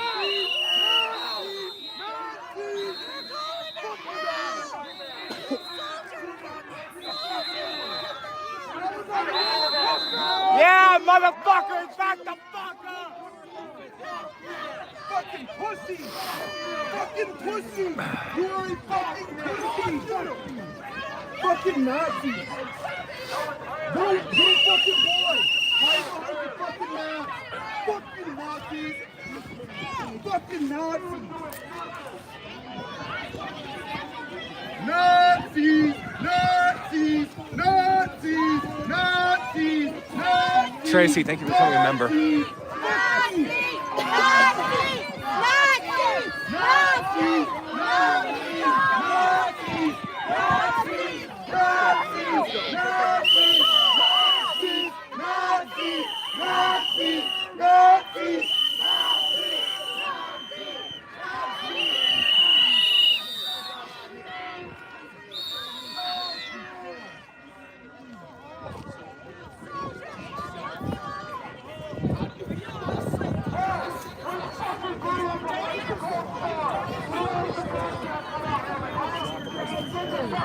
get your feelings hurt.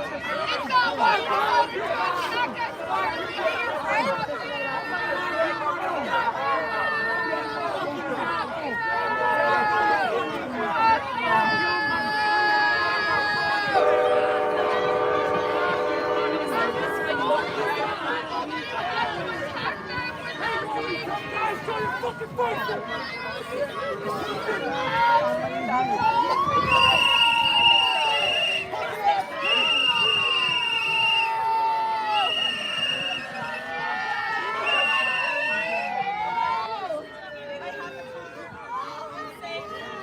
I'm just a neighborhood queer. You're so afraid of people protesting. You need to get moved. You're a comedian.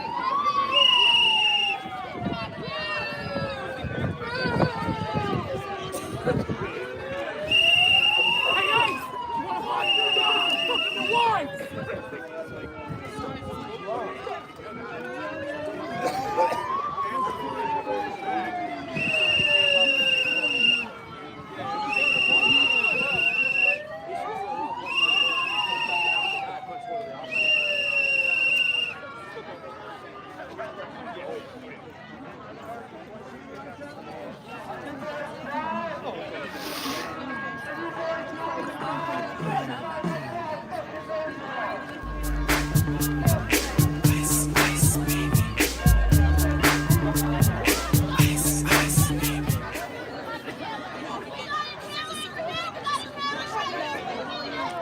Guys, stop with the Renee got eyes.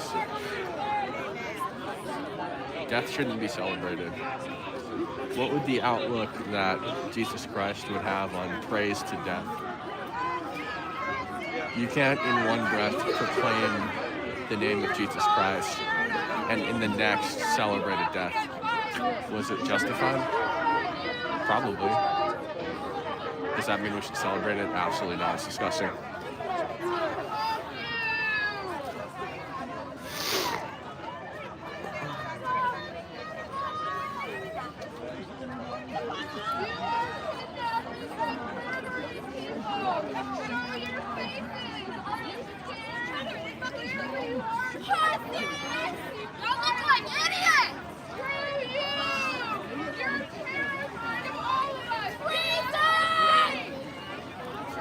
She can be a bad person. She can be somebody who's breaking the law, which she was. She can be somebody who maybe wasn't looking out for her kids. She can be somebody who left her child behind and, you know, went out and engaged in what is essentially domestic terrorism. But that doesn't mean you should celebrate her death.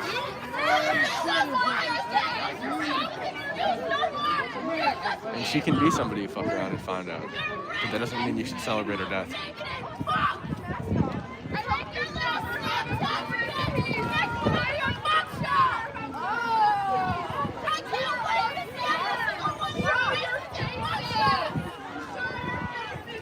How's the stream quality, guys?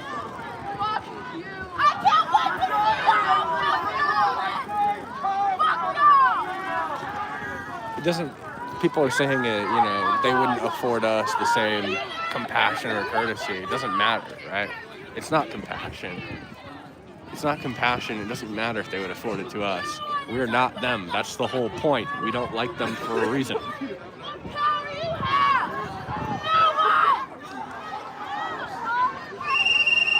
It's not grace. Again, you can't proclaim the name of Jesus Christ in one breath and the next celebrate a death. It's not about grace. It's about honoring your God.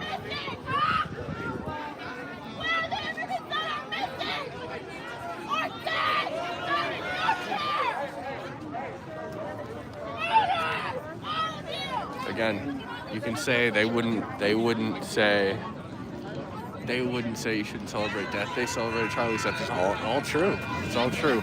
And it can be true at the same time. We don't like them for a reason. We have issue with them for a reason, right? If we become them, we don't like ourselves.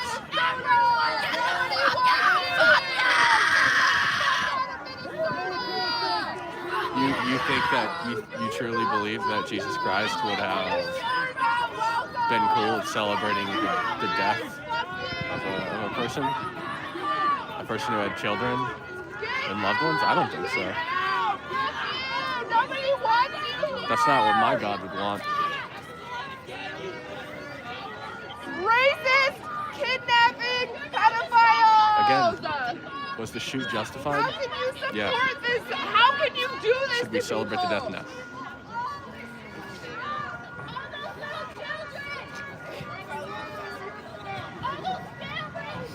There are absolutely people celebrating the death. There was just a guy here in Minneapolis saying we executed one of you yesterday, and screaming it through a megaphone. There's people in here saying she's in an ice box and she got iced. Just remember, your Lord's watching. Stop fucking with our community! Get the fuck out! No justice, no peace!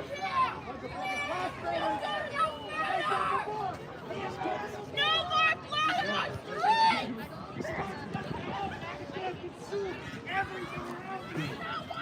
If they were demonic, Jesus would be okay with it. You think so? You think so?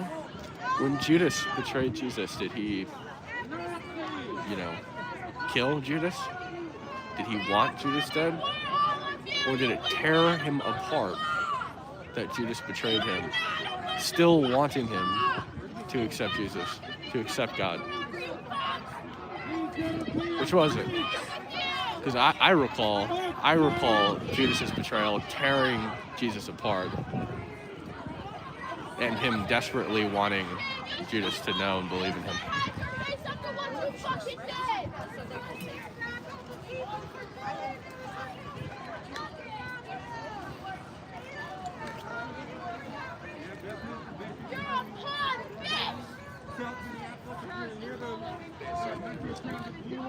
Christ is the Redeemer, not the condemner, right? Get the fuck out!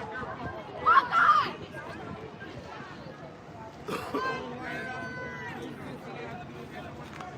I don't like, talking like preaching religion.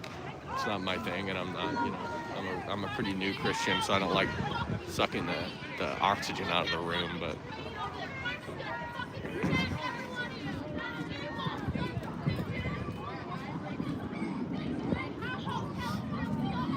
I think that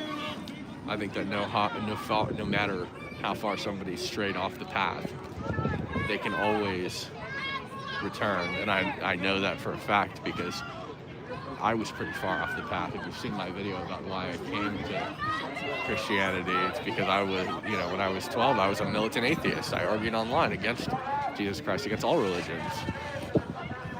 And then I came back. That's right, God wants everybody. I was never Jewish. I was raised Christian and then I became atheist and then now I'm Christian again. I was atheist for the majority of my life. Give me that heart sign! Show your love! Give me that heart sign again! Tell the world how proud you are to work! Give me that heart sign!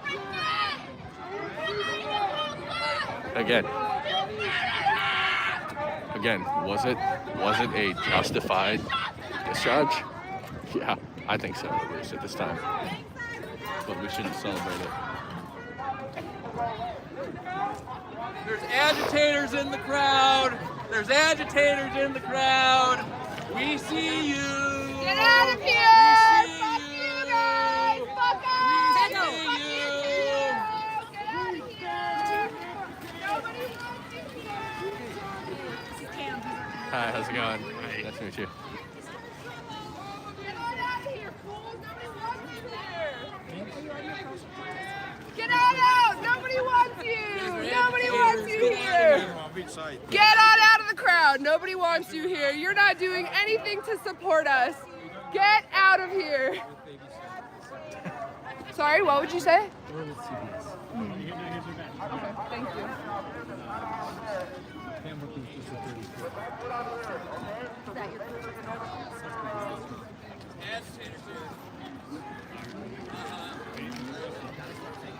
Do it, Yes, Ice. What did they say?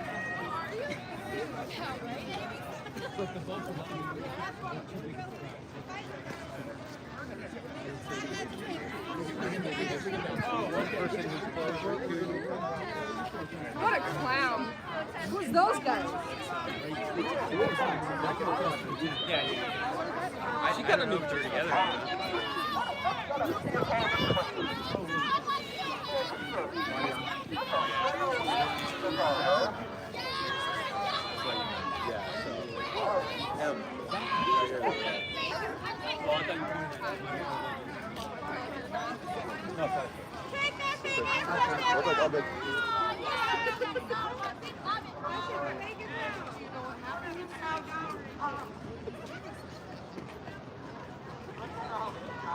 We just want to make sure that we don't start throwing like Molotov cocktails or any bullshit like that to start them being aggressive towards us. That last group was me. I wasn't talking about them. No, not at all. Nobody said them. I'm talking about that and that. Nobody said them at all. Nobody ever said them.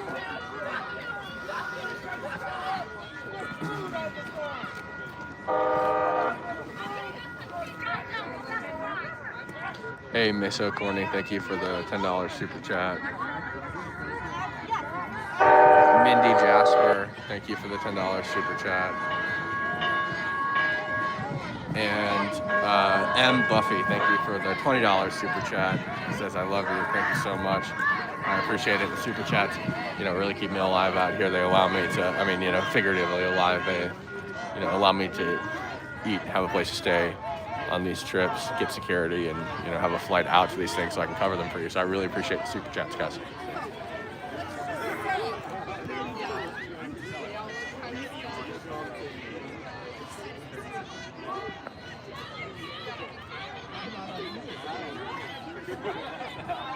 Make sure to like the live, guys. If you haven't already, subscribe and like the live. I go all across the country and cover these events on the ground.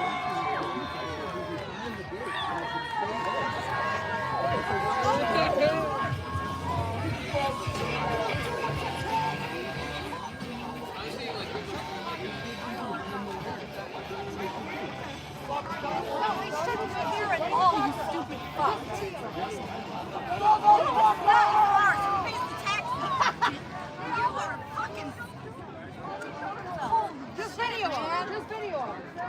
Wow. Don't talk to him. Just video him. With your stupid ass sneakers that help you get cold, bitch.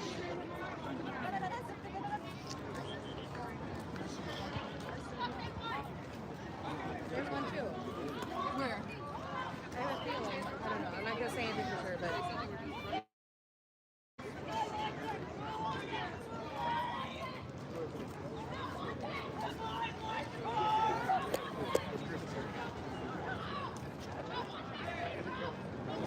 Are you guys embarrassed that you failed at your mission?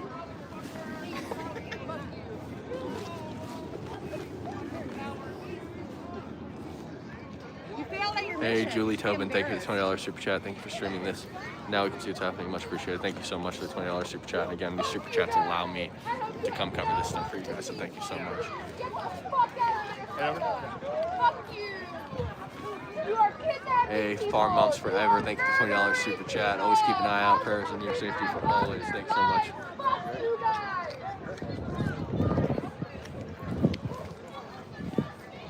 Bye! Get the fuck out! Thanks for coming! Thanks for coming, you guys! Now get the fuck out! Bye!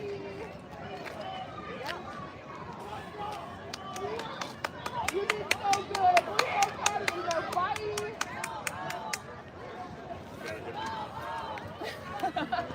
Next time I'll get the forever. Look at those guys. There was a guy standing at the back. He was like video recording and he walked by and he was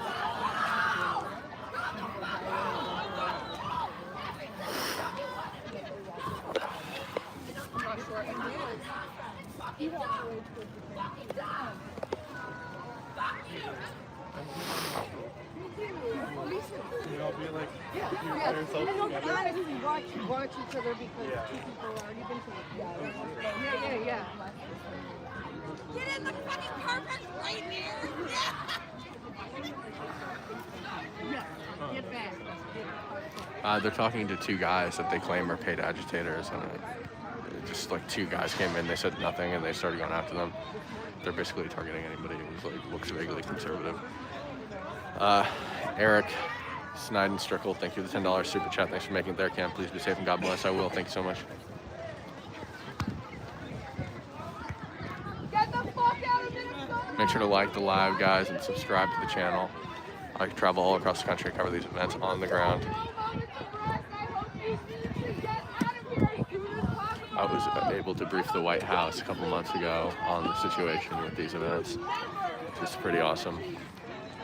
Yeah, he was cool, I guess, but that doesn't mean anything. He was still wearing uniforms. Murdering people? Probably not! Fuck you guys! Fuck us! What you guys know? You guys know?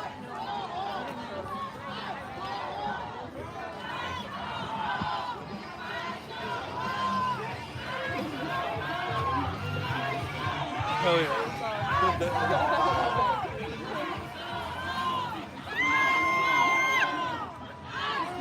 And I might have to put some hand warmers in my shoes. Go home! Guys, go home!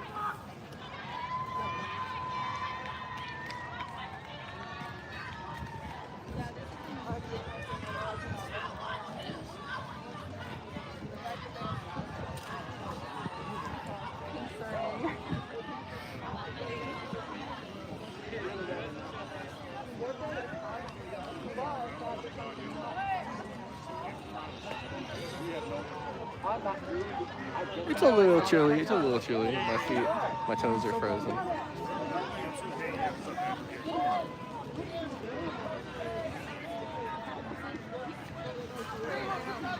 My friend got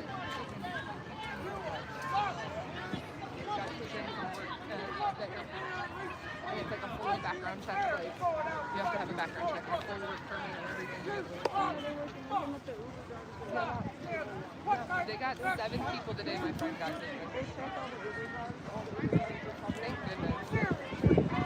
At the Minneapolis airport, Mac is allowing them to come in and do 7 people.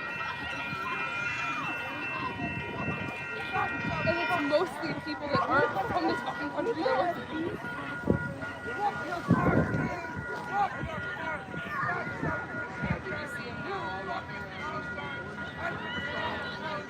Snare Up, thank you for the $20 super chat. Remember that yesterday's a tragedy for both Renee and the officer who shot her. No one is okay with taking the life. Absolutely true. Thank you so much for the super chat. Again, these donations really make this work possible. YouTube is my only form of revenue, so without you guys, I wouldn't be able to do this. So I appreciate you guys, helping me offset the cost of my hotels, the flights, the security, all that stuff. So thanks, guys.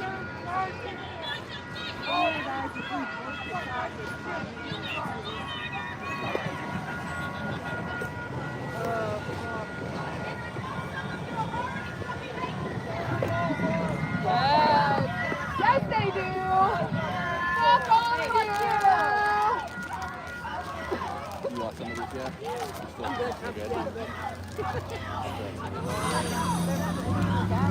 Pin Express 3 just followed.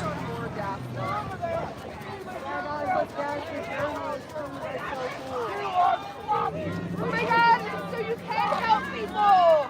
Just other racists and pedophiles! I'm so glad you guys can help each other because gas masks time, but you can't help the people being kidnapped! Oh wait, you're the ones kidnapping them! Fuck you!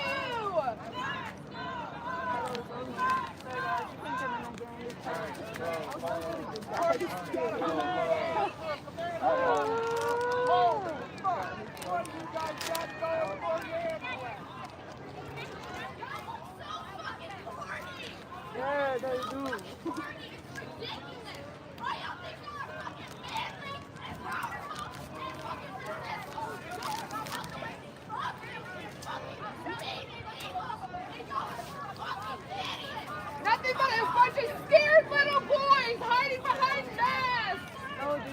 Take your fucking masks off! Hey, AKF, thank you for coming.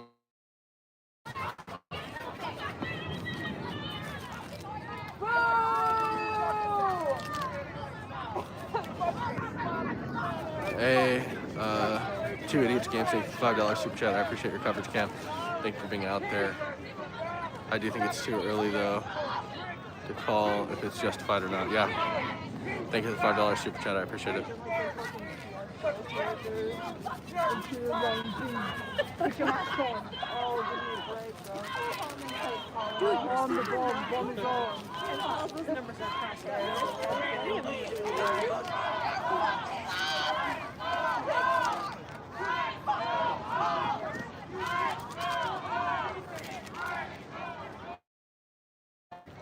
Hey, Magdalena, thank you for the $20 super chat. Thank you. I appreciate it again. These super chats keep me on the road, so thank you so much.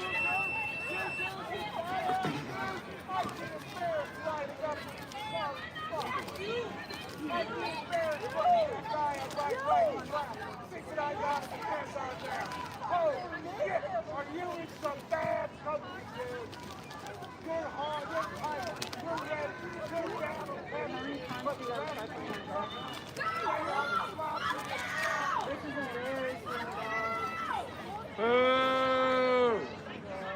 Nobody wants you here! Go home! Fuck you! I know the fascists are coming, but I did not expect them to be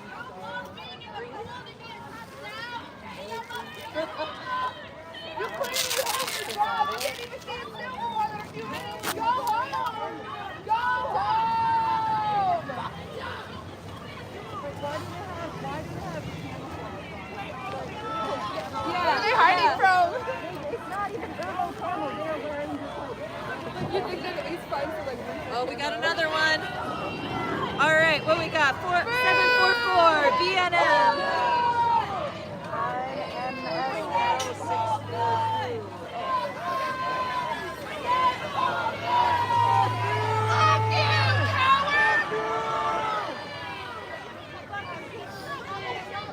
That's the problem though, they're not all ICE. Some of them, like, intermittently are just random people. Well, the most random people. It's like if they're super talented. Random people. Yeah, if they're super talented and it's not a Minnesotan plate, I think it's safe to listen. Or if they're riding up in Or they gators got and an get accent. them. Yeah, that's what happened at I was over there. There were like 5 cars. At the Richfield public this morning. They were, like right before I came over here, I heard horns. I live like right across there. I heard horns. And there was like 4 women chasing them. And I was like, yeah! But that was me the other day, and I got surrounded by like 5 cars, like at the Richfield Home Depot. Hey, And the Home Mr. Depot MAGA guy Man, came out and said, thank need you to go so around much and call the cops." for I the said, what about all of them that just surrounded me? $99 I said, super chat. They're I not really, doing really, anything really wrong. appreciate it. Thank you for your work in Washington State last week. And Please then continue drove exposing. around I the will. entire Thank you so parking lot much. telling everybody that they were there. Let's get W's. Let's get W's in chat.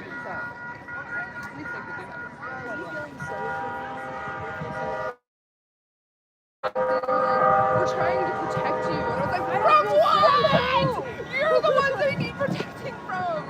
Like, fuck you guys. Oh, God.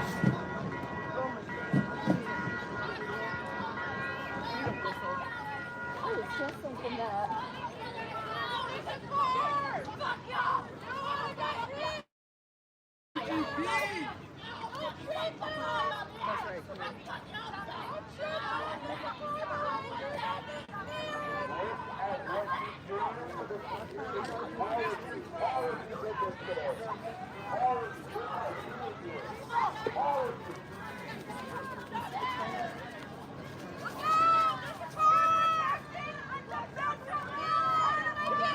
Oh, there's more. There's always more.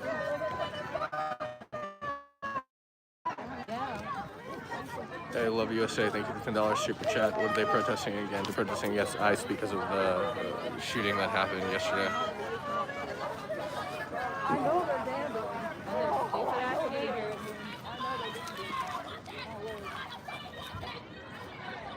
How's the video quality, guys? Thank you for telling me the audio is good.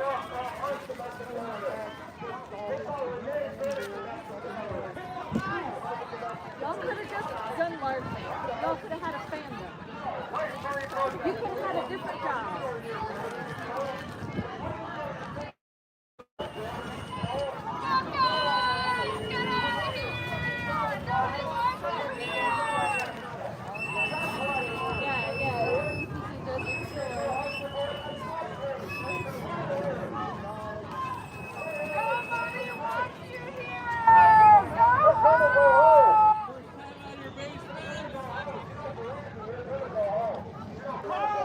Team of Gestapo.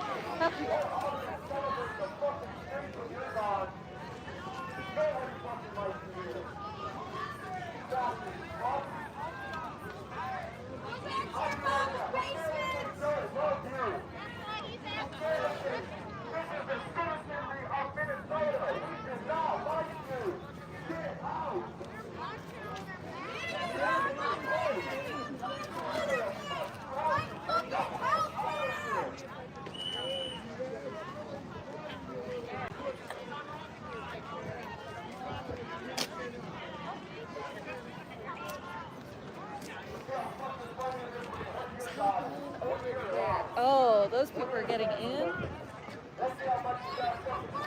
Is that an entrance filming? Where all these cars are lining up.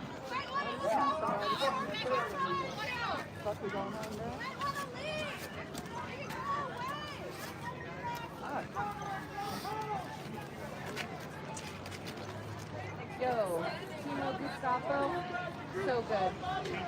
So fucking funny.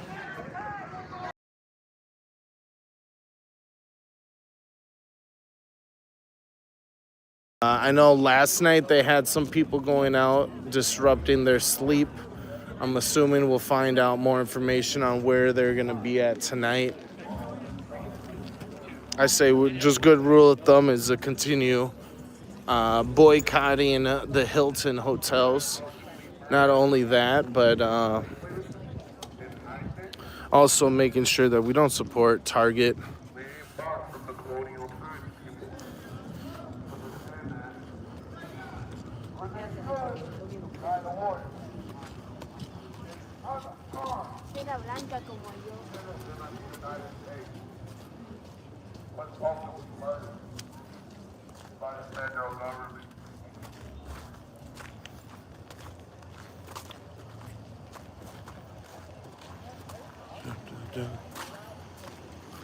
More and more people are showing up. Beautiful thing. Come bring water, come bring wood, bring your signs. Heading off to the other side over on 33rd. Been getting a lot of action over on 33rd because that's where the beginning of the blockade over on Portland is. And so many Karens and Chads are so hurt that they have to wait in a traffic by being in their warm car that they can't stand it. We already had some lady yell at us and tell us to fuck off. I think she said something along the lines that they're going to take care of it, but many times we constantly see that the government, the state police, even the fucking city police, they don't take that into account. We're still seeking justice for Juice, my boy Juice, DJ Juice, who was murdered over in front of Mortimer's this summer. I mean, so many killings, so many by the police, so many by others. You know, we show up and we show out. We know how to do this every time. Bring wood for each other. We go ahead and bring water. Look at people are bringing pallets. I mean, this is how we do it, people. You got any wood pallets at your house, bring some wood pallets. If you have any Christmas trees, bring your shovels. We're out here shoveling. Like I said, we'll probably have the most well-kept. Is that Uncle Mike? How you doing, Mike? I ain't seen you in forever, Uncle Mike. You look even more handsomer than I ever saw you.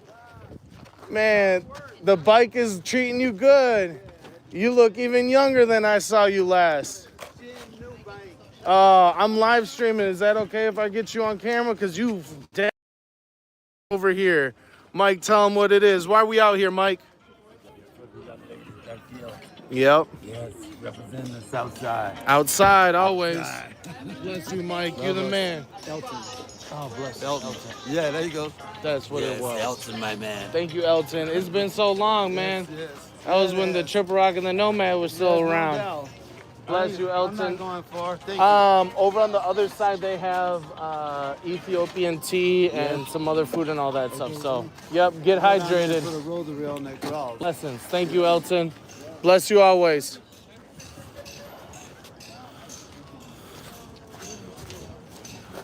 You know, I'll be messing up names all the time.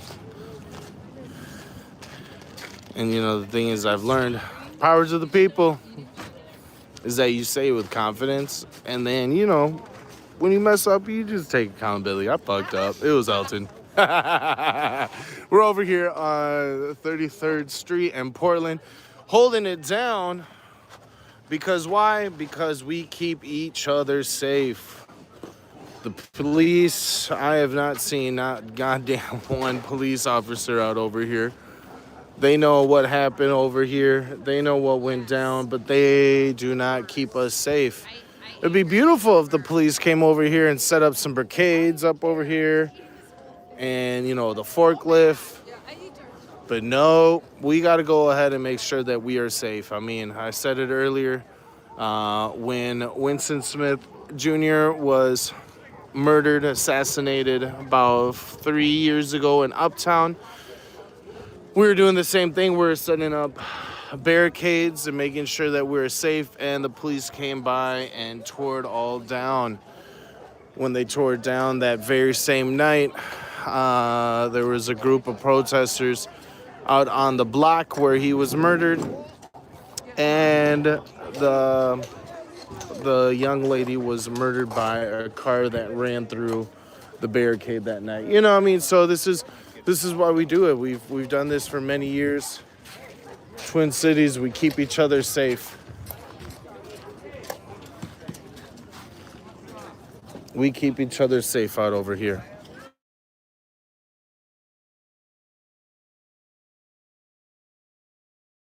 I have shin guards, so it's fine. Oh yeah.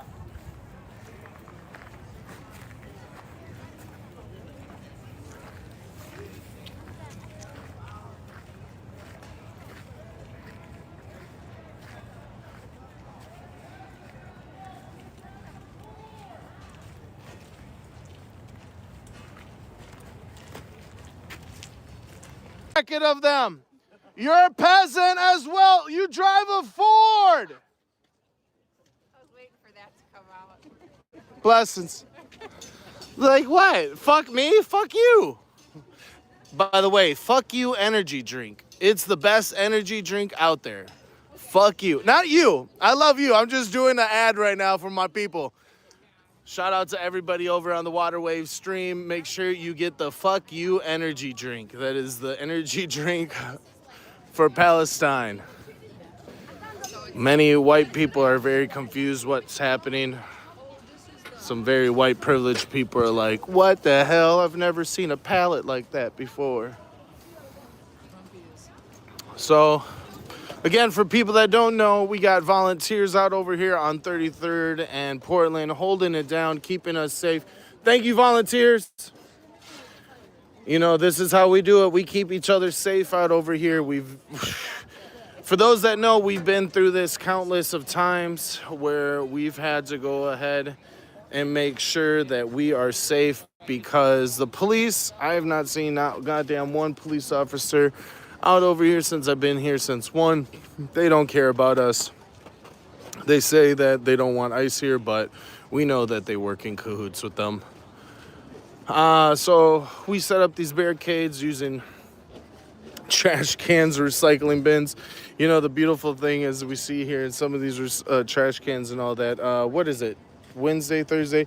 So trash was probably just taken out yesterday. So we see people filled it up with snow out over here, setting up barricades. People came out with their shovels. People coming out here with wood. If you have your Christmas tree, bring your Christmas tree. I mean, we're shoveling as well. I mean, I'm saying we're probably going to have the most well-kept sidewalks and side streets out over here.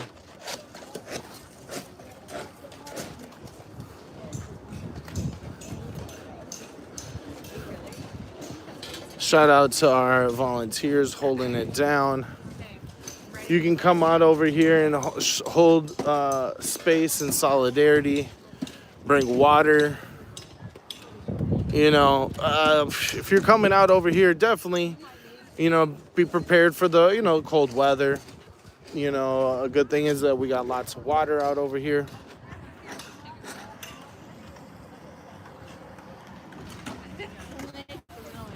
Ricky from Waterwave are saying that a lot of people over at the ICE detention center. I've been hearing that as well. A lot of people are at the ICE detention center, so that is a good spot to people if people want to go out and mobilize over there.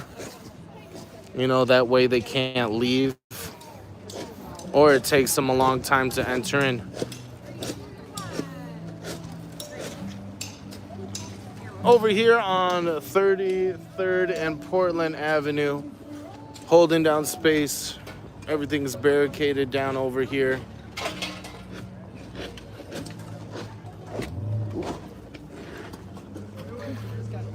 Bring the wood, bring some food, bring some water. Take up space. Bring yourself. It's a beautiful day to fight the system, you know what I'm saying?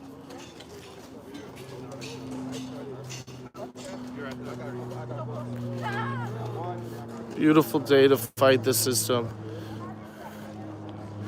Heading back over on this side. I'll probably hang out over on this side for a little bit. Probably be on stream for about another 5 more minutes or so. Please make your way out over on 33rd and 34th Street and Portland. Hold up space. Bring some water. Bring some tea. Bring some coffee. Bring some wood. Bring your Christmas tree. Burn that shit. Bring a fire pit. Just show up. Again, like I said, a bunch of people. Looks like it's one of them.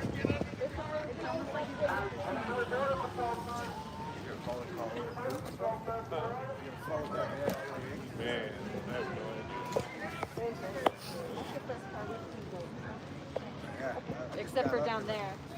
I seen all the ice ages come back through this way. You know, they were all like cars were parked up there.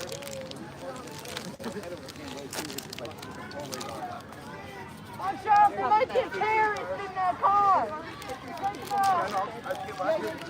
was talking to his face when I was on this side, and the lady over here told me, go on that side. She goes, come back a little bit, because they just snagged 2 people by the asphalt. I was like, oh, fuck that.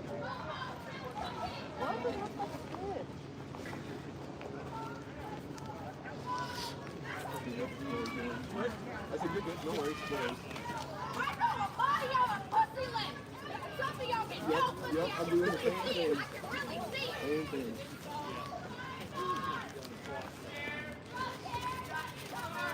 How do you figure oh, I see what you're saying. Yeah.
What's that? How's your baby?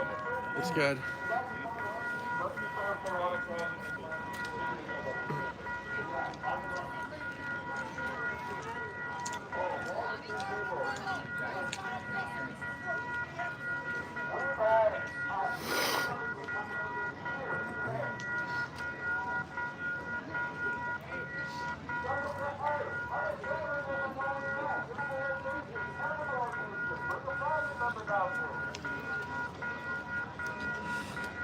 It's warm out, huh?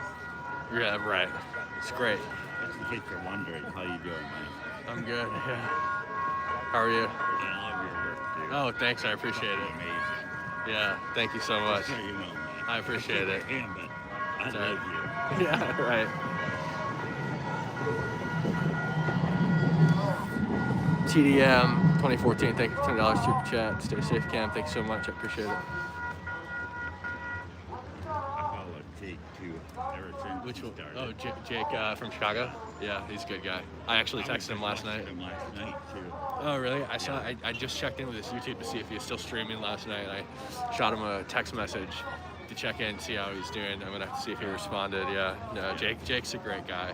Yeah, I mean, he was misguided, Very but impartial. He's really good. he's gotten really good. Yeah, I think Staying biased. opened his eyes a lot. We need more bias. Yeah, Yeah. yeah. I can't believe it. Yeah, I've man. never been like, you know, oh my God, I need to do Yeah, yeah, man. I'm out here. What's that? That's a lot. Yeah, that's a good amount. I was over at where the incident was earlier today. Yeah, I was there last night. Yeah. How was it this morning? Huh? How was it this morning? Maybe 100, 150 people. Yeah, last night was like 200-300, but they were all just standing around, you know? Yeah, it was the same. A lot of people, you know, for hours. Yeah. Yeah. There's a couple of people really getting Yeah. There was an arrest made earlier. walking down the road down there. Yeah. The guy just, Yeah. yeah. Do you have anybody recommend you that? Not yet, luckily. Welcome to Minneapolis. Yeah, thanks, man. This is my first time. Oh, yeah. Yeah, I've never been here before. It's one of the few cities I've never been to. Normally, scratch it off my list. Even, Yeah. No worries. You're good. Yeah. Yeah. Yeah, I imagine. How do you handle yelling all the time? I know. I've seen before, like, they had the bullhorn right here. I'm like, there's no way I'm Woo! Yeah.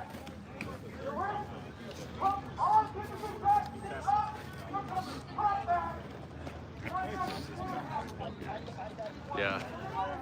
You think you were expecting less? Huh? You were expecting less? Yeah. Yeah. I had a family in Seattle. I almost went there to go to Portland. Oh, Portland was crazy, yeah. Yeah, it was nuts. Portland was crazy. Yeah. Portland was crazy. Yeah, I love At times, yeah. Yeah.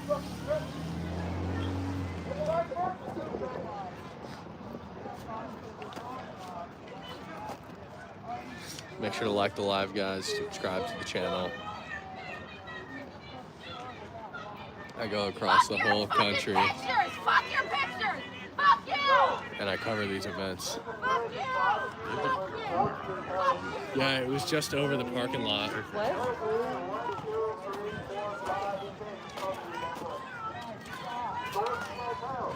I should have brought my drone. Little short for a stormtrooper, aren't you? I was down at the George Floyd it was like in the morning. It was pretty hot. Yeah. I got video no one else could even see. Really? Oh yeah. A lot. I was down there at 5 o'clock in the morning. Really? Before a lot of the buildings were burned. I Googled it. Oh yeah. I just want to make. I don't want to get the pepper. Yeah, right. Yeah, exactly. Yeah, it was like So, yeah, not too far from there.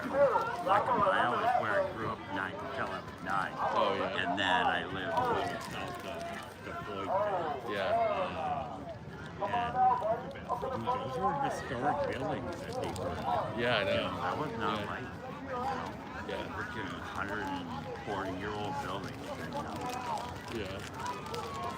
Yeah, totally. Stay safe. Stay safe. Anyone else on the other side of the issue here that you recognize? I don't either. Gets you weird going home, watching this and seeing Right. Yeah. My roommate, he's like, oh, why are you going to be like a groupie going down? Yeah, I'm guessing it'll build as the workday. I'm guessing it'll build as the workday gets out. You know, more people will come.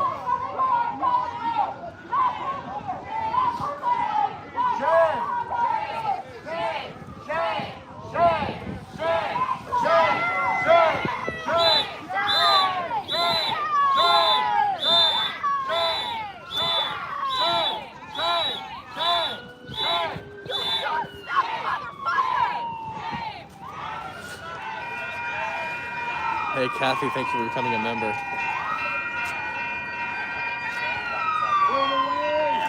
Got an ambulance coming. Move out of the way!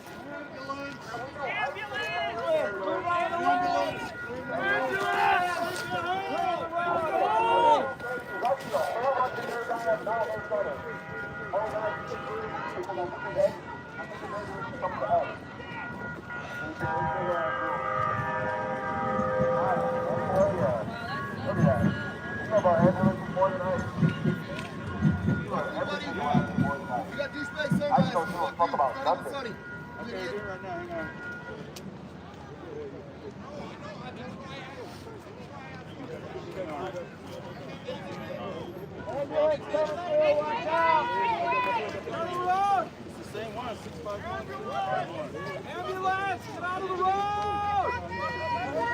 Ambulance! Get out of the road!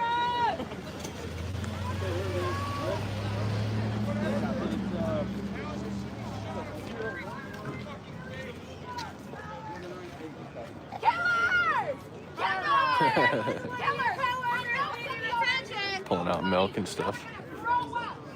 They're getting ready.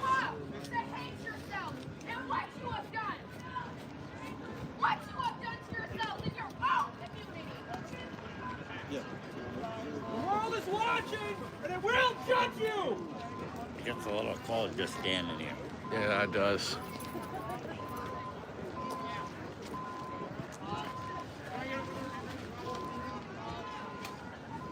Get used to wearing those masks. You're going to wear them for a long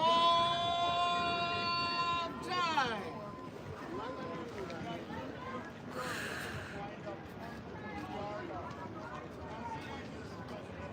You're going to be hiding your face for decades.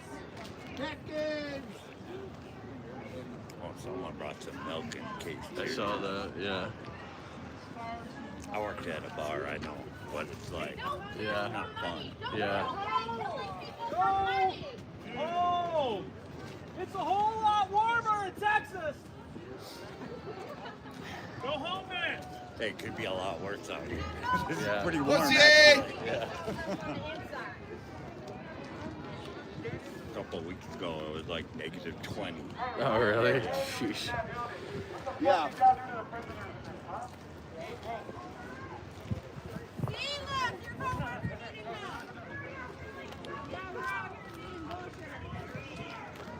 Did you take the light rail down here?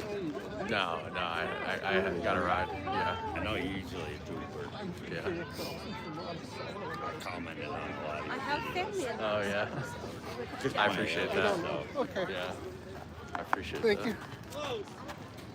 Your paychecks should go to teachers.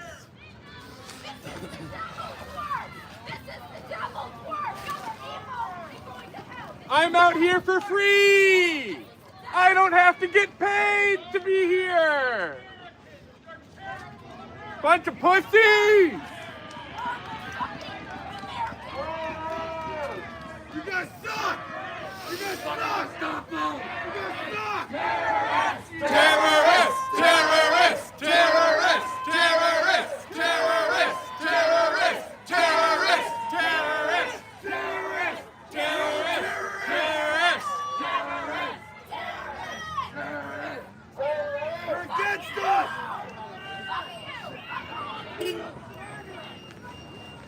So we've had one arrest so far that I've seen, at least. I've been here for. There's been one arrest.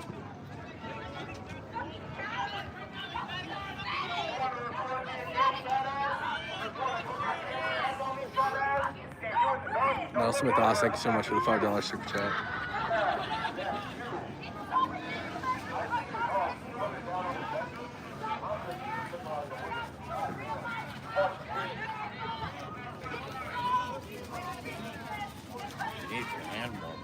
That's what I got, yeah. Oh, you do? Yeah, I've got some.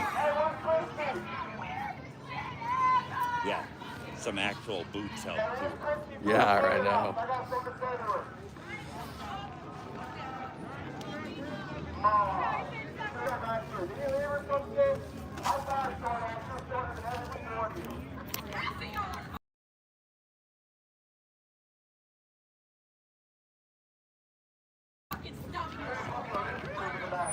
Hey, BP, thank you for the $20 super chat, man.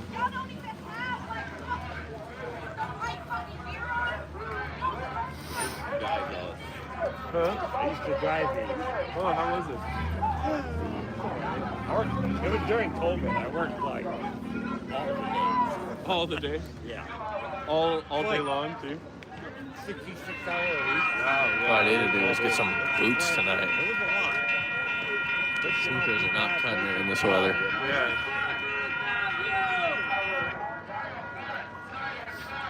Then I got my CDL copy. Truck? Yeah. Do you like that better? We will not put up with ICE. Say it once, say it twice. We will not put up with ICE. Say it once, say it twice. We will not put up with ICE. Say it once, say it twice. We will not put up with ICE. We will not put up with ICE. We will not put up with ICE. We will not put up with ICE.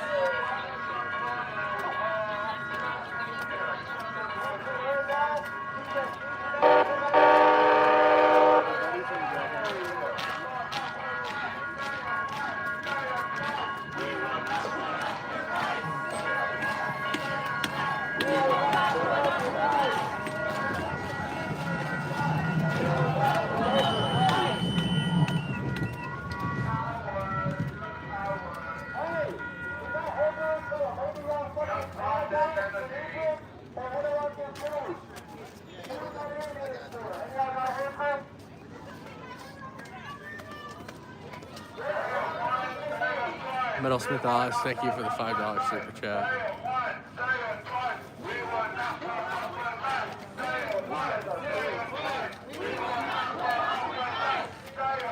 I can't read all the super chats out loud, unfortunately.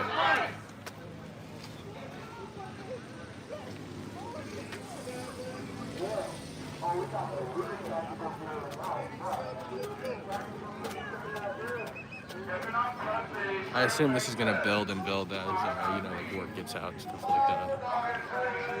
This is the federal building in Minneapolis.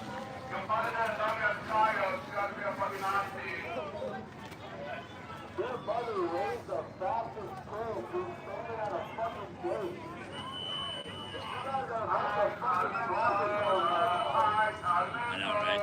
So, yeah, I got candy on my feet. Yeah. Trying to keep them moving. Yeah.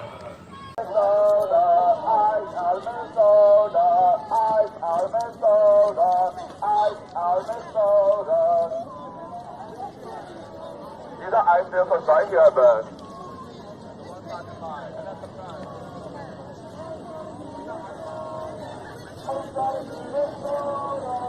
Minnesota, no, not to you, we're not. Minnesota, no, not to you, we're not. Minnesota, no, to you, we're not. Boo, boo, fuck you, fuck you, power, fuck you, power, bitch. You all power. Say it once, say it twice, we will not put up with ICE. Say it once, say it twice, we will not put up with ICE.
Go to hell, you evil bitch! Go to hell!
Rodade just followed.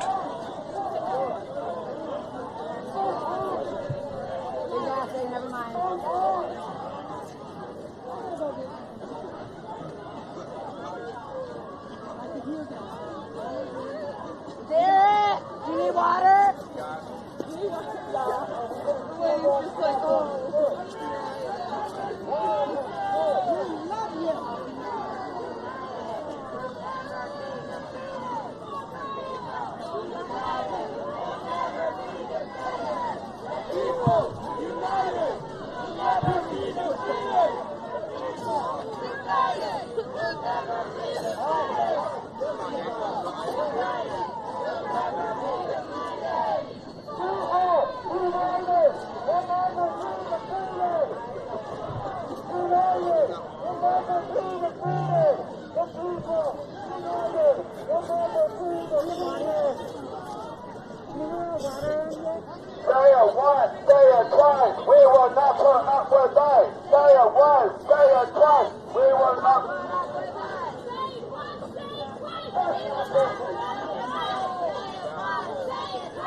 That's Officer Eaton's over there. I asked him one time, what would happen if somebody ever shot one of us? And he laughed and said, the things that would never happen for them happened. And now one of us has been shot. People are protecting us. Yeah, these are all new people. These are whole new people. One day at the whole world. We will not put up with that. Day of one, day of five. We will not put up with that. Literally took that away from us.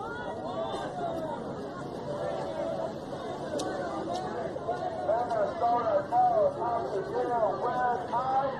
Minnesota Bitch, I like you. Hi, my name is Emily. Minnesota knows how to deal with time. Minnesota knows how to deal with time.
What the fuck is Border Patrol doing in Minneapolis, Minnesota?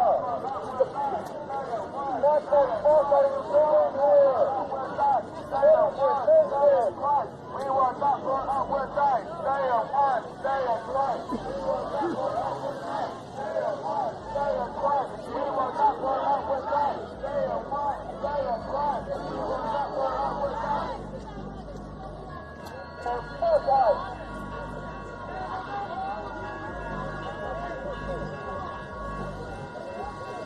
Get out of the cover of the nation that they're scared of getting back. I was that thing that was ugly as hell. Hey Scotty, how are you? Well, you know, carrying on for a life gift. So I have a question for you. This afternoon shift is going to take my camera. Could they use Agent IC? Is there any way for their producer to talk to me? I just want to know if he's 301, 302. I assume he can talk to me from that point.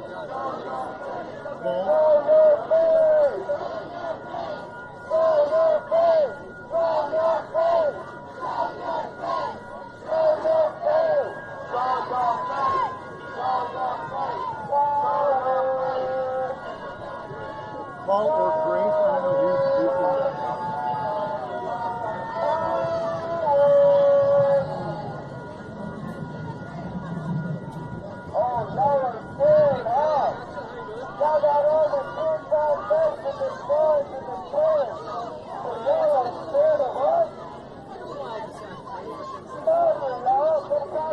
Well, I'm not on PLC now. I just got to know if that's going to be how does that work.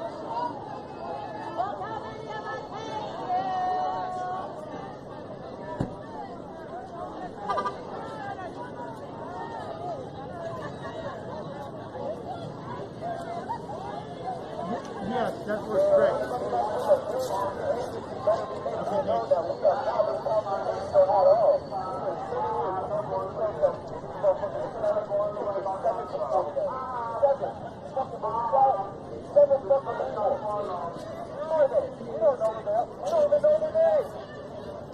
Okay, Paul, I'm on PL2 if you can hear me.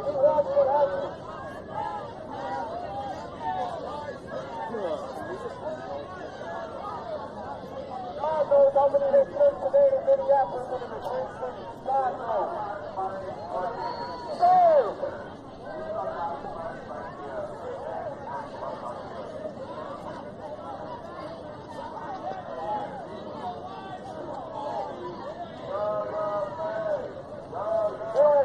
Somebody else,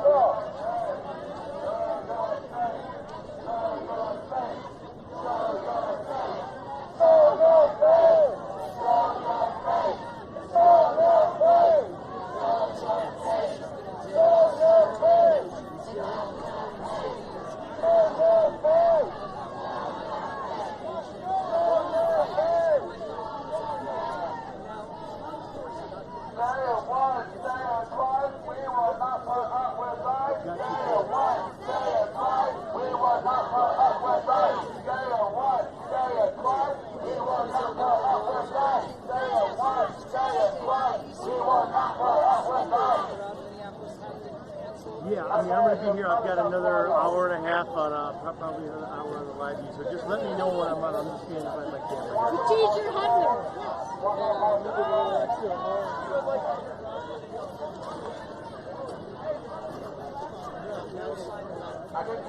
Copy that.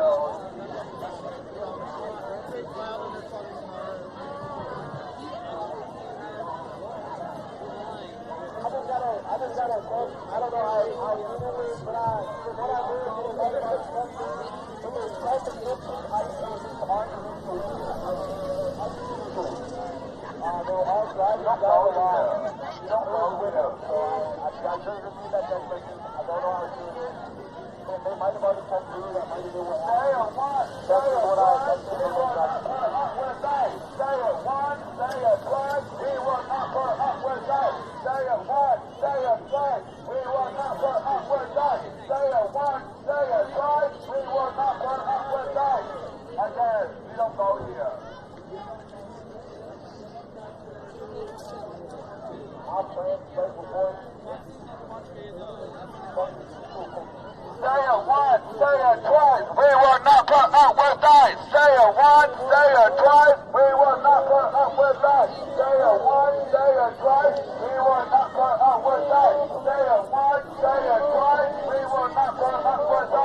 Are you guys all bottom? That's like a pussy.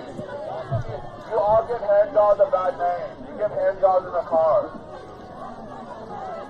Guys, see you guys in the car together. Put your handy hands to each other.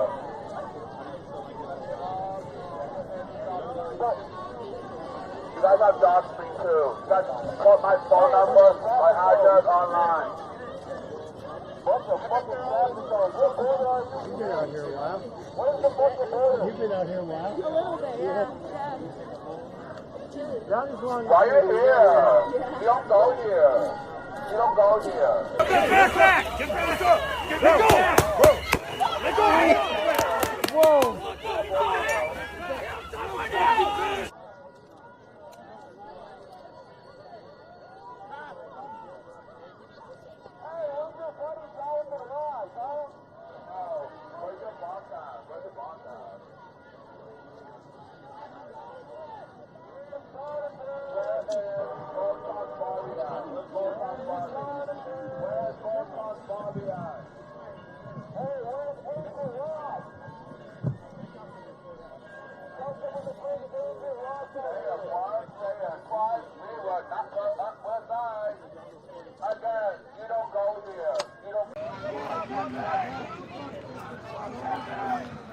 Hey, it's Giz. Thank you so much for the super chat, the Dutch immigrant.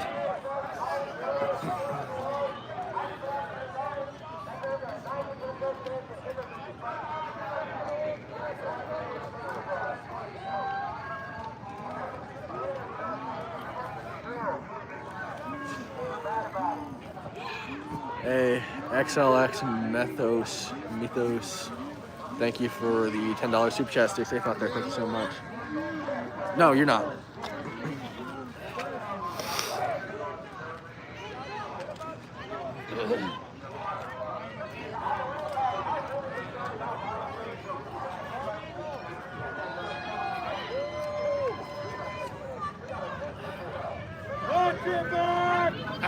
I forgot my stupid gloves at the hotel. Well, actually, mine died. My gloves died. Yeah, your heated gloves. Yeah, my heated gloves, they died. But I've got hot hands. Hey, Chip Bugs, thank you for $10 super chat. Thank you. West Virginia continues, thank you for $15 super chat. You want hot hands?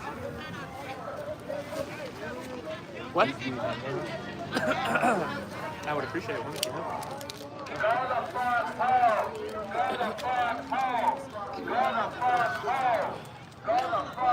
Teacher, thank you for $20 super chat. What is your shoe size? It's 10.5. I will be there in 30 minutes to give you boots. It is 10.5, Teach. No, him. Oh, yeah, no, you said he keeps getting hit. Do you keep getting hit by cars or what? My bad. No. Thank you. No, with fists. The old-fashioned way. Yeah. Oh. But you didn't tell me about Seattle? Off? You didn't tell me that. Yeah, Seattle, I got beat up pretty He bad. got straight up ambushed. Oh, Yeah. no. Straight up ambushed. I was like, Why do they hate you? because I filmed them committing crimes and they don't like it. Because what? Because I filmed them committing crimes. Yeah. You got a loser, that's why everyone hates you. That's why your family calls you the Yeah. The good thing is I'm not like in Seattle. I live there, so I'm always doing coverage there. So I have like a reputation. But here, I've never even been there. So nobody's even the only people who recognize me so far have been people who watch my videos. Okay. Good. So it's been good.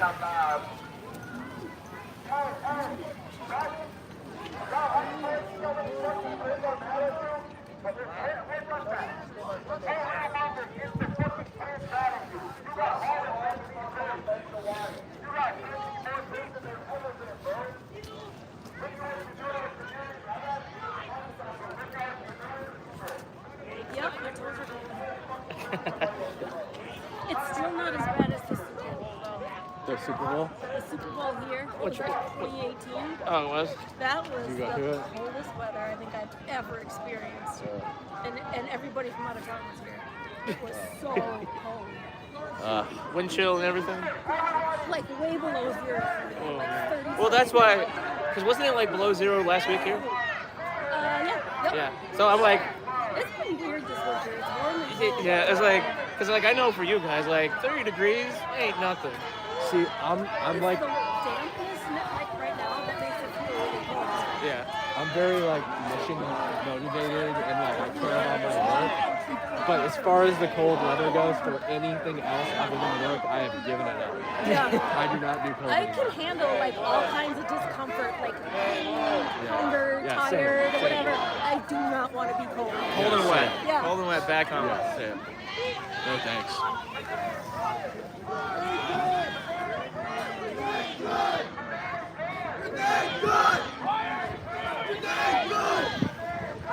Are you gonna go to the protest at 5:30 or are you gonna stick here? Where is it? It's back at yeah. You guys got new George Floyd Square coming up on Portland. Yeah. They're setting up another autonomous. They're calling it an autonomous zone. They're calling it another autonomous zone over at 30th. Yes, 30th. Yeah, because remember the barricades? Yes, they're calling it that. Yeah. Do you remember in George Floyd Square when that woman got raped and nobody could come in and help her? I remember the first anniversary because all the networks are there in George Floyd Square talking about like this is what they're doing with justice, and then there's a drive-by shooting. Yeah. Like, what's going on? What's going on with that? So yeah, got another hotspot. Well, it just depends on where everybody is. I mean, if this blows up and there's 500 people here, then Well, we'll yeah. probably stay here. If not, we'll probably go there. Because I think they're just gonna march around and not do anything. That's the only thing. Like I'm fine with going to go because like it's a Chaz type thing. But if this is here, then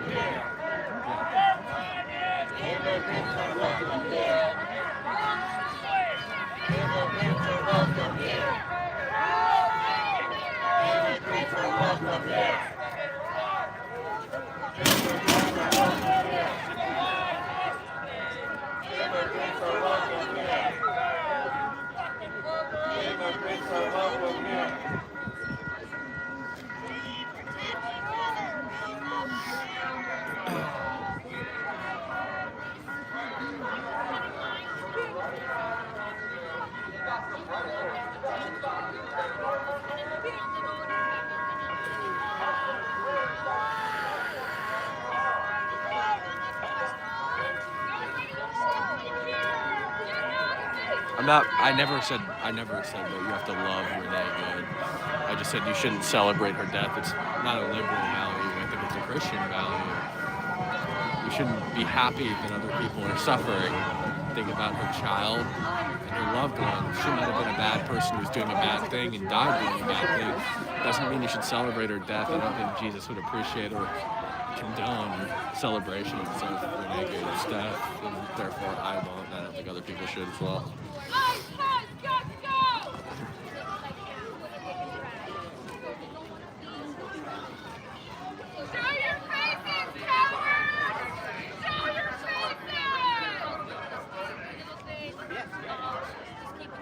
Don't care anymore? You should care. You should care. The Bible very clearly says in Matthew that you will be held to account for every empty word you said.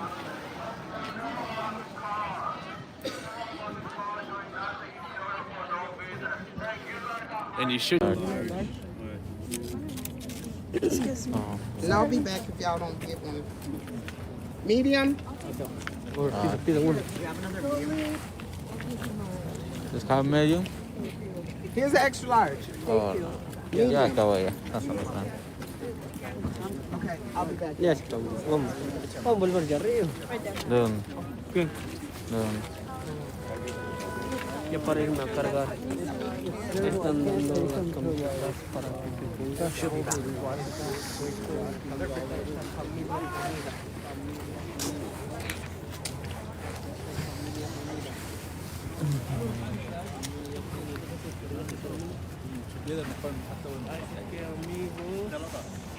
afuera está Univisión, está también Telemundo, están afuera. Abajo está Telemundo.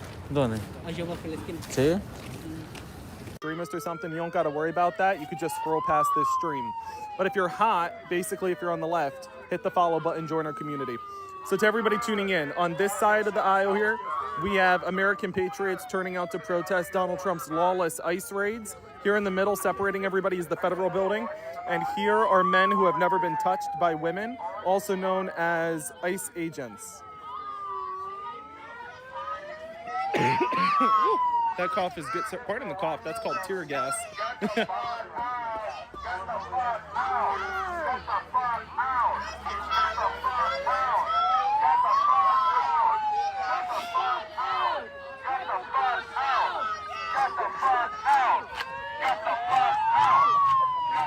Again, to everybody tuning in, a lot of new people just joined. On this side of the aisle, we have American patriots turning out. American patriots turning out to protest Donald Trump's lawlessness. In the middle, you got the federal building separating everybody. And here you have men who have never been touched by a woman, also known as ICE agents. Please consider helping us boost the stream by helping us knock out this gift goal, reposting, sharing the live, drop a comment. All of that helps us boost the stream. We are currently ranked the 27th most popular live stream on TikTok. The higher we get that ranking, the more we're prioritized on the algorithm and the more people see what's happening here in Minneapolis. So please help us boost.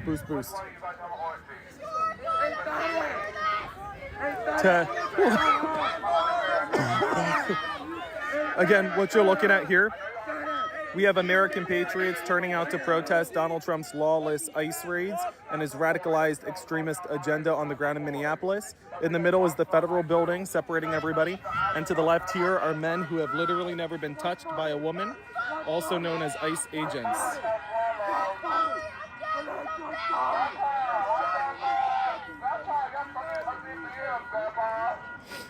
All right, y'all, let's get 1,000 blue hearts in the chat. Let's get 1,000 blue hearts in the chat.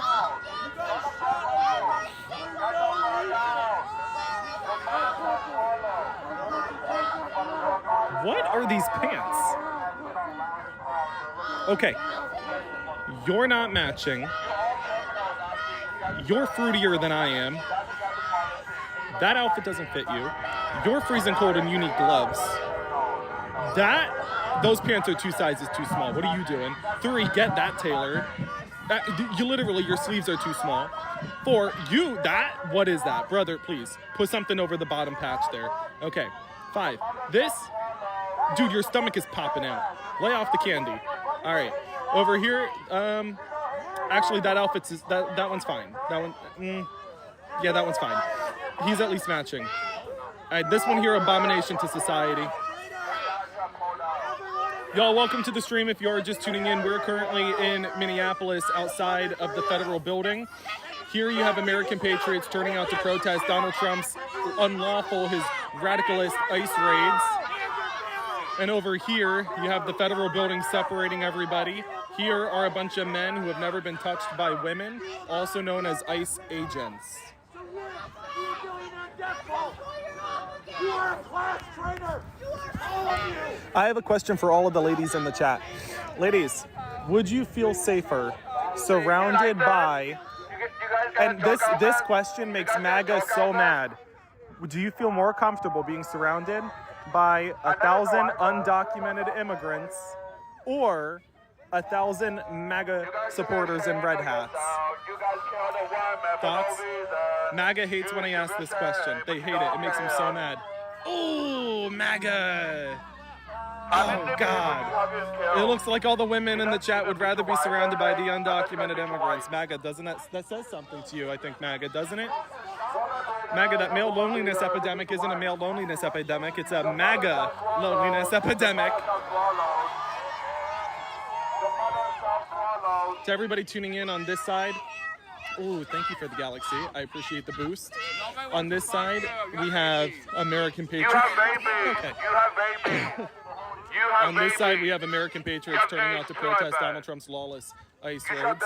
And on this side, we have a bunch of men who've never been touched by women, known as ICE agents. Can we get 1,000 W's in the chat for those galaxies? That is beyond kind. Y'all, we just hit number 26th most popular live stream on TikTok. That's fudging awesome. You guys like that? Does it trigger you? Does this trigger you? Does this fucking trigger you? You guys know where I live. You guys doxed me the whole time. You guys doxed me. They all doxed me. I see burnos out there. Why y'all fucking panties out like that? Oh my god. Okay, see, I'm glad he called it out. I'm glad he called it out because I noticed the same thing.